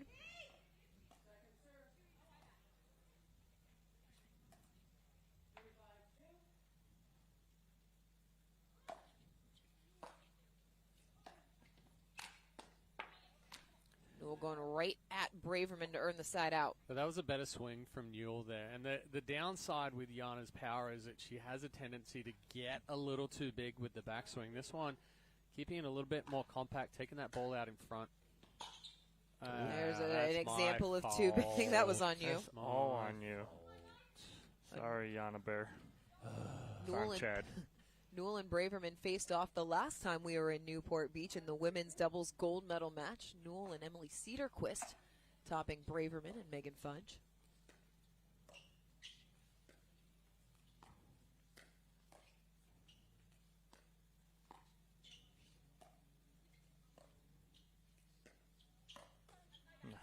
Backhand flick. That was dirty. That's a nice spot there from Valdez. Backhand flick at the right hip. Boom, right there of Rainey. Nice shot there from Valdez. Not easy. Made it look easy, though. Doubled up on Braverman and Rainey. 6-3-2. Just Missed a little return. too much. Well, Braverman trying to go for a little bit more on that return because she's coming from the uncoil of the stack.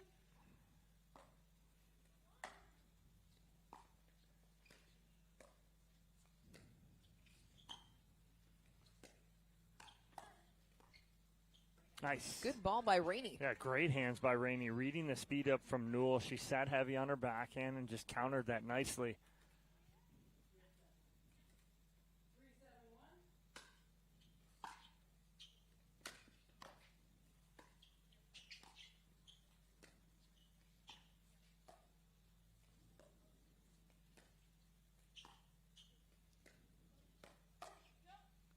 Yeah. Oh, caught the back line for the point.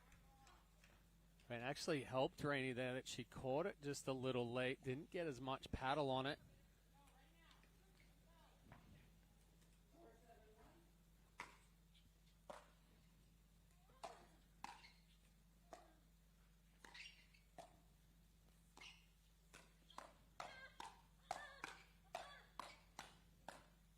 Oh, those hands are so good, and it's a forehand winner from Valdez. Great hands from Rainey going straight up with Jana Newell. Handles everything and finally pushes it cross. Yeah, that was the downside there, the third ball cross court. Yeah, opened up sideline. Side out.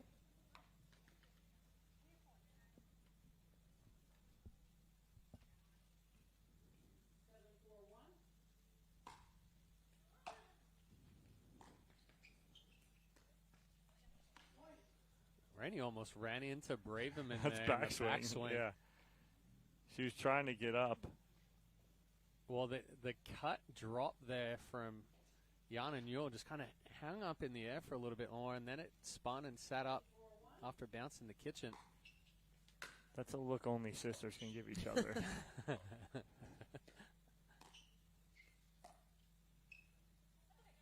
Ooh, I like it. I think good idea, just long. Yeah, I think the idea is there. She hit it. Yeah. Instead of just lifting it up and over, she hit it.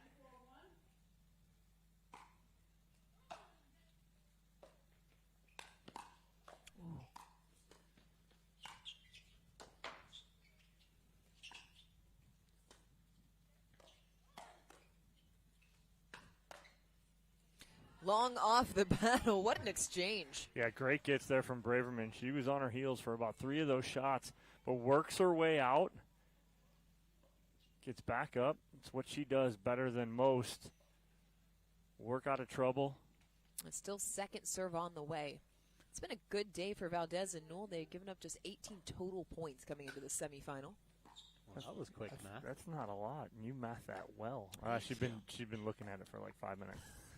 Don't give away all my secrets, Dom. Oh, Valdez. Yep. The backhand and now this forehand. Valdez has just gone a little too big. She has a paddle in her hand where she doesn't really need to swing very hard, and it's going to generate a lot of power.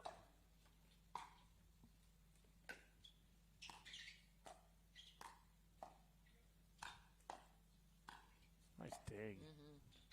2 of them. Ooh. 3.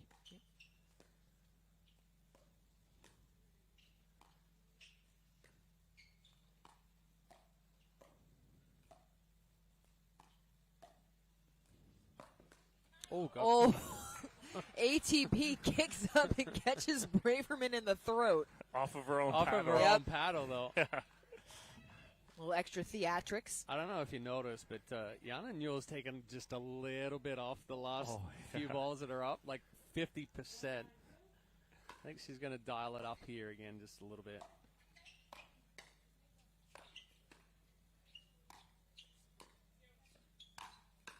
There it was. There it is. Brought it up to 65. So Newell and Valdez able to get back on serve with a comfortable 5-point lead, 9-4, here in game number 1 of our second women's doubles semifinal.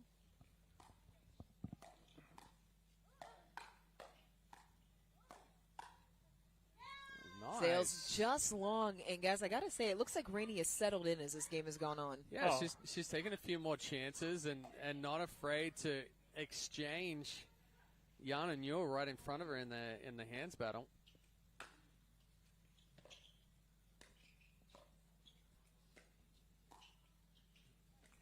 Sails just wide.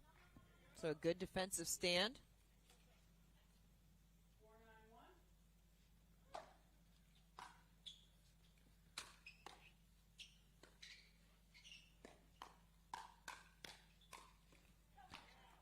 Braverman all over it. Again, good hands there from Braverman. Like she walks back, she shows exactly what she needed to keep that those hands out front, not get too big of a backswing.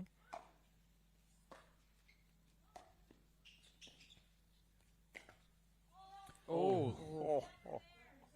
If that had landed in, though, that would have been disgusting because it literally changed 14 feet in direction.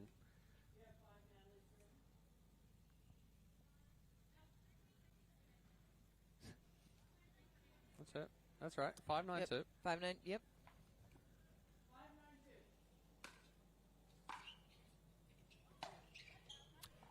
Overcooked it, side out. Yeah, no. As that ball's coming at her, she just looked at both Braverman and Rainey and goes, "That's out," and didn't even look back.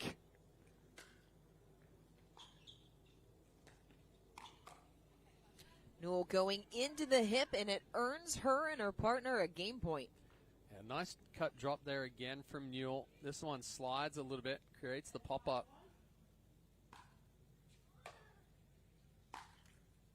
Missed rushed third. Still on second serve, so game point number 2.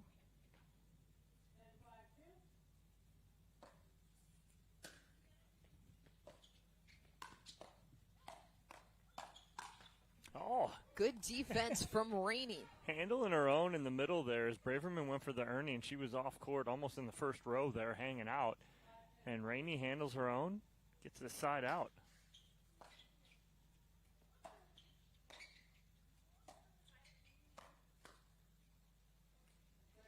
Braverman just caught a little deep in the court.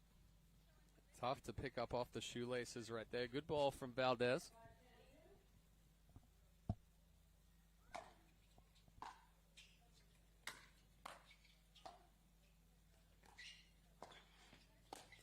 Oh, wow, the defense.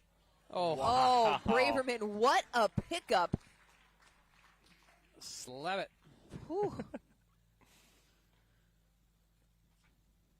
Game point number 3.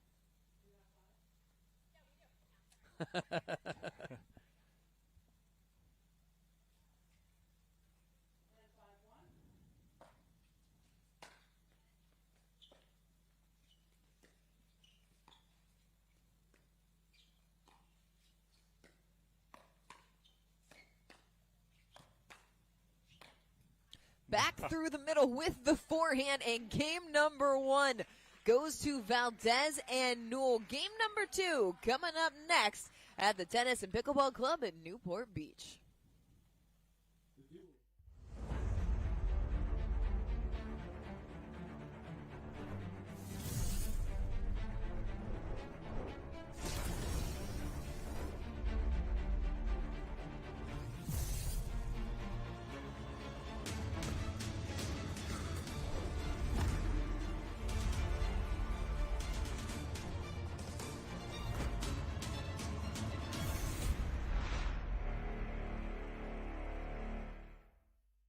Introducing Skechers Pickleball, the official footwear of the APP Tour. They're ultra lightweight and responsive for incredible speed. They have Goodyear rubber outsoles with a specialized pickleball design for increased side-to-side stability and agility. Plus, they feature shock-absorbing foam and Skechers' famous relaxed fit design for incredible comfort game after game. Conquer the court in comfort. Skechers Pickleball, the official footwear of the APP. Always look further. Seeing potential where others may not. We sustainably hand forage 22 Isla Botanicals to make a beautifully balanced gin, capturing the essence of our Scottish island home. Consciously crafted by our community to be enjoyed by yours. Look further.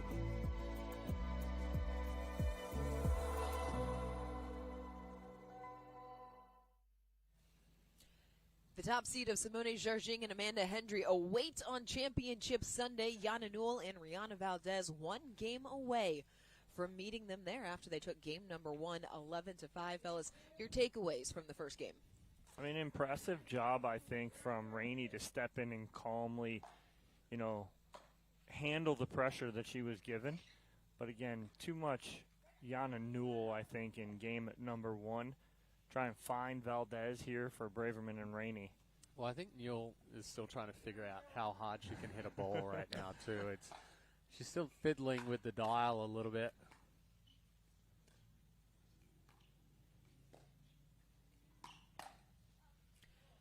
There it is. Long off the backhand side as they get on the board first. Well, nice little backhand speed up there from Yana Newell. Newell packs a punch in a smaller package. Good things come in small packages. Hey, there it is. So you get a little inside-out action on the forehand side. That dial just keeps getting turned up Yeah. a little more, a little more.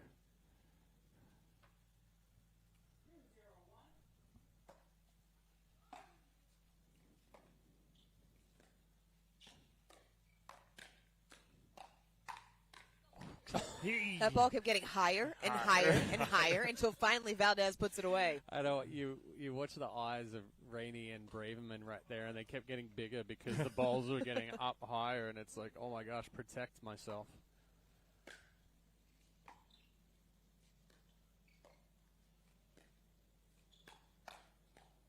Oh.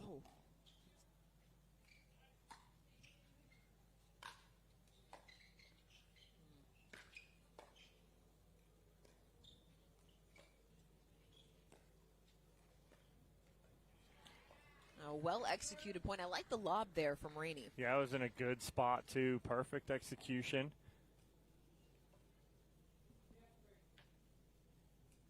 Three 0-2.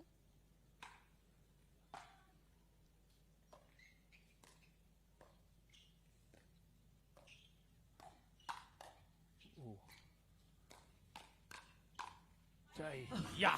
Yana Newell all over it. She's just guns blazing right now. I think she's got it at the right spot. She tweaked that. Well, now she's going harder with the pace but shorter with the backswing, which is exactly where Newell needs to be.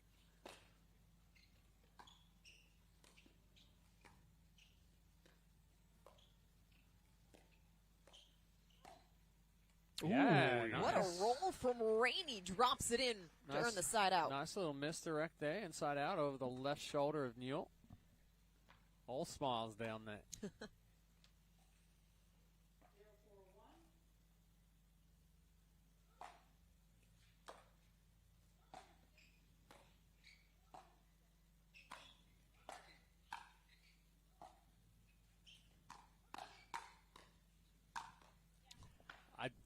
I think Braverman's sticking her paddle in right there.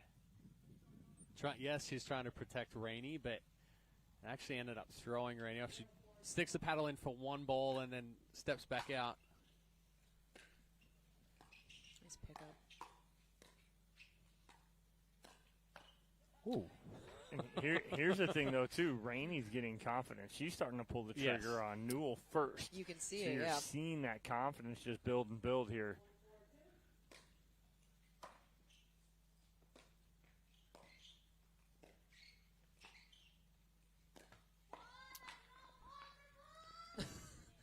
Braverman can't believe she missed the two-handed backhand. Well, it is kind of possible when the paddle's completely flat. And you see how quick the wrist flicks over and flatten it out more. Needed a little bit more time on the paddle there for Braverman. It's in. It's in. Oh, yes. And Rainey finding all the spots in the back of the court. So Valdez immediately goes, no. And then the ball lands about a foot in.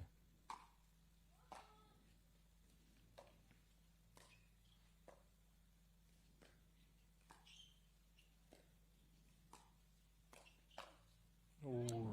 Oh, what a spot from Valdez through the middle, catches the line.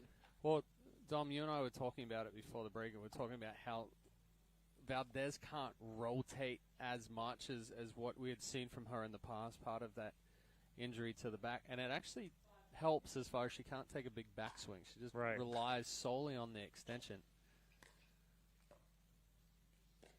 I'm sure she's not feeling that it's helping by having a back injury. But you and I both think that even though you do have that injury, it has helped you not take a big backswing, which is helping you right now.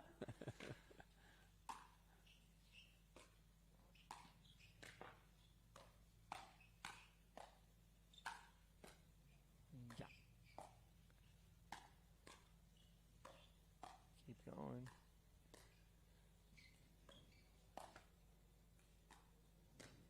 Oh, that's an excellent. That's a better ball.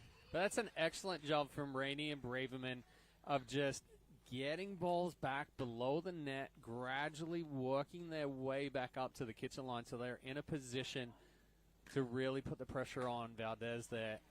Missed return as Braverman and Rainey are within two.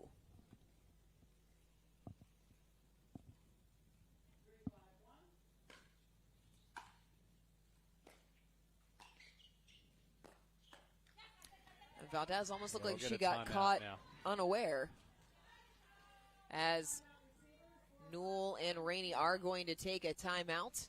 Well, Valdez was caught backing away from the kitchen line there. I think, potentially she thought the ball was going to come harder, but yeah, when we're 3-4 feet away from the kitchen line there, it's a tough spot. It's different than a transition forward. Well, and right there, too, there's a better execution from Braverman. It's the same ball about 4 points ago she missed, right? Yes. She got too flat. She pulled her body away from the shot.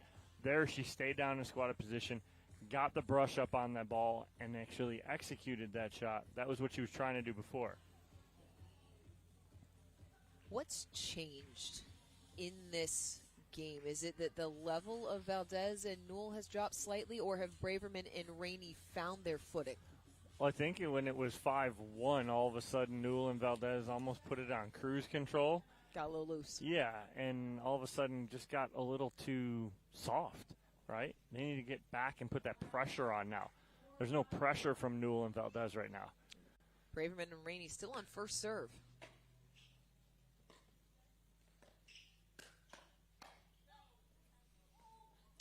Just long. Rainey actually hit a two-hand forehand, and it left the paddle face open.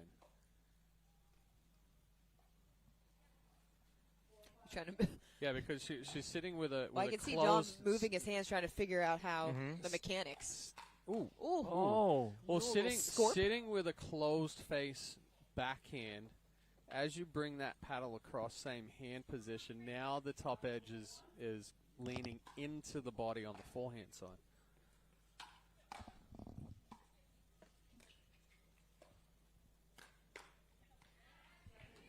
Second serve.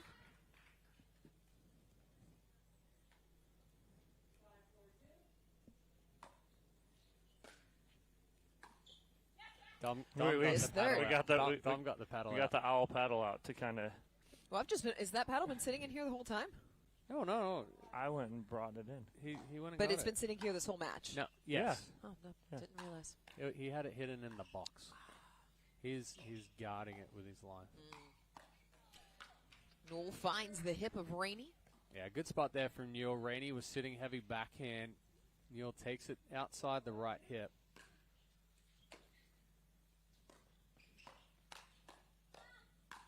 Ooh. Almost got her. 5-all.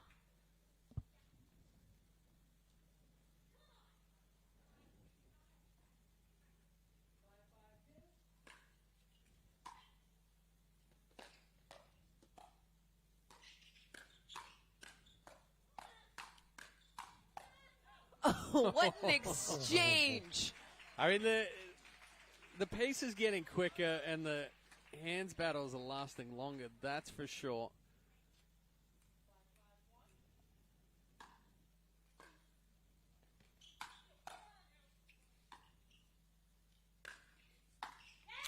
Oh, wow. Braverman applying pressure. If Newell can get that ball over, that would have been nasty. Because Braverman's going for that overhead and falling backwards.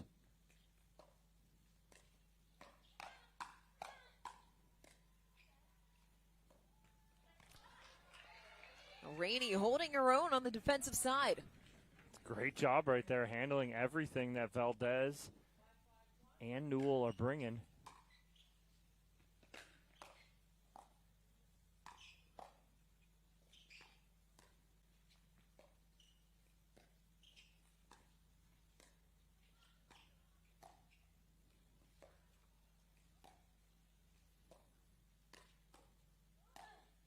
Yeah, nice Third roll. time that Rainey has been able to roll it in the court. And Jed, you do see Braverman moved Valdez around a little bit. How tough the movement is, how yeah. tough the movement is from Valdez right now.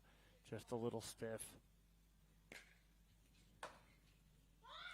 Missed return. Braverman and Rainey up by 2.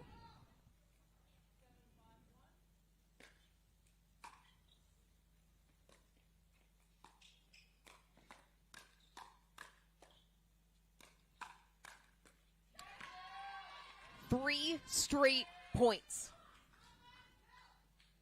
Braverman asking for some love from the crowd.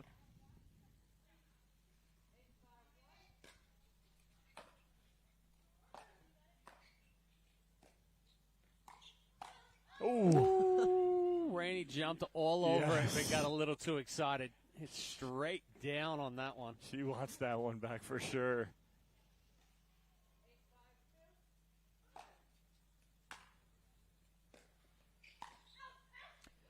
Newell pushes the backhand long. The lead grows to 4. Now all of a sudden you have Newell and Valdez just a little tight here. Yeah, they're- Nothing's fluid. Everything's tight.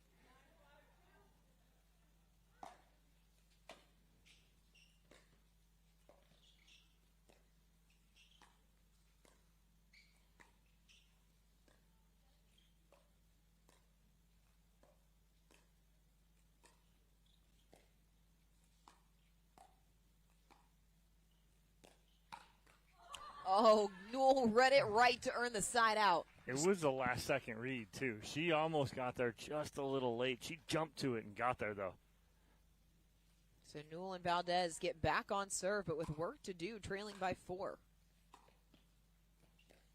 All right. Good drop there from Newell. It actually had a little bit of side spin on it as well, so when it hit, it went away from Braverman and left Newell to really target Rainey right elevated in that left shoulder.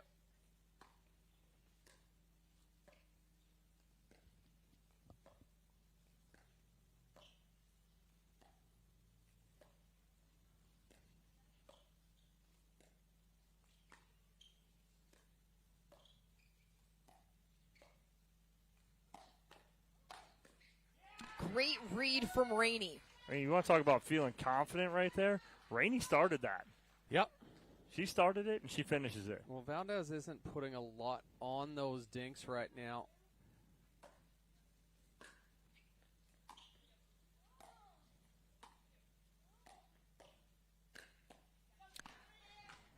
Valdez and Newell get one, but Braverman and Rainey back on serve.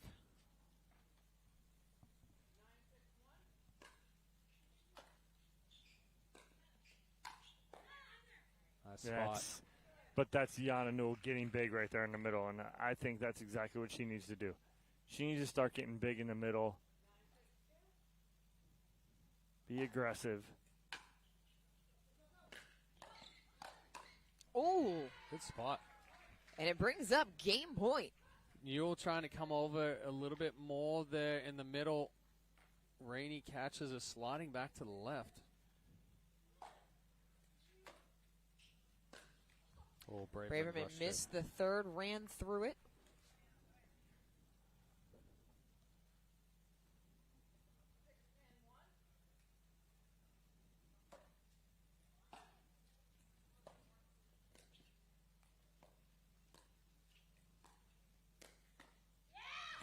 Little forehand roll from Braverman, quickly pushes on to second serve.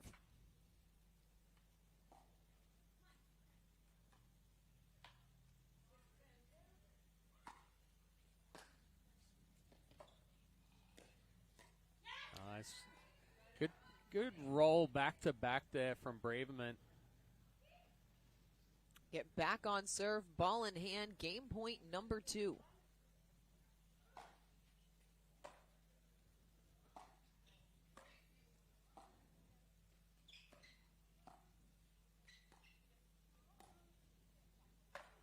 Oh, yeah. Through the wickets. Oh, yeah, she grabs the back as soon as she lands. As soon as Valdez hits that overhead, the hand goes straight to the back. Just out. Newell and Valdez have been able to fight off 3 game points.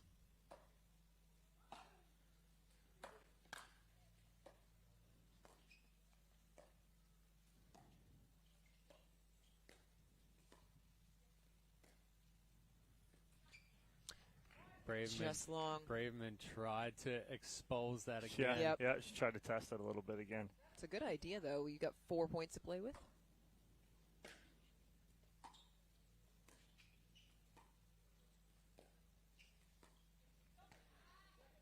Second serve.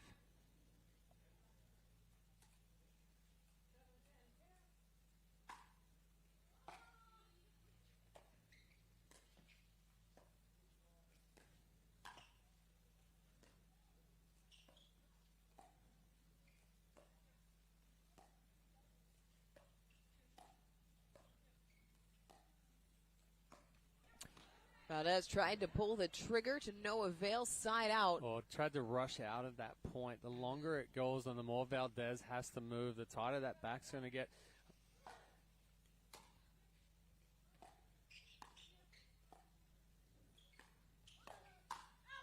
It's out, and Rainey and Braverman have pulled level. They take game number 2, 11-7. 1 game left to decide who's going to Championship Sunday.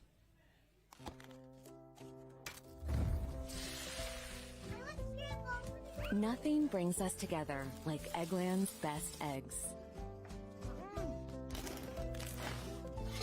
We love the taste, always so fresh and delicious, plus superior nutrition.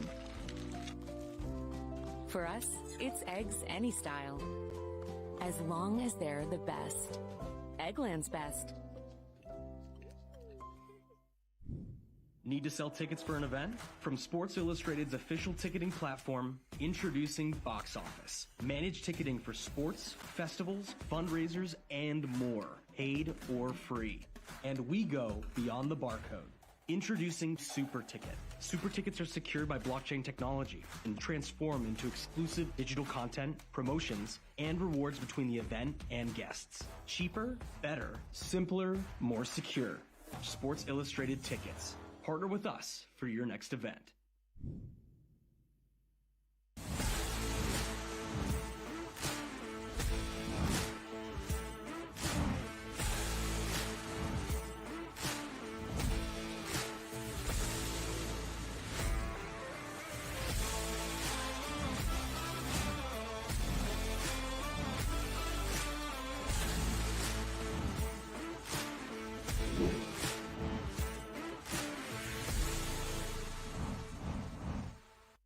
people play pickleball for exercise, competition, or to hang out with friends. What your reason is doesn't matter to Gamma. What matters is that you play, that you enjoy playing with passion, and you have so much fun you can't wait to play again. At Gamma, we offer paddles perfect for all levels, including yours. Because pickleball is about you, the player, and what feels right. Pickleball is your game. Make Gamma your paddle. Play to live, live to play. Gamma Pickleball. The APP is sponsored by Gamma. Play to live, live to play. Skechers Pickleball. Experience comfort that performs. And Humana, the official healthcare partner of the APP Tour. I'll put it in front of him. One game left to decide who's moving on to Championship Sunday as Rainey and Braverman storm back to take the second 11-7.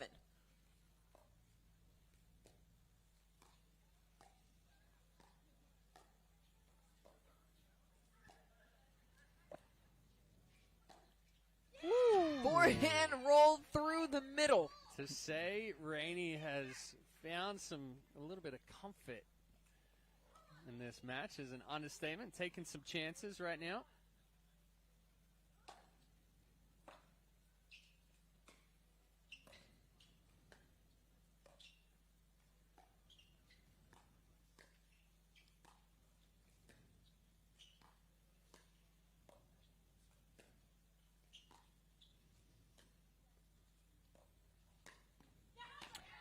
Braverman crosses up Valdez. They're on the board first. Well, it's a little 50% speed up right there from Braverman. She doesn't speed it up fully, and because of that, ball starts to dip off the edge guard of Valdez.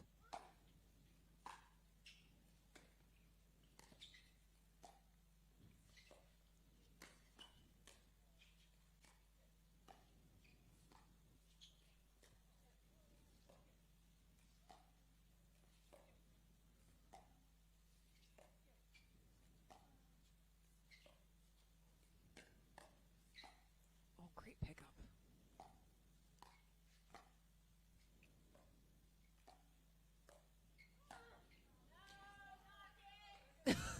I see the family resemblance. There it is. Right there.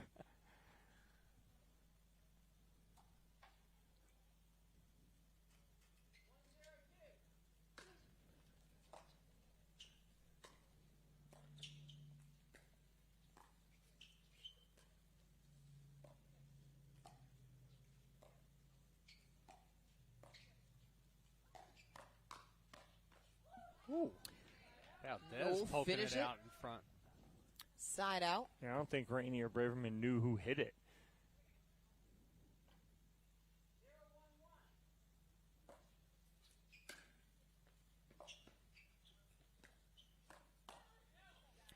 Good spot there from Valdez. Yeah, and typically you don't say good cross-court speed up, but right there it was because, again, it was similar to Braverman. She didn't speed up too hard. She got that ball down. Miss return.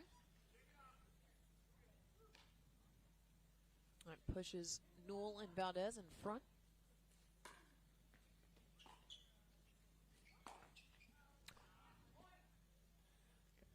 Just a little loose the last few points for Rainey. She was doing a good job of choosing those right balls to be aggressive on.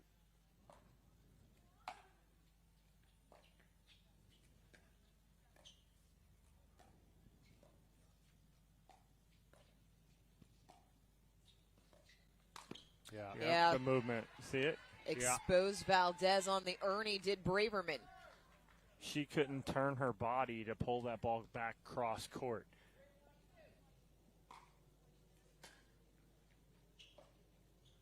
Just wide. Just wide. Knowing that about Valdez, is there a way that Newell can better protect her? Yes and no.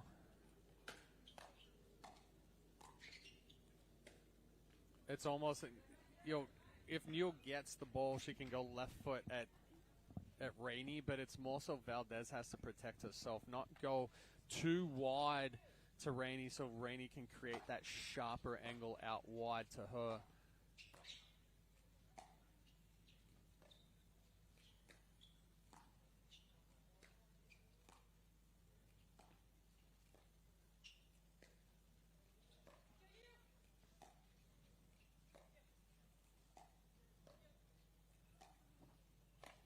Oh. Oh. All right. I'm sorry. Did Rafa Nadal just step on the court? Loosen Backhand it up. overhead? Loosen it up a little bit on that one. Stab it backhand overhead. Nasty.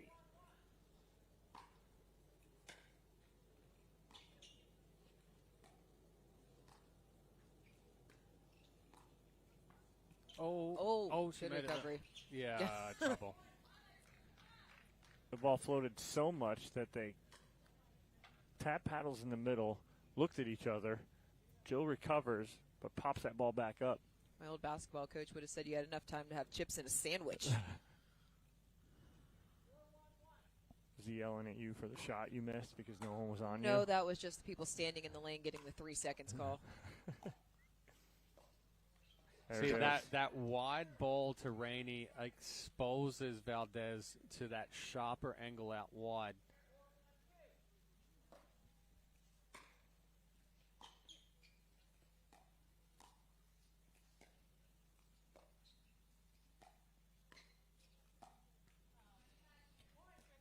Another point off the missed pickup. And a better ball there from Jana Newell as well. Takes it out of the air, rolls it right to the feet. No reaction time there.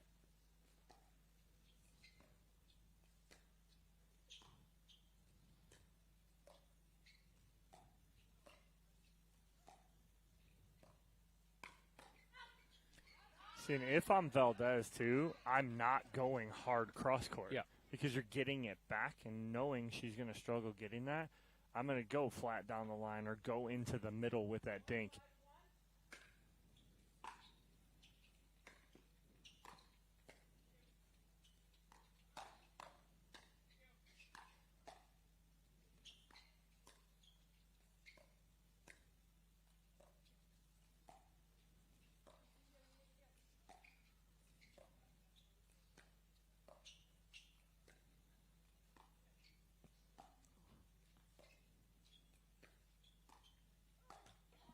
Oh, Rainey went for the speed up but caught the net. Yeah, she let it drop, and as Chad is demonstrating, let that ball get too low instead of getting that paddle and out. middle of the body. Yeah, get that paddle out in front. Get it before it drops.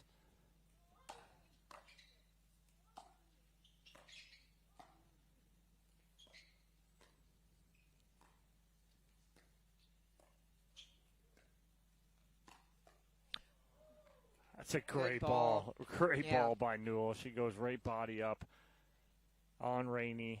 Nothing she can do on that. Earns the side out with a 4-point lead.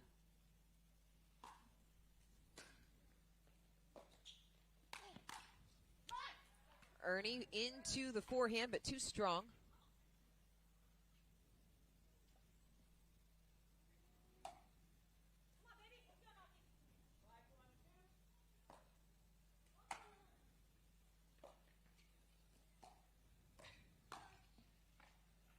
Good spot right there from Valdez. Again, low into the middle. I think that's her spot. That's where she's got to go with that ball. Again, if she goes wide, she's just been getting in trouble. That sends us to the end change. It's a 6-1 lead and a 6-point run for Newell and Valdez. Braverman and Rainey got on the board first here in the third, but ever since then, even though they haven't been in rapid succession, Newell and Valdez slowly tightening their grip. Yeah, good job here from Valdez and Newell kind of coming out and inserting themselves a little bit more. They've picked up the pace. You saw Jana Newell go right at Rainey in front of her, pull that trigger. I think that's the spot she's got to continue to go to. But then also Valdez. They're trying to get Valdez more and more involved, our Braverman and Rainey. And by pulling her wide, it's opening up the court. So that's what I'm going to look for them to do here in the second half of this game.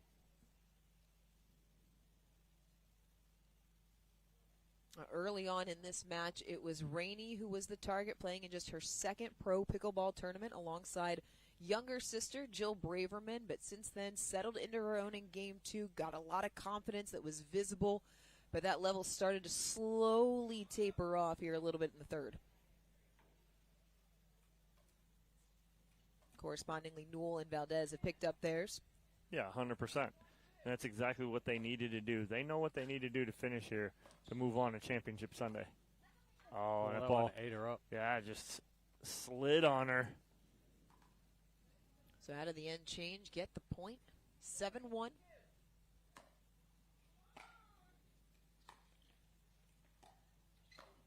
Ooh, that's it again. Well placed. Pull it cross court into the hip.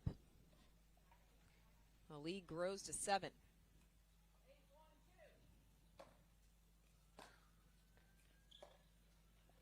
Missed third, so side out.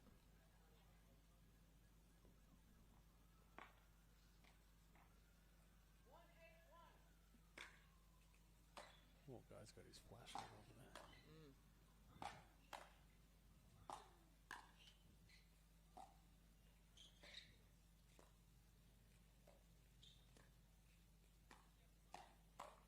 Wrong spot. Rainey starts Cross it, court. but Valdez finishes. Elevated cross court right onto the forehand there of Valdez.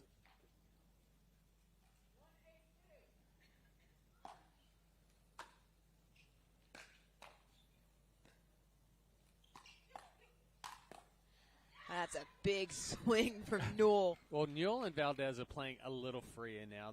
They're not as tight as what we saw in Game 2. They're not afraid to take some chances, speed some balls up, and now Rainey's kind of caught back on her heels a little bit, and they've pretty much kept Braverman out of this one, going back behind her a few times and then able to isolate.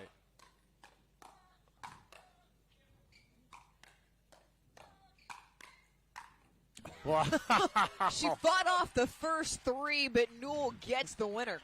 That's just incredible firefight right there, and that was just Yana Newell and Rihanna Valdez saying, we're just going to keep coming here. I don't know if it was so much a firefight. It was just Rainey under fire the whole time. Could call it that, too.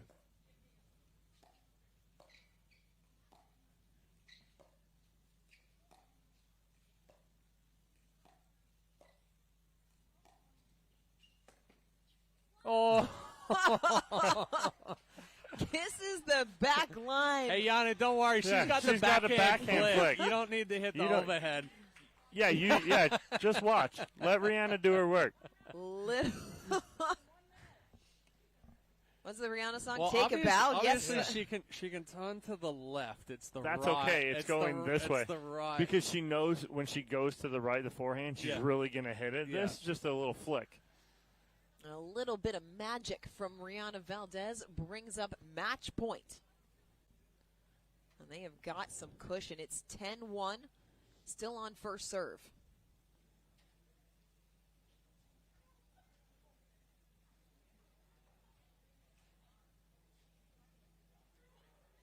Timeout here from Braverman and Rainey. Trying to ice. Well, everybody's back on the court, and the referees are standing in the middle. I'm not too. Yeah, Okay. they're ready. Yeah. Players are ready. We play on. Match point number 1 for Rainey, or for rather Newell and Valdez.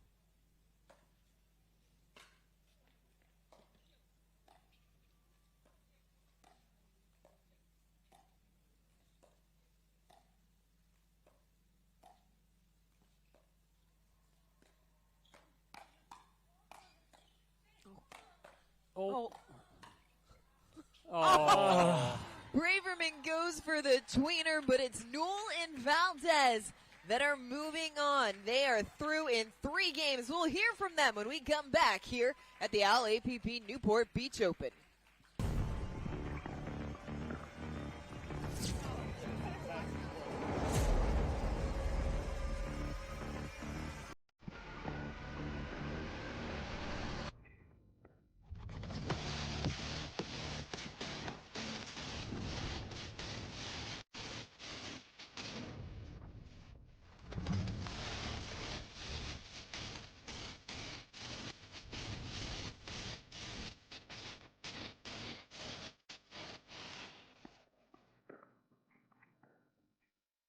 Introducing Skechers Pickleball, the official footwear of the APP Tour. They're ultra lightweight and responsive for incredible speed. They have Goodyear rubber outsoles with a specialized pickleball design for increased side-to-side stability and agility. Plus, they feature shock-absorbing foam and Skechers' famous relaxed fit design for incredible comfort game after game. Conquer the court in comfort. Skechers Pickleball, the official footwear of the APP Tour.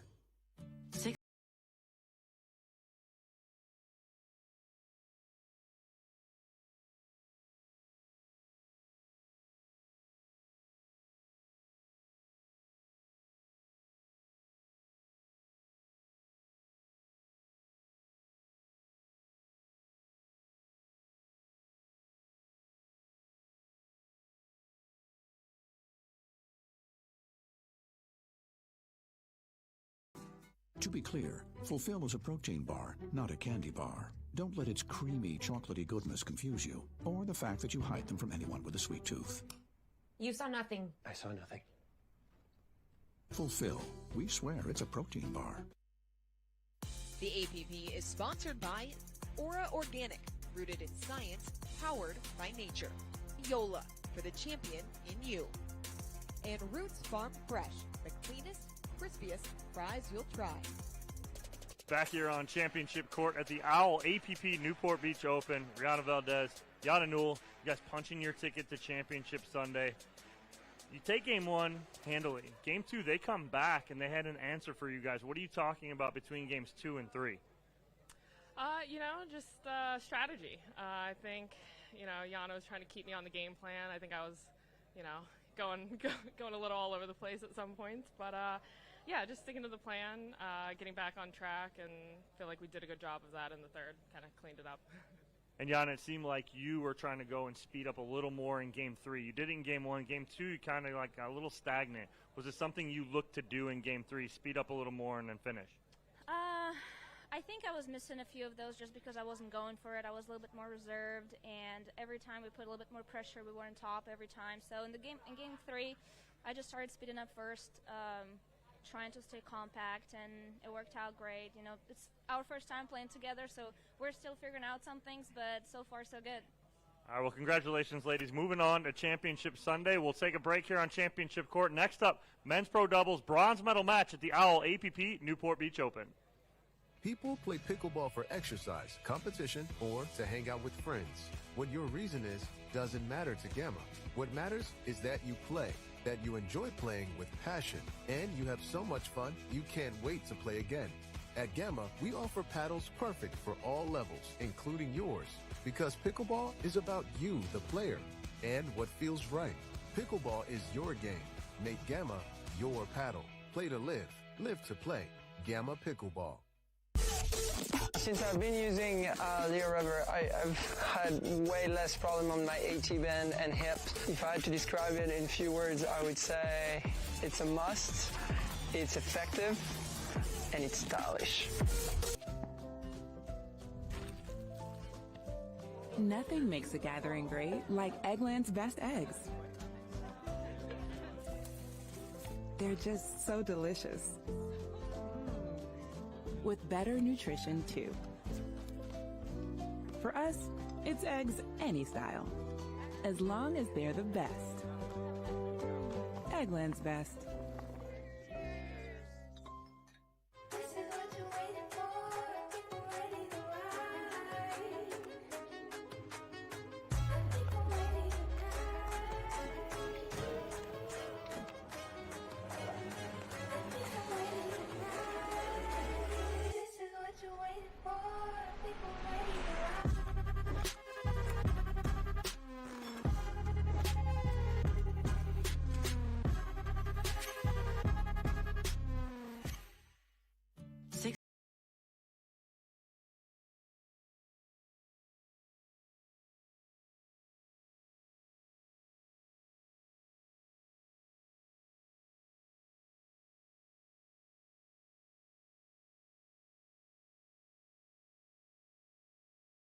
Active, involved, and mischievous, and help make sure his happiness lives as long as he does.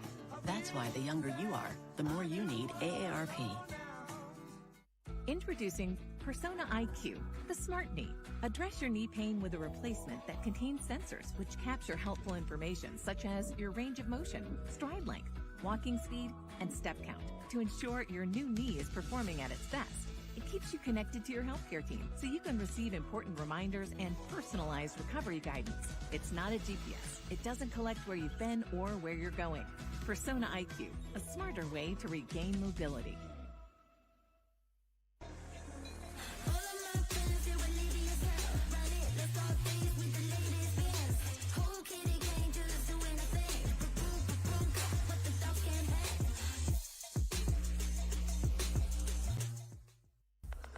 In this city, flavor is a way of life. And every dish is a work of art. La Victoria, inspired by LA flavor since 1917. People play pickleball for exercise, competition, or to hang out with friends. What your reason is doesn't matter to Gamma. What matters is that you play, that you enjoy playing with passion, and you have so much fun you can't wait to play again. At Gamma, we offer paddles perfect for all levels, including yours, because pickleball is about you, the player, and what feels right. Pickleball is your game. Make Gamma your paddle. Play to live, live to play. Gamma Pickleball. I'm Ariel Pastori-Sebring here with Vlasic Pickles, and we're putting the pickle in pickleball. In pickleball, the term pickled is when you don't score any points in a game. This grilled Vlasic pickle recipe will score you all the points. Slice them in half long ways. Skewer your pickles, put those babies on the grill. Now we're gonna make our ranch.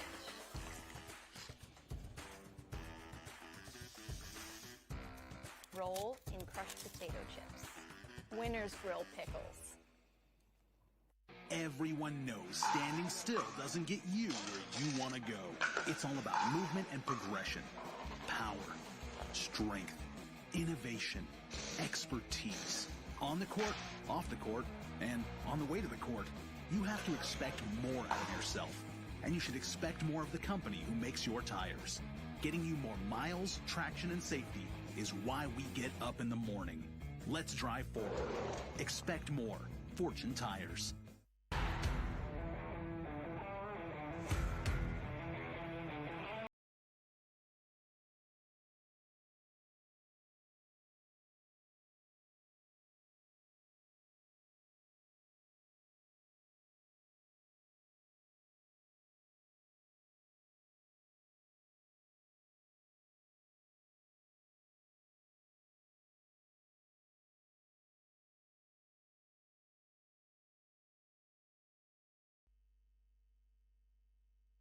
The APP is sponsored by Fulfill. We swear it's a protein bar.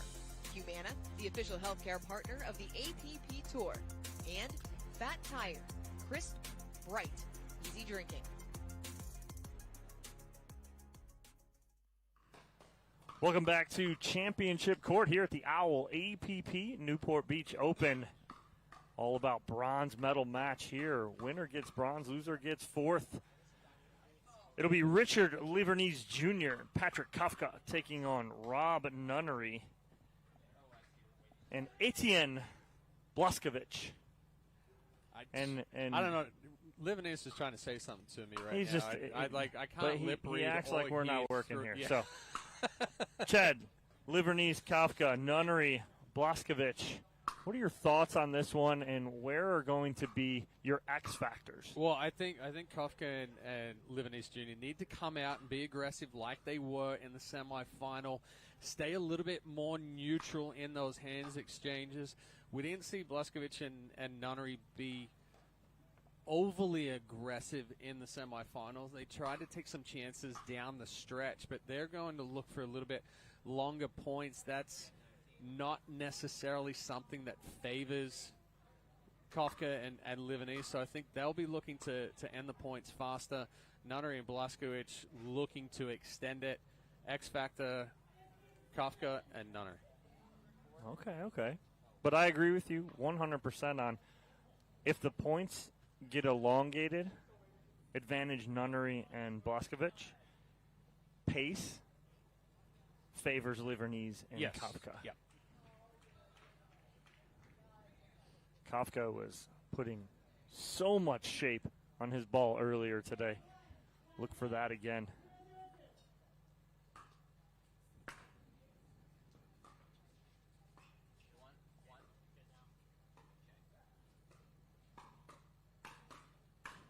And there it was. Yeah. Four dinks. Four dinks. And then all of a sudden, Livernee's pulling the trigger. We mentioned it yesterday around this time. Mentioned it again now. It's getting a little cooler.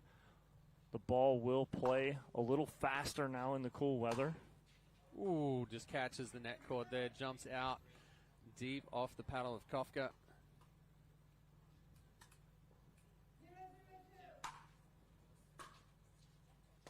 Oh, miscommunication.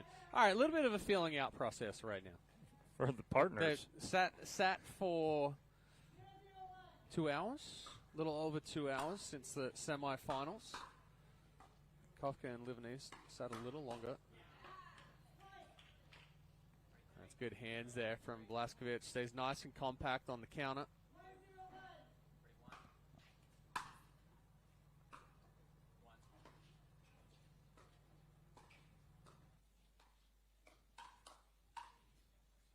Nice job of Livernee's clearing his body, not getting jammed up right there on the speed up from Blaskovic.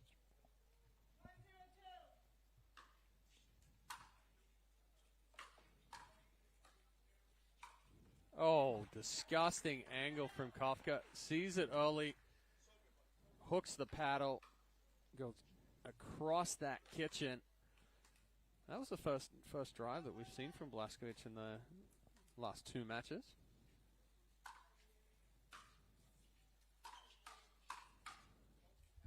Nice leave. Yeah, good leave because that ball, you're right in it with that firefight. It's so easy to want to play that.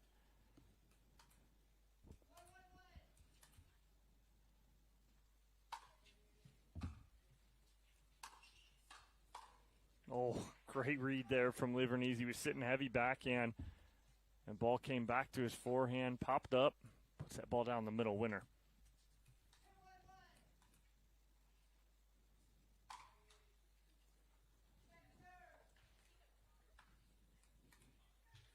Serve there from Lebanese.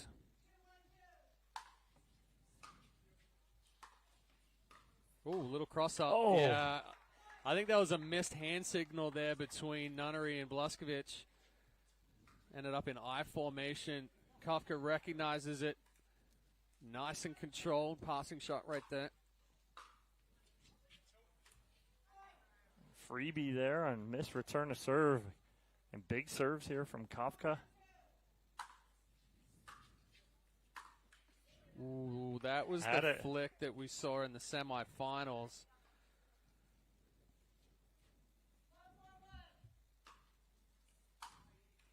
Oh, okay. He'll take it. No complaints from Liverneese. Kofka giving a little fist pump right there.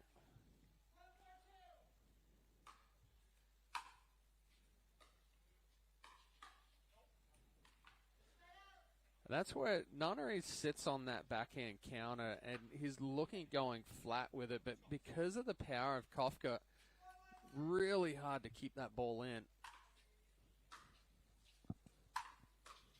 Oh, great drive there from Kofka, creating some shape and dip as it gets over the net. Well, Livanese is all the way up at the kitchen line by the time Kofka he's almost shielding the drive. Yeah.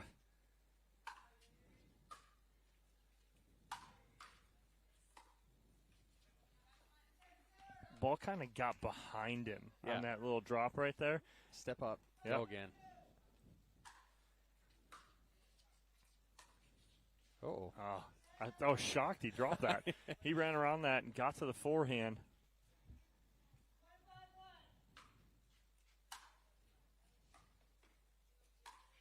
Oh. To keep step back, load, drop paddle head under, accelerate. That's the 4 steps right there. That's incredible. That's wrist strength, forearm strength, and acceleration through the ball.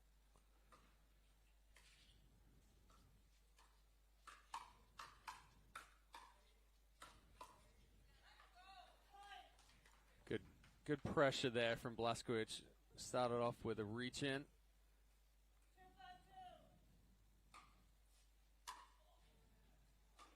Oh. Just wide. Whoa. He might have changed his mind like 3 times on what he was going to do with that ball. I think that one actually went outside the camera frame right there. Kafka getting a little tripped up on the footwork the last 2/3. Tried to drop one and drive one. Yeah, And little late decision.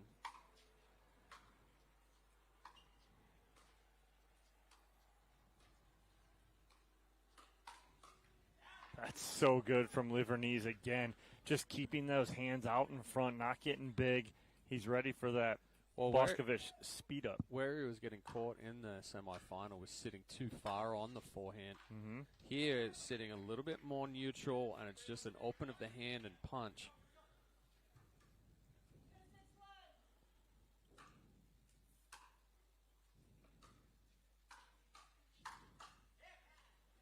Good spot by Kafka. He keeps that ball down at the right foot of Rob Nunnery.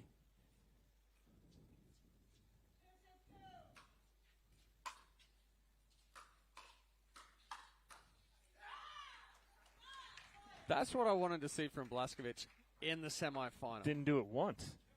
Good. And really didn't. Yeah, perfect drive, good step up, fifth aggressive again, closes the distance. That's just, right there, that's just not good footwork from Livernese. That's on him. Was a good shot. Got down in his feet, but he's got to move his feet. Ooh. Oh. Nunnery gets fired up. Pace has picked up a little bit on both sides. I think they're in it now. Yeah. Oh. No. Not coming back there. That ball was between his legs quickly. I don't even know if Blaskovich saw where that ball went from Kafka.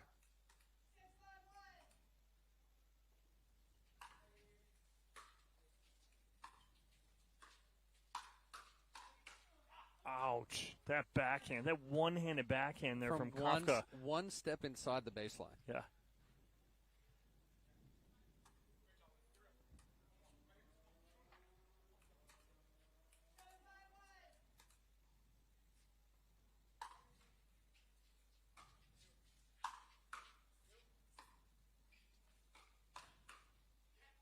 Yeah, lands in.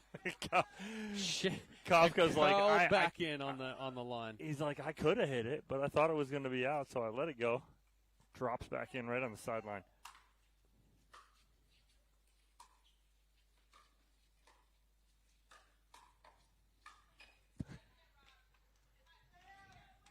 Kafka took a full swing at that ball that he missed, and Livernese got back up and over.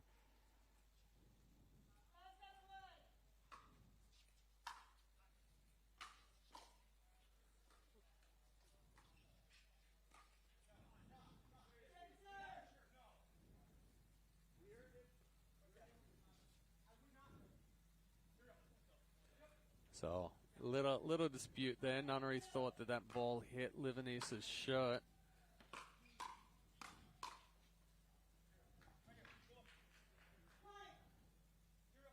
As quick as they were arguing about it, they stopped, got right back into play. And now Blaskovich and Nunnery within one. Oh, Nunnery got off-footed a little bit, crossed up. Side out to Kafka and Livernese Jr.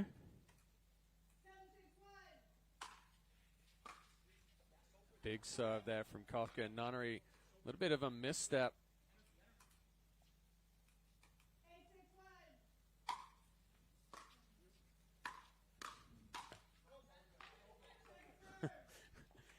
Kafka wanting that backhand back.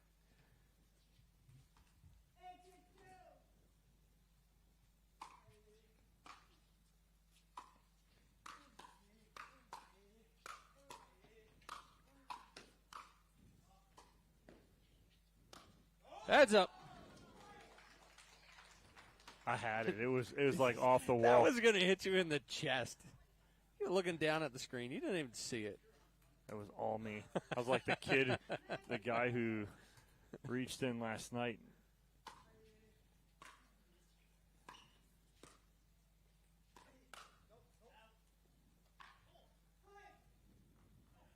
Blaskovic sitting all over that speed up from Livanese, but just a little too big on the swing, pulls it wide, and all of a sudden, Kafka and Livanese sitting with game point. Timeout by Nunnery and Blaskovic.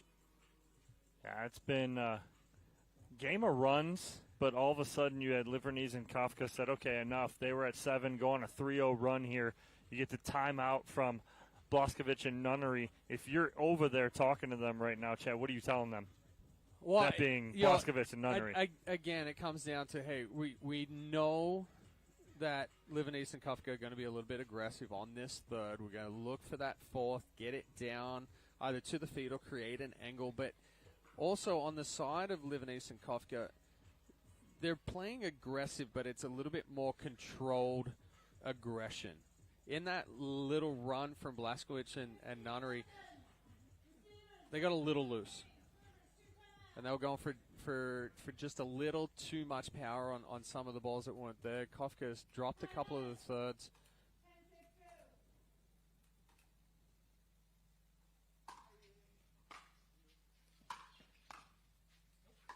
Just wide, and that'll do it. Game 1 goes to Richard Livanese and Patrick Kafka.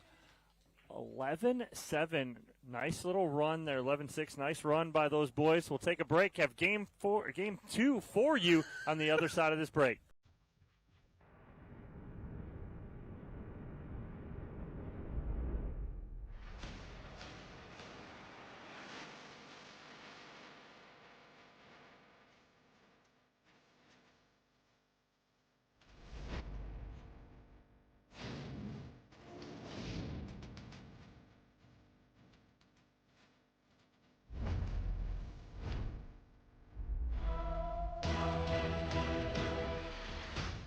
Leo Reve has been so good to me. The compression shorts and the compression tights have been a game changer.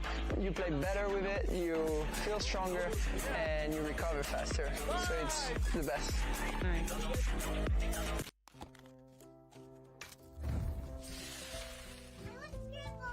Nothing brings us together like Eggland's best eggs. We love the taste, always so fresh and delicious, plus superior nutrition. For us, it's eggs any style, as long as they're the best. Eggland's best. The APP is sponsored by AARP, helping your health and happiness live as long as you do. PickleballSuperstore.com, official online retailer of the APP Tour. And Partake Brewing, non-alcoholic brews crafted for those who make it happen. Game 1 goes to Livanese and Kafka. Game 2 just getting underway here. Nunnery and Blaskovic. See what kind of answer they have here in Game 2.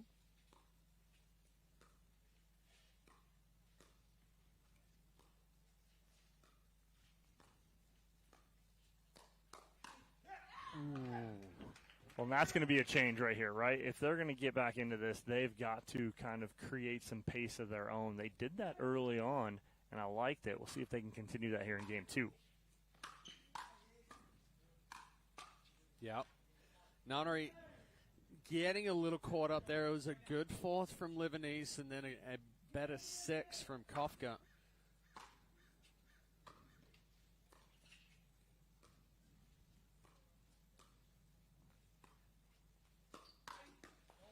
Nice counter there from Livanese. So all over that one. Yes on Blaskovic for speeding it up. No on that ball and that positioning. Taking a step back, body was falling back, hitting that low to high on Livanese. Nice and short, gets on top of it. Oh, got jammed up. Nice spot there from Blaskovic as he goes right at the body of Livanese. He lost his arms right there.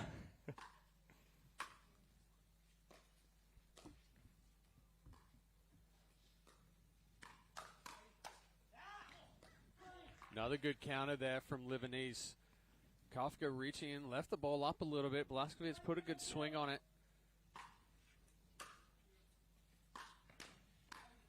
Oh, right at the body. Nice attack, but it's a shake and bake there from This ball Kafka hits and Blaskovich in the chest, and then Nunnery says bounce. That's how quick it was right there. Comes again. They're going for that shake and bake. And you said it in game one, Chad. Livernice is just going on every Kafka third. Well, the thing with Kafka's drive, it's either going to be really good and in, or it's going to catch the top of the net cord.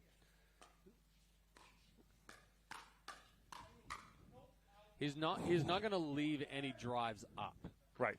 Which is going to put Livernice in danger. That's why he can crash automatically, whether it's a third or a drop or a drive.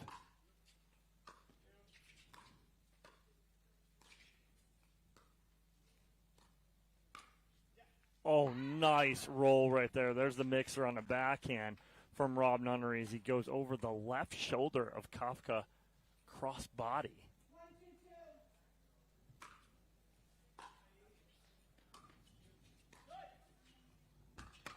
Oh, right into the middle of the sketches sign.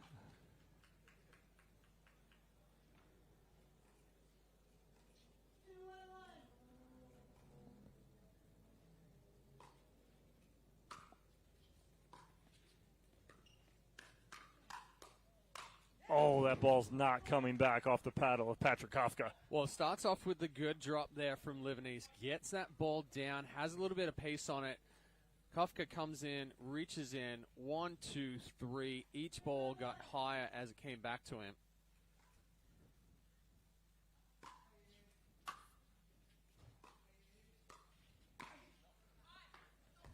I don't mind that there from Livernice, stepping in on that front foot with that backhand. He can execute that shot, but right there, that ball got just enough down.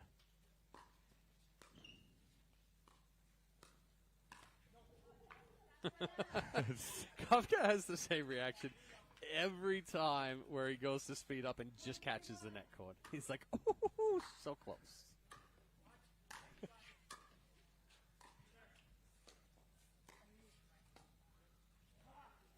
Probably the easiest ball of all right there for Nunnery is they were on full sprint side to side.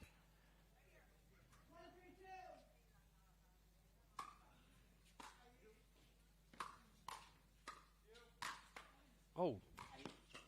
Yike. Oh. Gets the first one. Great dig from Nunnery. That one right there. Not sure how Nunnery kept it in, but then the second overhead from Kafka, blistering pace.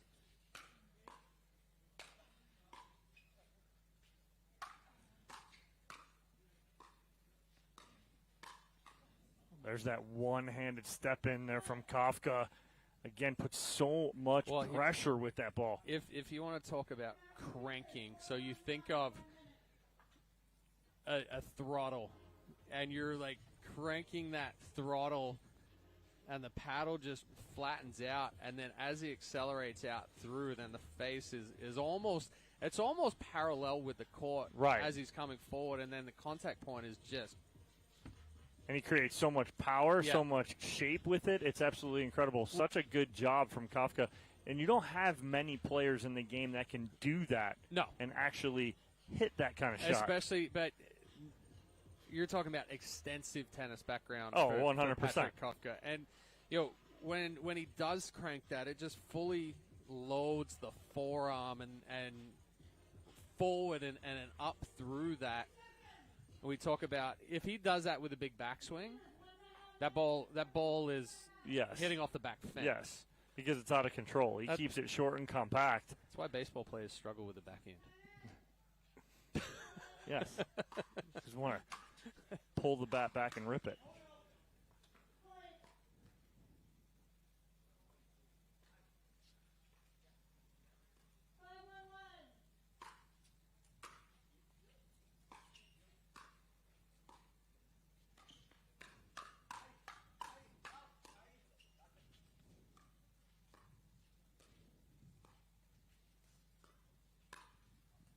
Flamingo again.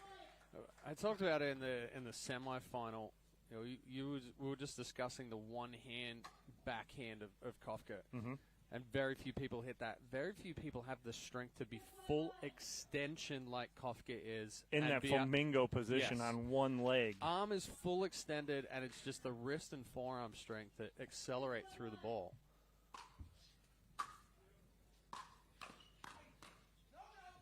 Good talk there from Livernies, but Livernies coming in again, crashing hard and finishing that off.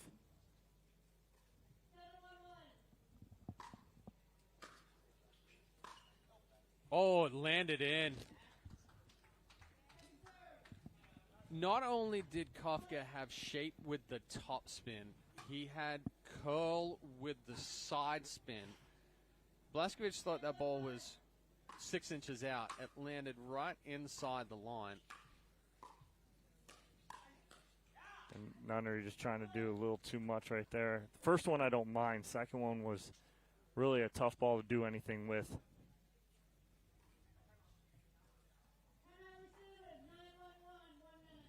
So we get timeout here from Nunnery and Blaskovic. This one's getting away here in game 2, though, Chad. On the side of Livernies and Kafka, what is it that's impressing you most about this partnership between the two of them? It's the pace of play and somewhat of the understanding and trust for Patrick Kafka that Richard Livernies Jr. has right now. Because he, like we've talked about, as soon as that ball is landing, he is gone, and he's almost at the kitchen line by the time it's coming off of Kafka's paddle. Thanks, Dorian. Just crunching the Cheez-Its right in the microphone. You know, she's just throwing it in that she's got her break right now. So out of this timeout, 9-1 lead for Livernies Jr. and Kafka. Still on first server, trying to end this and take the bronze medal.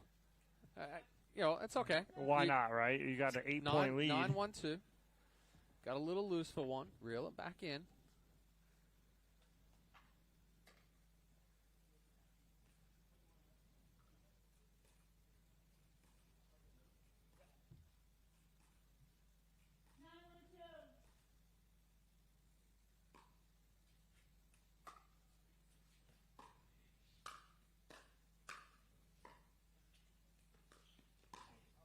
Oh, it's in. Wow, that ball stayed in right there for Livernies again. Everything is falling in right now, but again, wrist and forearm strength there from Livernies on the full extension forehand brings up bronze medal point. Yes.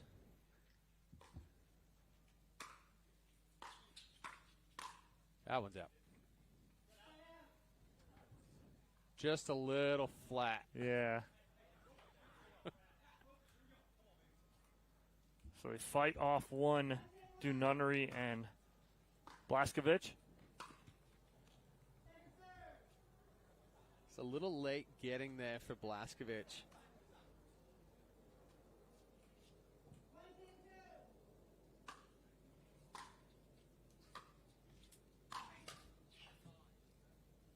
There's nothing Nunnery can do right there as that ball is punished by Livernies Jr.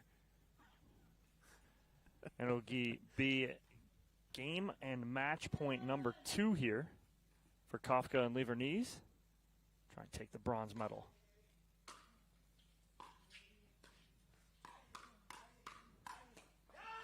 And that'll do it right there for Livernies and Kafka, as they are your bronze medalists here at the OWL APP Newport Beach Open. Great job by those boys. Nunnery and Blaskovic are your 4th place finishers. We will take People play pickleball for exercise, competition, or to hang out with friends. What your reason is doesn't matter to Gamma. What matters is that you play, that you enjoy playing with passion, and you have so much fun you can't wait to play again. At Gamma, we offer paddles perfect for all levels, including yours, because pickleball is about you, the player, and what feels right. Pickleball is your game. Make Gamma your paddle. Play to live, live to play. Gamma Pickleball. Introducing Skechers Pickleball, the official footwear of the APP Tour. They're ultra lightweight and responsive for incredible speed. They have Goodyear rubber outsoles with a specialized pickleball design for increased side-to-side stability and agility. Plus, they feature shock-absorbing foam and Skechers' famous Relaxed Fit design for incredible comfort game after game. Conquer the court in comfort.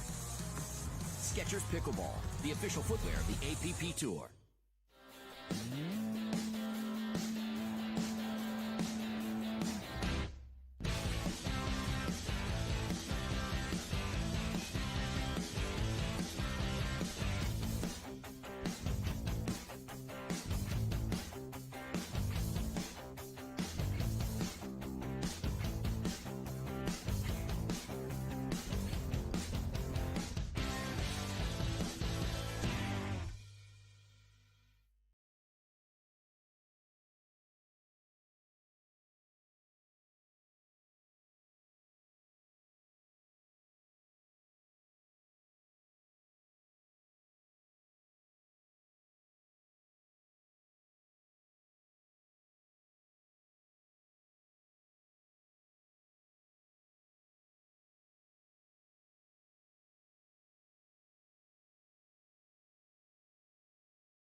Active, involved, and mischievous.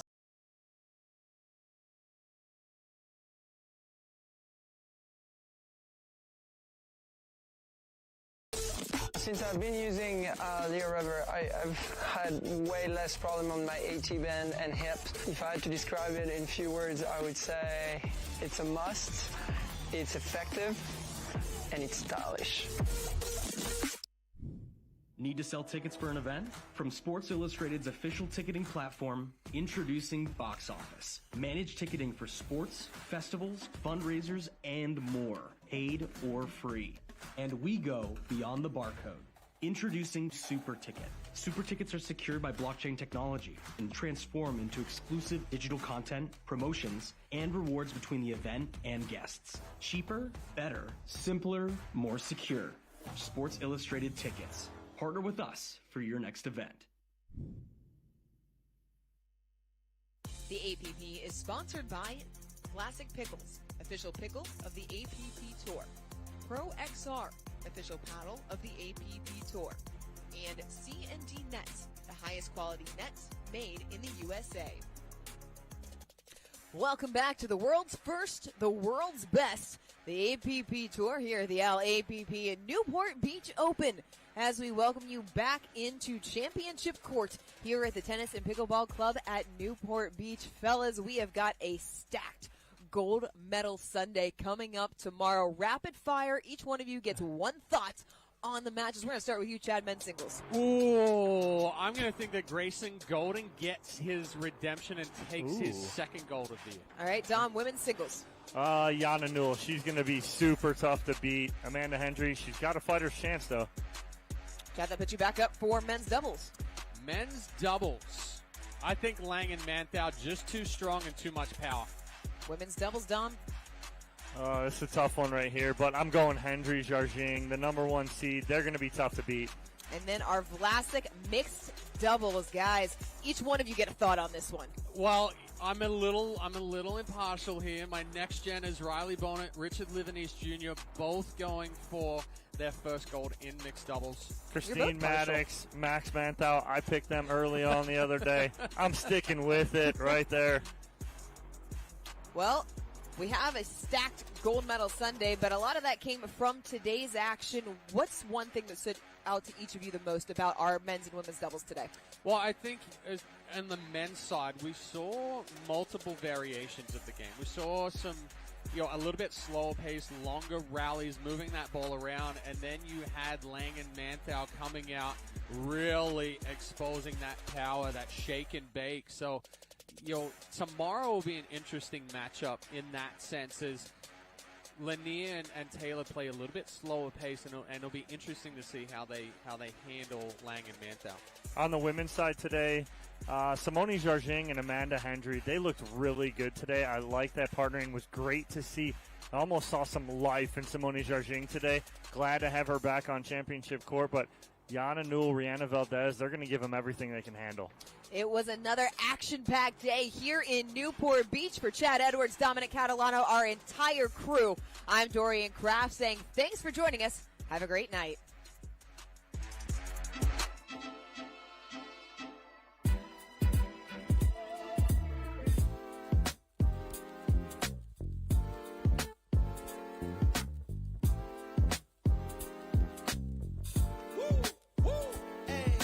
It's been a long time and I miss this feeling. It feels like freedom. It feels like healing.